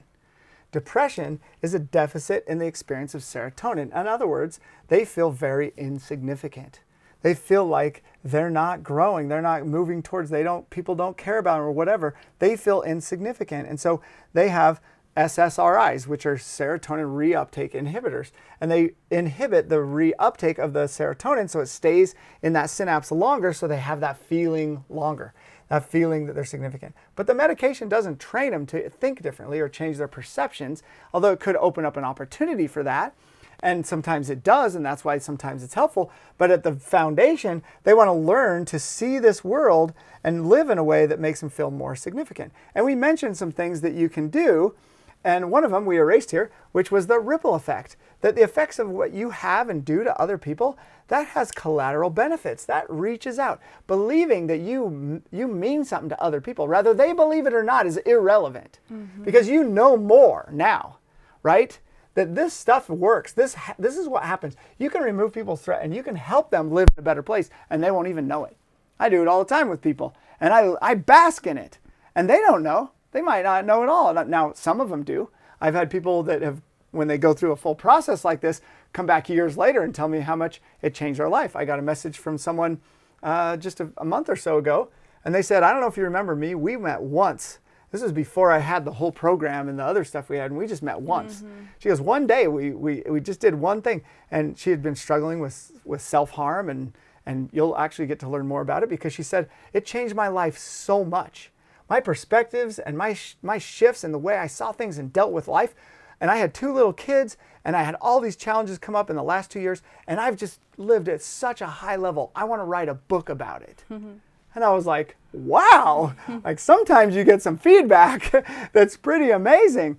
And she said, I want your permission to share this stuff and actually your help to really write this book and do it. And I was like, I'm all in, let's do it. I love for people to hear that, because that's amazing, that's incredible. And so sometimes you get feedback, but a lot of times, most of the time, you don't get feedback, especially if you're a parent and you have teens, because they tend to give you the opposite. And the reason they give you opposite is because they want more.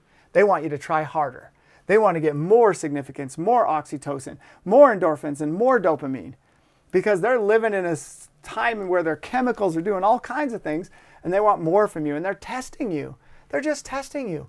They throw out and they get angry at you because they want to test that you really do love them. Because you can love them when they're all being good. That's easy, right? And what they want is more love. So they challenge your love for them. They act out. They go against you. It's kind of that rebellious phase that everybody talks about. Oh, they're just being rebellious. And even in that stage of life, there's actually a chemical that's released that actually makes them want to be more rebellious and kind of break off from that. And that's natural, right? Yeah. So you getting upset and being upset with how they naturally work and function, how is that going to serve you? Yeah, it actually makes them feel more of a deficit.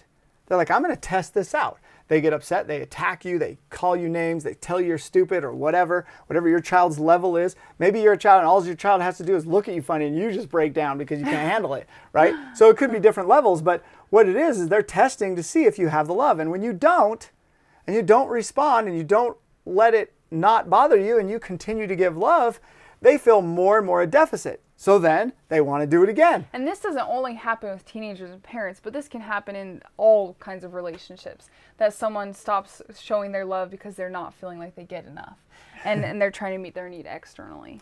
So this serotonin need is huge to be able to help people gain perspectives and yourself, to challenge yourself, see where it is. If you're someone, and most of us have been around somebody who's just a talker and they just can't stop, and they're testing people's love and they're feeling significant through that thing, and they look right past the fact that people are not having as much fun. They're not engaging in the conversation as much. And so the fifth psychological human need is something that drives us. A lot of the time we want variety in our lives so that we can change, which helps us grow. So growth is the fifth psychological human need, and this can be achieving or succeeding, and everybody sees success and achieving differently, right? And so this will be differently for each person of how they perceive how they're growing. And a lot of the times you hear people saying, well, if you're not growing, you feel like you're dying, right? If you're not progressing or getting somewhere in life, you lose that motivation, right? You become unmotivated. And the great thing about these last two is that they're what we call a deeper neurological need, or some would call it a spiritual need. That these two are actually combinations of these. And of course, these are only 4 of our neurotransmitters. We have about 20, but these are the ones that have an overwhelming amount of research and seem to have the biggest impact on our life experience. And so when we feel growth, we're actually we can fulfill all of these needs with that growth. And again, like she said, there's this nature, if we don't feel like we're growing, we immediately start to get after ourselves and we start to say, we have self-doubt, we feel discomfort, we're depressed, we have anxiousness, we're frustrated, we're angry because we feel like we're not progressing. And like we said before, that's actually not really possible. And if we believe in this definition of perfection, that it's a destination, if we believe and feel like we're not getting to that destination or something's holding us back from getting there, we easily go into this place where we don't feel growth. And we start to spiral down this thing like we're not growing. And someone, again, who splits personalities or has suicidal ideations, one of their core feelings is that they're not growing, they're not being a part of this change and having variety and all these different things. And that is a way to get it. And I know it sounds crazy, but that's what our minds kind of do. And this last one, to keep us all from being totally self-centered and selfish, is contribution. And it's so interesting because with contribution and love and connection, you can feel love and connection through contributing. If you're able to change your focus on something you can control internally and giving to someone else. So that's a big thing that people get caught up in. They feel like love is always felt from getting and getting and getting, but you can feel the same amount of love by giving. And so contributing is a huge way to feel that love. So these kind of can connect in that way. And so when you contribute, the thing with this system, if you look at here, if you're focused on external things, the way you'll get contribution oftentimes will be when you see the result of your contribution, or someone praises you for it. You get the significance, or someone connects or loves you because you've been giving this thing. And we do this a lot in relationships. Sorry guys, but we're doing a lot of this stuff where we rely on the other person to feel these feelings that can fulfill us. But if it's internal, you can contribute to someone as much as you want and just keep feeling that fulfillment of contribution over and over, no matter how they respond to you. So you can think and go internally on why it is that you're contributing and feel fulfilled that way, instead of trying to make everybody respond to whatever you did or gave or showed them. In our neuro wellness program, again, we're going to spend a whole day on each one of those. We're going to go deeper with more examples. It's super thorough, and then you go out and you have experience. You go out and do this. You find where these things are coming up and what triggers happen to you, and then you're going to go in and you're going to contribute at a different level, and you're going to experience something completely different. So we're really excited for that for you and how to get these needs met. So we've been talking a lot about internal and external. We've been talking a lot about how we can shift and what's going on, and we're using questions and words to look out for, and we even have some more of those. But when it comes down to it, there's really actually, like we said, only 3 things you're in control of. And this comes from a book that was written by Captain Coffee. Gerald Coffee. Gerald Coffee. He actually passed away last year, unfortunately. Just recently. He's an older gentleman who, way back in one of the wars, his plane went down over enemy lines. And you can read his book. He's got a whole book about it. He has YouTube videos, and he's spoken. Yeah. He's done public speaking about this and everything. And he went down and he was in this 4x6 jail cell with cement walls for 7 years. And first stop and think about how you would respond in this situation, in being in this jail cell. And he was tortured, and he was not treated well. I mean, who knows what they were feeding him in that cell. He had illnesses, and he went through just miserable, really difficult things that all of us would just be like, whoa. And he even had some other soldiers or whoever he was with that also got captured in this cell. And they ended up going insane and passing away because they weren't able to handle the situation. One of them took his own life. The other one, when they got out, they put him in a treatment center because he just had lost his mind. And this guy wrote the book. And when he wrote the book, he to that day said those were the best 7 years of his life. What? How? And the reason is because he figured something out. And it was the formulation of questions. The right questions came to his mind. And the big question to him was, first of all, the people were taking so much from him, right? He was focused on what he couldn't do, can't control, what he had lost. That's what everybody that had been captured was doing. How's my family doing? I wish I could be with my family. I wish this shouldn't have happened to me. I shouldn't have This country shouldn't have a war. We shouldn't be, and all these shouldn't, all these things. And just put him in a place and put other people in a place. And he said, well, so what is there that I can control? And so we came up with what we call the 3 powers. And there's only 3. And so all you got to think about and know and understand is these 3 powers. And the first one, and we've already been talking them all along, but we're going to use this to formalize what they are. The first one is what we're focused on. So this is the key element to using this model, to really helping yourself apply and use this model. Because we're going to talk about these things in chronological order. The first one is the easiest to change. And this is our focus. And we're going to talk about the parts of our brain that make these decisions and how to program them. How does that sound? And notice how much of the model we've talked about focus. Right? How many times we've referred to it over here, and how your perception is reliant on your focus, right? Yeah. You focus, and that makes you perceive things in a certain way.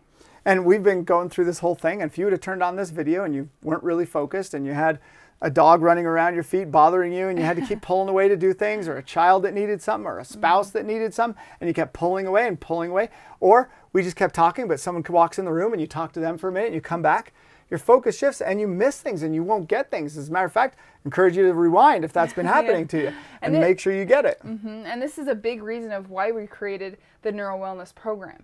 Because after you've seen all of this whole model and all these things that have changed your life, and you've had huge aha moments. sometimes we get back into our regular life and our foundational childhood maps of thinking kick in again, and we tend to forget, or we tend to not focus on all of these concepts and ideas. Yeah, she shifted because there's an accuracy there. We don't forget. We just don't access the data, right? So you go into life and you start being reactive to your experience, and suddenly you can't access the data, and you're like, what do I do? What do I do? So we're going to teach you some specific things to do to help you in that specific scenario, and ways to avoid that scenario, which are huge. And a lot of that is in our program. We're going to go over some today. More of it is in that neuro wellness program. And the program is designed so that you can keep your focus on these concepts and ideas. Keep it on the forefront of your everyday life.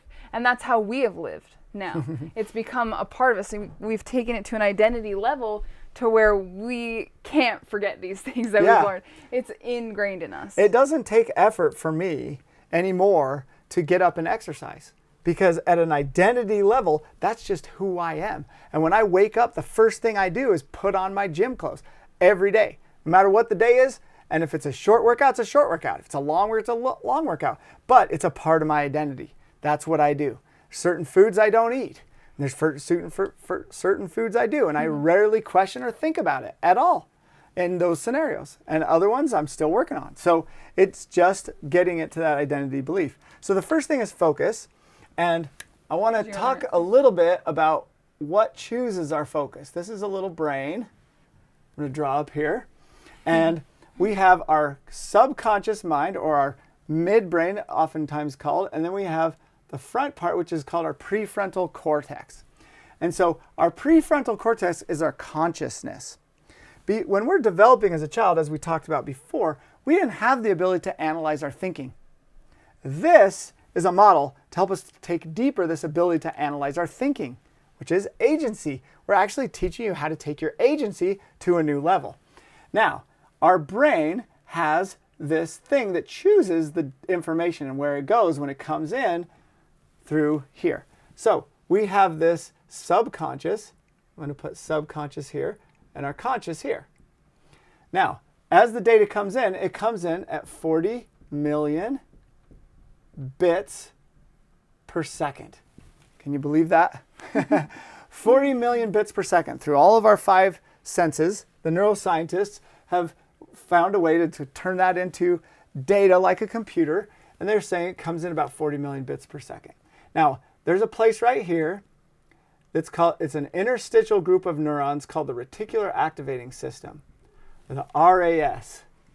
And every piece of information has to pass through that to get here. And so your RAS determines what is being perceived in your conscious, and your subconscious mind is already taking everything in. But the RAS determines what goes to your conscious mind. So out of this 40 million, the RAS picks out about 40 bits per second that goes to the conscious mind. Because it can only handle 40 bits per second.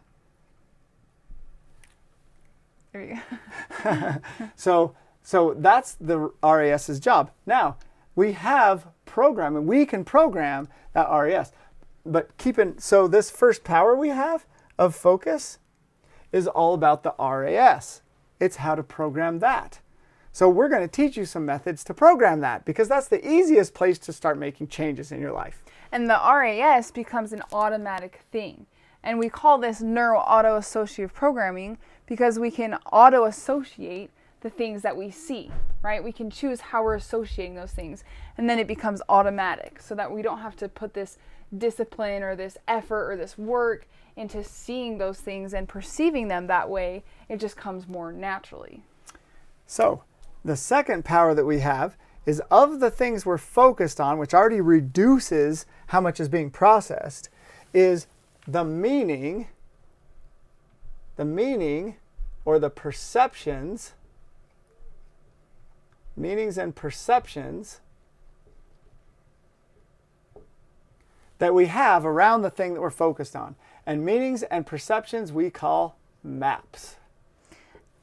And we even talked about over here when we were changing our perceptions or our meanings around how we were meeting these needs, right? We especially talked about that when we talked about love and connection, because we were now perceiving the love from someone else in a different way, rather than relying on them externally. And that made it so that we changed the meaning that we gave their action, right? When we talked about someone yelling at us, we changed the meaning of them yelling at us meant that they hate us to the meaning that they love us.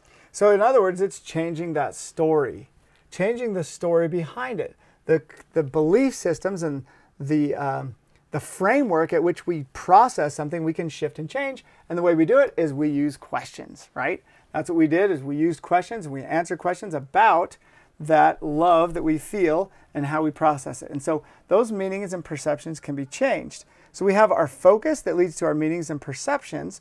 And then from the book, we actually changed this just a tad because Captain Coffee called it what we do. The third thing is what we do. However, in this context, there's actually a significant reason to understand that this body we have is actually external. So I can lift up my leg until something happens where either it's loaded down with 1,000 pounds of weight, or there's circulation's cut off, or something like that, or tendons are cut off, then I can't lift it. But the one thing I can do, if there's enough reason, is I can try. The one thing we are in total control of is trying. So it's attempting to do.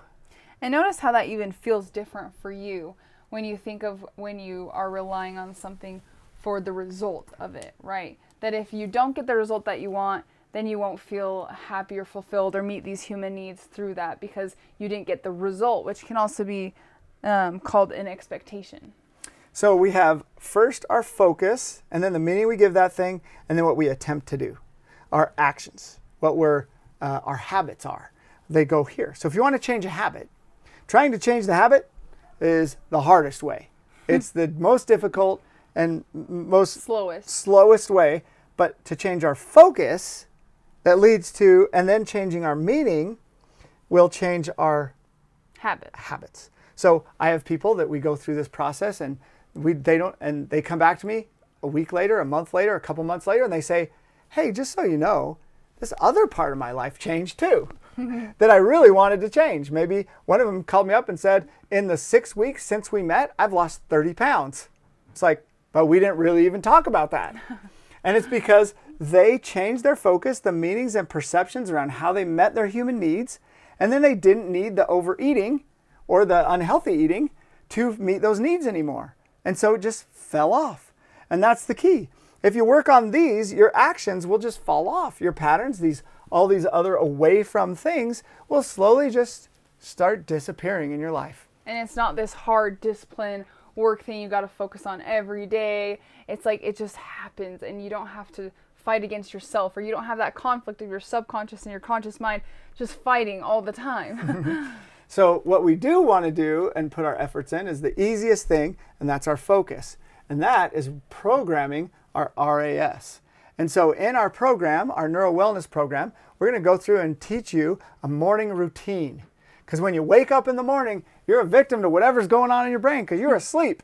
You weren't conscious. And so whatever was happening was creating all these chemicals, and you might have a bunch of stress coming out that is not yours. And so we're going to teach you one part of it that is one of the funnest things, and that is to use your body to counter the expressions that your body is doing that represents your brain. So if you pay attention to what your face is doing, it is expressing what your brain is going through and the frequency that you're on. And it's so interesting because sometimes we'll stop ourselves because we feel like really tense. You know, we feel our face really tense, and then we're like, we're like, I'm frustrated all of a sudden, or maybe I'm in a confined state because I can feel my face scrunching up. So then we relax. And I don't think I am, but when I notice my face, I do. And so when you first wake up in the morning, we're going to give you 2 of the steps. There's actually 4. We're going to give you 2 of them. We're going to help you create something that helps you in that. And then in that program, you're going to learn the other ones, which are really big. They really add massive amounts to this because you really want to get this programmed well. It only takes 15 minutes in the morning. That's it.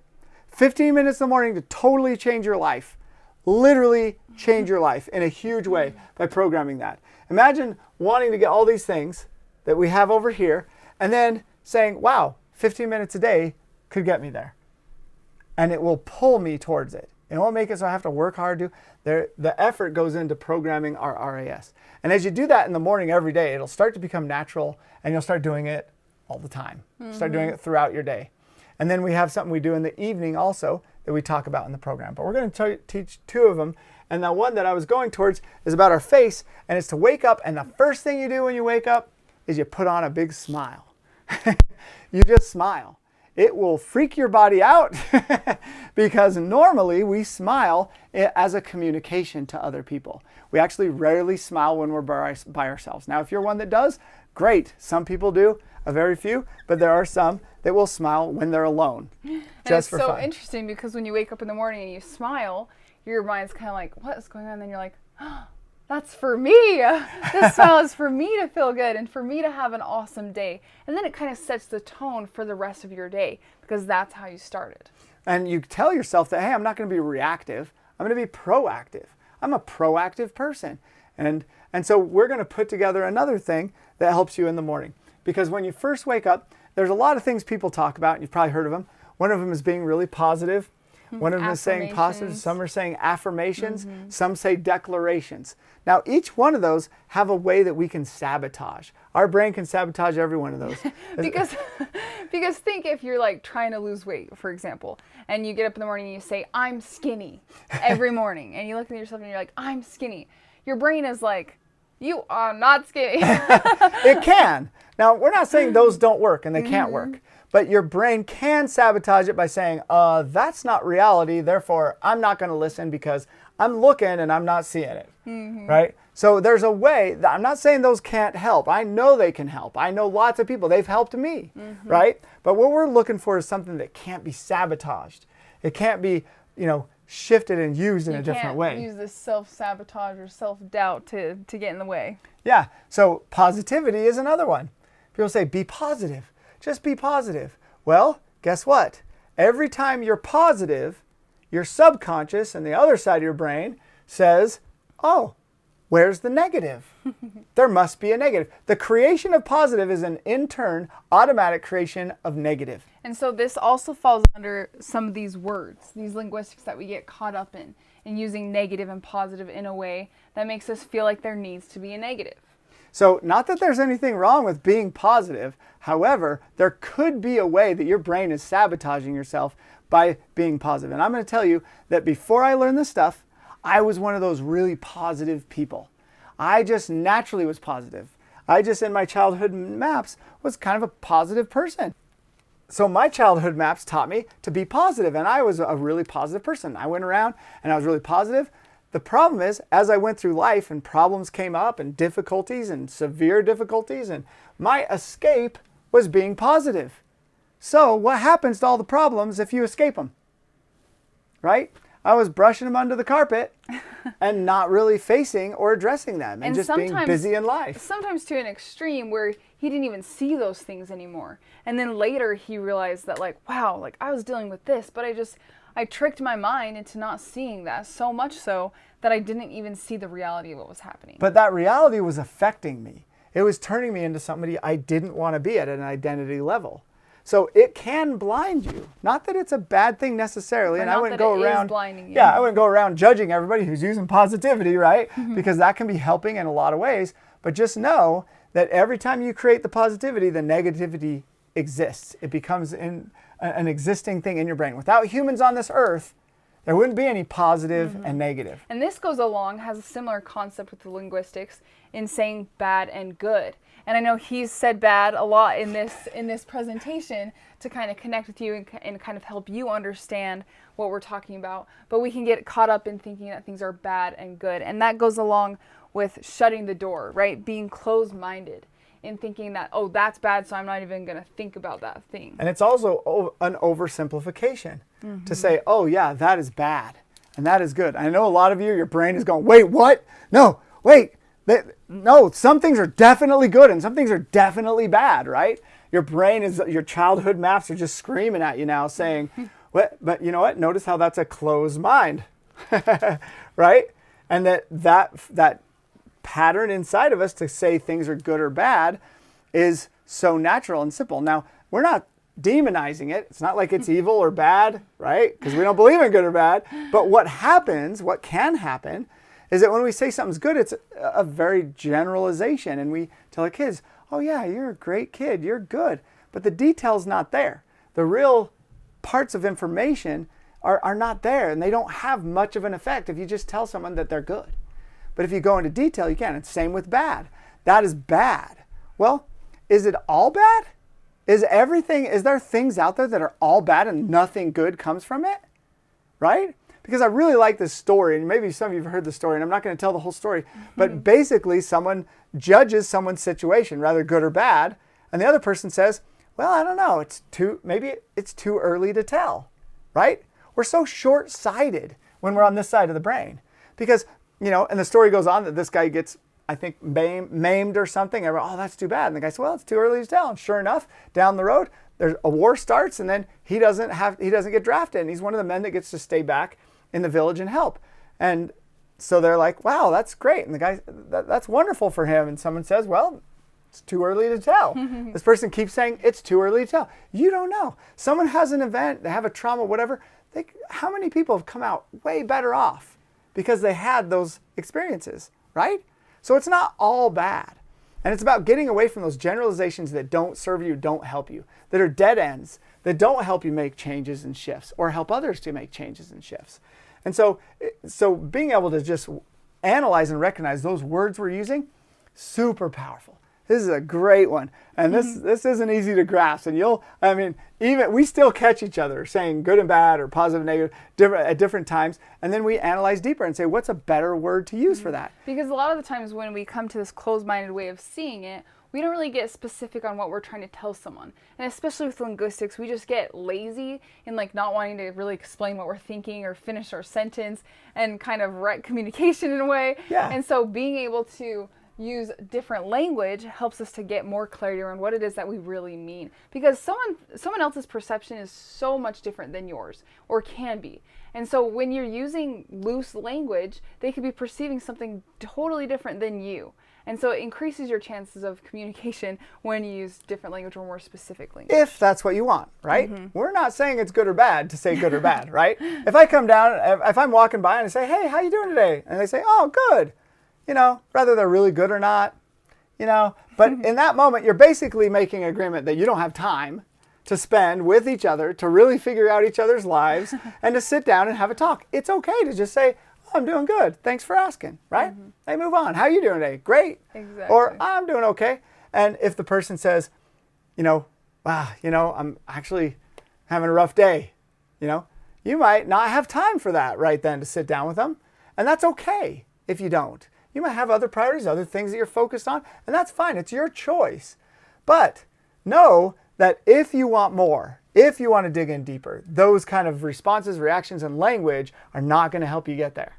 And so going back to the I am affirmations, or the way of trying to convince your brain that you'll become something or be a certain way, we found another way that is really effective in what we've tried and experienced, and that is using an incantation. An incantation is starting to say, I now command myself, and then a list of things that you want to be or that you're working towards or your goals. So we're going to teach you real quick how to put together a great incantation.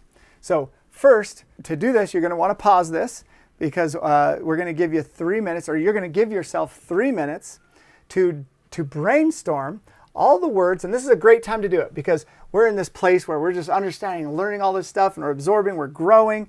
You're seeing how you can contribute to your life and others, and you're getting variety and certainty and all these things. So it's a great time. So you want to pause this for just a minute after we give you these instructions. For 3 minutes, what you'll do is you'll sit there and you'll just write down every word that comes to your mind. Again, it's a brainstorm, so you don't want to judge those words, just whatever comes to your mind that describes what you want to become, what you want to be.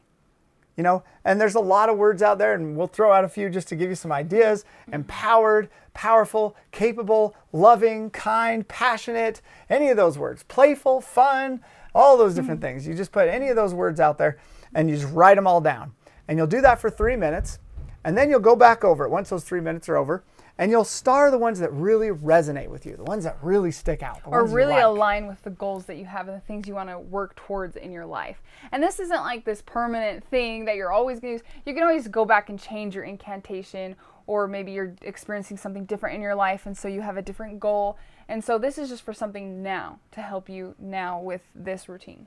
And so again, you can change it anytime, but right now we just want to get together pretty quick. So you'll pick out 7 words that really resonate with you. Now, if you can get between 5 and 7, 7 seems to be the optimal one. And you'll take those words and then you'll create an I now command myself statement. And it might have more than one sentence to it, right? But it's a statement that you want to be able to really get behind and feel something from. And this is going to be part of your morning routine, because you're going to get up, you're going to smile, and then you're going to let out your incantation, and you're going to use your body to anchor to that, to give your brain more experience as you anchor to it. Because the way our brain works is it's expressing itself through the body, and our body is being reactive to how what our brain is experiencing, right? So if you talk to someone, or if you're struggling and you're depressed in the moment, and you're in an environment where you're letting your body respond, which is most common, your shoulders will be down, right? Will your eyes be up or down? Yeah, they're down, and your head's down. Do you speak fast or slow? Right? You speak slower. Will you speak with a high frequency or a low frequency? Speak with a low frequency, right? So all these things are expressions of the body of what the brain is experiencing. And so when we do this incantation, we want to use a fist pump. We want to use a jump up. We want to do something to join in with the experience that we want our brain to start having. So we want to create this incantation. So you can go ahead and pause it now and get your incantation. And it's going to say, I now command myself, and I'll give you one of the incantations. I now command myself to be loving, kind, helpful, and passionate at empowering others to fulfill life in playful and compassionate ways. And even just think of how powerful that is, right? And to think about what the meaning is of each of those words that you put on there and what that means to you. And then you say over and over, and every single morning you create this anchor that you start your day off with, thinking of those things and just on top of the world. And notice how that is you choosing your focus. You wake up in the morning, you immediately choose your focus to that particular thing. And that builds your identity of who you are and programs your RAS. And that way, as you go through the day, your RAS will pick up on things that encourage you and focus on things to be more of what that incantation is. And so this is huge. This is programming your brain. This is one way to program your brain. And there's quite a few of them. And they are incredibly easy and effective. So when you do your incantation, you say, I now command myself. And then you go through the whole thing. You fist pump, you jump, you do whatever that you want with your body, to use your physiology to send that message. And you do it until you feel it.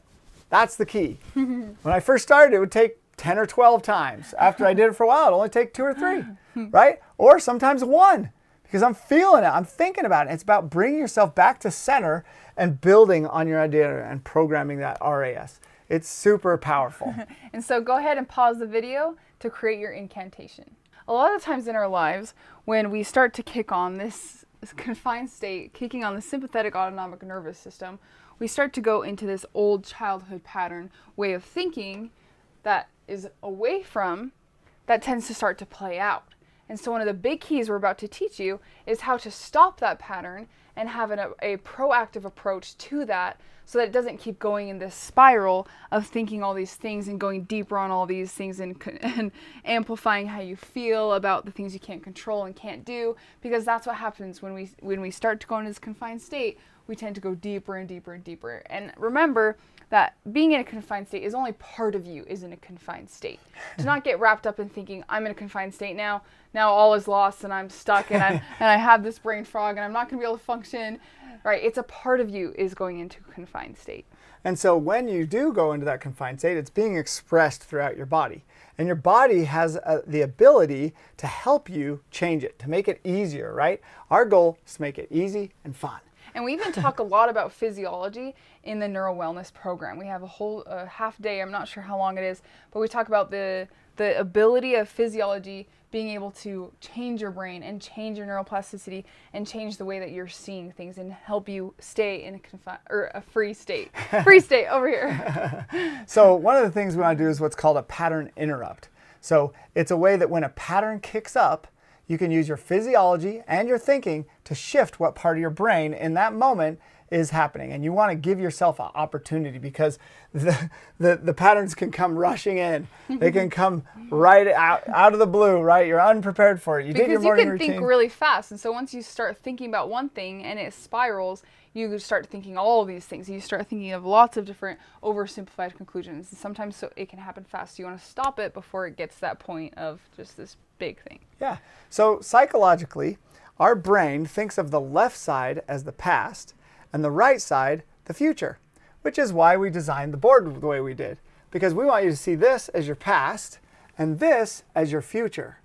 But physiologically, our hands represent our actions in our mind psychologically. So we have our past actions and our present and future actions.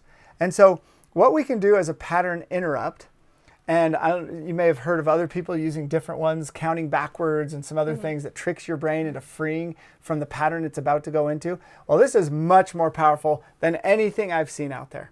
And so what you do is you take your right hand, and now what the reason you're using your body and the way to optimize using your body is to get all your senses involved, as many of them as you can. And so what you do is when you notice it, you first notice that something's going on over here. You're starting to feel any of these things. You snap your fingers, right, with your right hand. Your right hand is your future. You're in control. And when you end a snap, your hand's in a fist, which represents you controlling your actions, that you're in control of them. You snap your fingers, your ears hear it, you feel the vibration, and that starts to interrupt, right? So you're in this controlled position, you got your future in your hands and you're in control of it, and then you take your left hand and you smash your past as a representation that your past does not define you. You're smashing your old pattern, your old childhood map that's coming up all of a sudden. Yeah, the one that suddenly is in your way. And you go like that and you smash your hand. You can hear it, you can feel it, and you're sensing it with the motion and the movement. And so you do that and you can see it, you can see the movement, and you do that, and then you immediately say, oh, I just caught myself. And this is a phrase that we use that tricks the brain. We say, I was about to go into an old pattern. If I was about to go into the old pattern, what does that mean that I haven't done? It means I haven't gone into the old pattern, right? I can tell you you're going to trick your brain still won't figure it out, and it'll still work. So you stop yourself, you say, oh, I just about went into my old pattern. I just caught myself. Control, right? Suddenly you get this control, and you connect with yourself, and you're doing something so you're significant, and you're feeling growth. You're getting those things when you do it, and then you pose a question. That gives you, they say you have 10 to 15 seconds once you do a pattern interrupt to shift your focus onto something else, and the thing you want to focus on is a question. What just happened that made me feel what I was about to feel? Notice not what I'm feeling, what I was about to feel. What was my expectation? What is there that I'm focused on that is reactive? Why am I reacting? What is my story around this? What could I have oversimplified? What's more to the story that I don't know? Or what is it that I'm focused on that I can't do, or that I'm lost, or that I can't control, right? Why do I feel urgent right now? These are all questions, and we're going to give you a list of some questions to help you out, but I'm just giving you an idea of how you use this. And how am I focused on that's external that I can't control? Or you can go to this side and say, what could I focus on that I am in control of and that I can do? What else does work, right? What is my problem? What is the thing triggering this emotion and this feeling?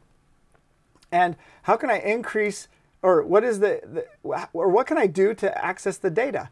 And just recognizing that you're not in the area where you're going to get data, right? Or that you weren't going there. Now you are, because you just did this thing, and you pattern interrupt, and you go, this is it. And I use this so much, especially when I was really struggling. This came to me because I had a lot of struggle. And that is one of the things I used. We're going to talk about more in the program. We're going to talk about how to use music. We're going to talk about a lot of other things that are really powerful. And I wish we had time to keep going on this, but that's a part of another program that is very interactive and personable to your life. And you yeah. can then think about and apply how you can use it in your life, and think of new ideas. Be creative on your own to make these things happen, and learn what works for you. Because this has been a real fire hose of stuff. And so being able to spread out and go through each thing is so critical. And a lot of the times, because there's so much information and we've spent how many hours explaining all this, people tend to get caught up in overwhelm, feeling like, how am I going to remember all this? Or sometimes those note takers, they wish that they could write every single thing that we've been saying. And they're like, oh, there's just so much, I don't know how to apply it. And so a lot of the time we get stuck in overwhelm over here. And so overwhelm is a big indicator that your brain is trying to escape. Because what happens when you get overwhelmed, right? You start to feel this emotional rush, and suddenly you have permission to just not do anything and just go lay down or go take care of yourself. It's like a way to get to finally taking care of yourself. So you know, and the problem is the way you take care of yourself when you're overwhelmed is usually just an escape.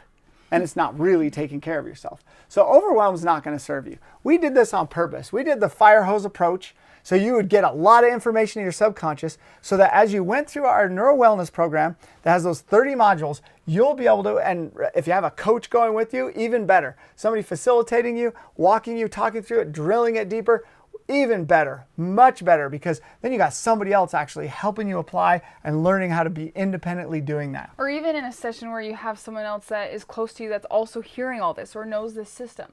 That you have this other person in your life that you can always talk about and kind of use this new language with, will also speed up the process. So if you're feeling any stress because of overwhelm and you're worried that you won't be able to remember this, it's true. Some of the times you won't be able to remember it. You'll be on this side. But all you got to do is remember to get to this side.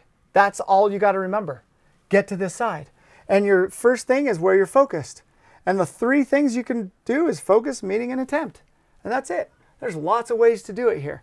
And we'll go through and help you with even more. And so this part of attempt to do, this is huge when we're stuck, right? If we're stuck, we tend to not do anything. We tend to not take any action because we're stuck in this cycle and we're spiraling. And so a huge thing to do is to just take an action, whether it's doing this, whether it's using your incantation, whether it's smiling, but to do something to where you're moving forward, right? You're towards something. You're taking an action. And the other thing is that this attempt to do is big. Right? So that's why the taking action works. And the attempt to do is a way to learn. It's a way for you to gain more data, to store, to learn about yourself, to make changes. So sometimes we hesitate. Life tells us, wait, no, hold on, be careful, but don't try, don't do this thing. What if this happens? What if that happens? And it starts doing all these stories. So let that go and just try.